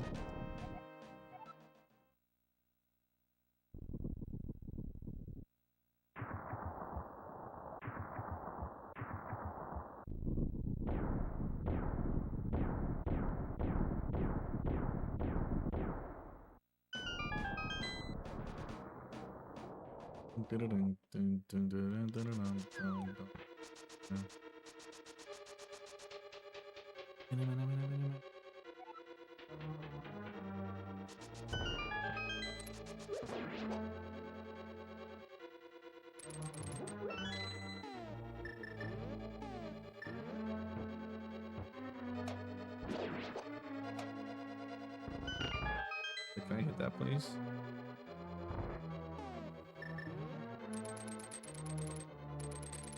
There we go. Oh god. So fucked. Okay, oh my god. Alright, we're actually not gonna make it up in Ganon's Tower, because I'm gonna fucking die in Ganon's Tower.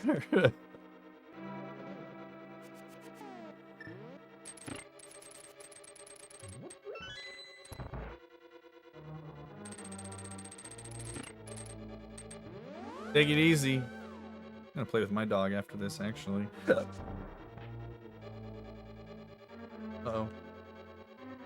He didn't actually take a damage though, even though I fucking missed down. Hey, Mooms. He's like ready for mom to be home. Soon, Tunu, soon.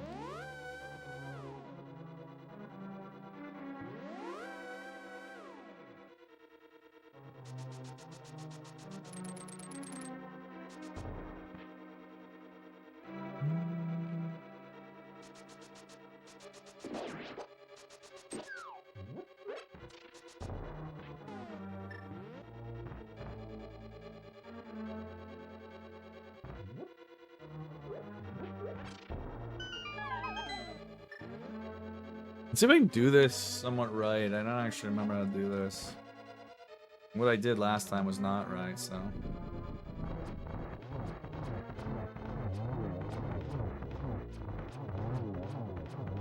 This is not right either, but maybe we can pass.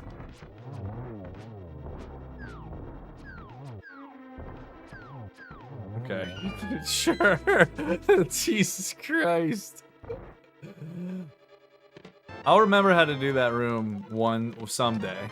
It'll come to me. I'm not gonna look it up either. I'm not gonna look it up because that's cheating. I'm gonna figure it out myself. I feel like I should actually do this like really cautiously. I feel like I should just not fucking die here.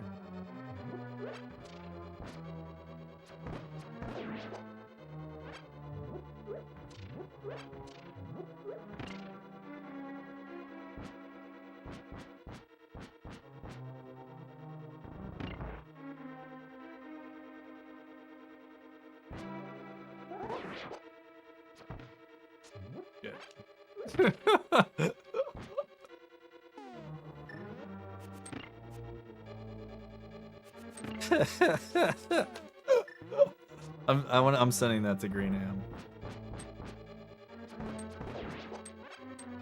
Be like, dude, check out this sweet backup that I found. How not to take damage in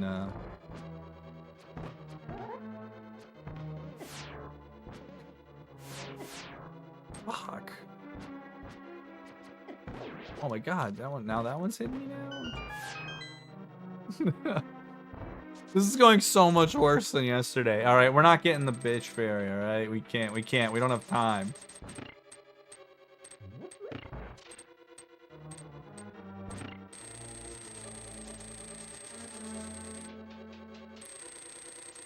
Gonna have to go it alone, dude.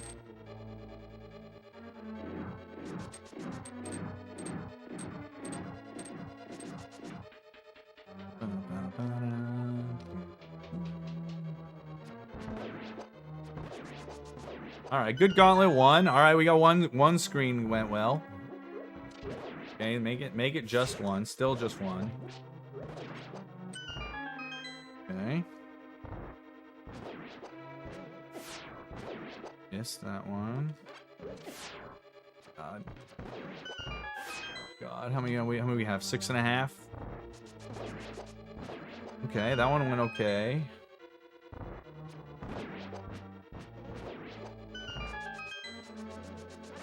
Okay.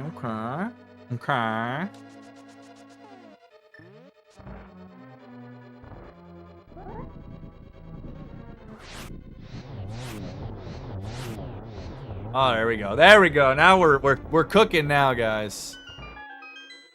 Which one of these is the heart? Not that one. That one is. Let's do it.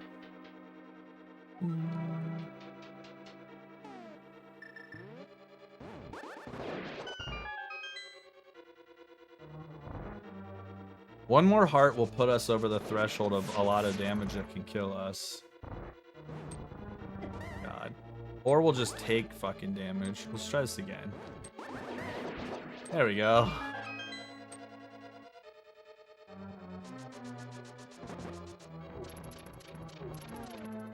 Now it's just, we should have enough.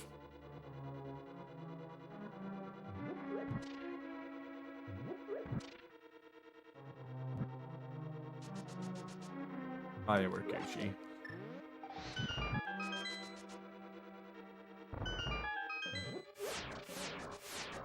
Oh, nice. Perfect. 8.5.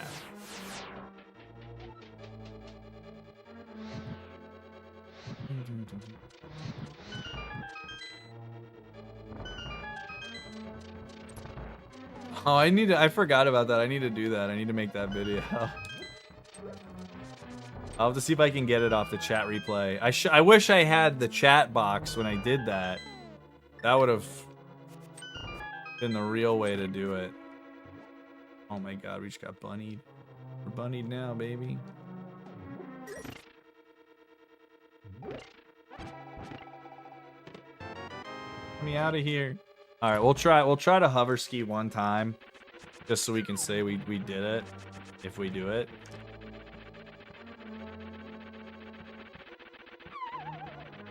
Wasn't even close. Didn't even get a pixel, Kevin. It's a fair attempt, though. Give it one more go. Salvage some dignity in this run. Whatever, fuck you. You're dying, I guess.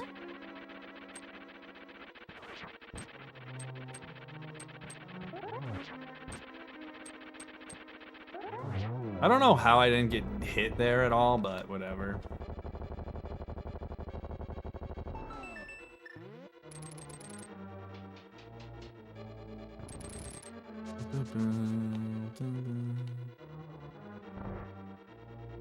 Fuck you. I picked up my phone thinking I was just like fine.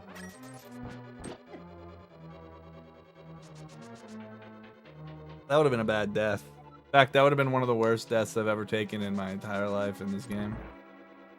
But now we've set up a potentially the worst death you can take in this dungeon.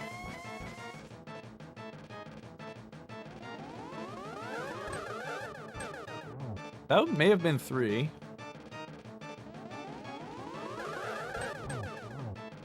Fuck, one of them didn't count.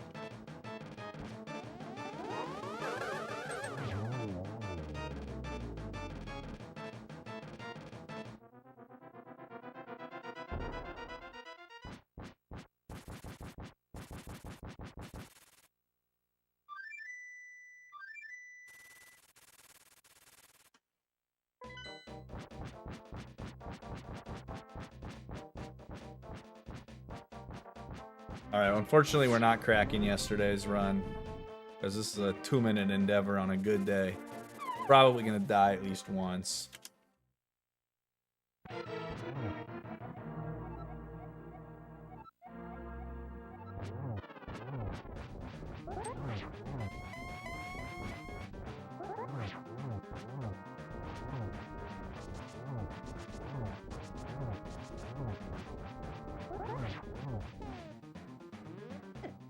Fuck! I didn't get it. I didn't get out of there in time. That's not exactly how that's supposed to go, but I did give it a shot.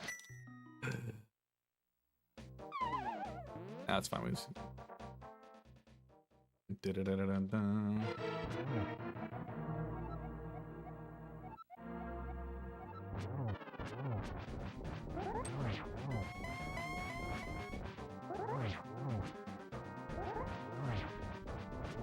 Oh, how did I not hit him enough?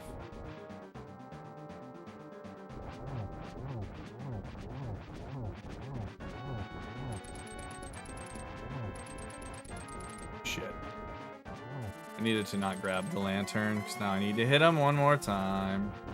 Or 2 more times, I guess.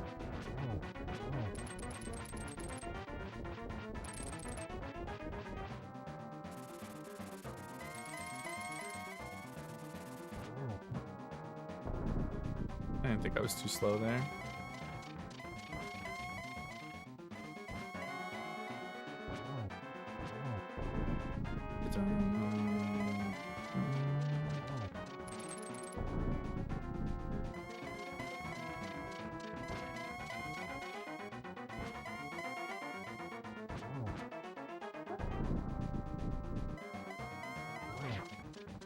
Blue hammed him.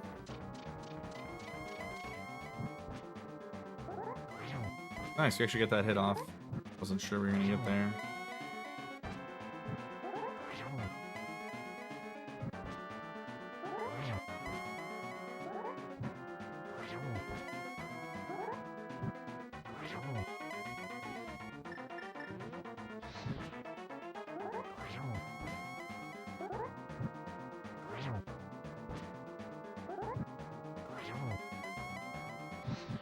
Not gonna get that one, unfortunately.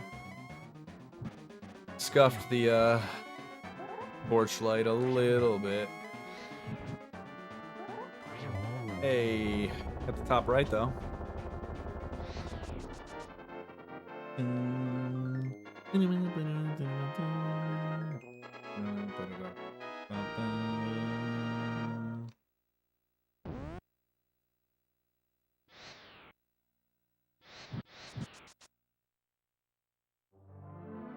Yeah, totally. No mistake arenas at all.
All right, Amazon route with Subway, guys. She's getting Subway. We did it. We did it.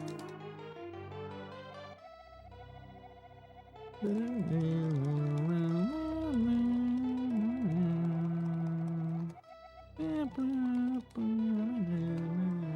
then we got some smabs to do.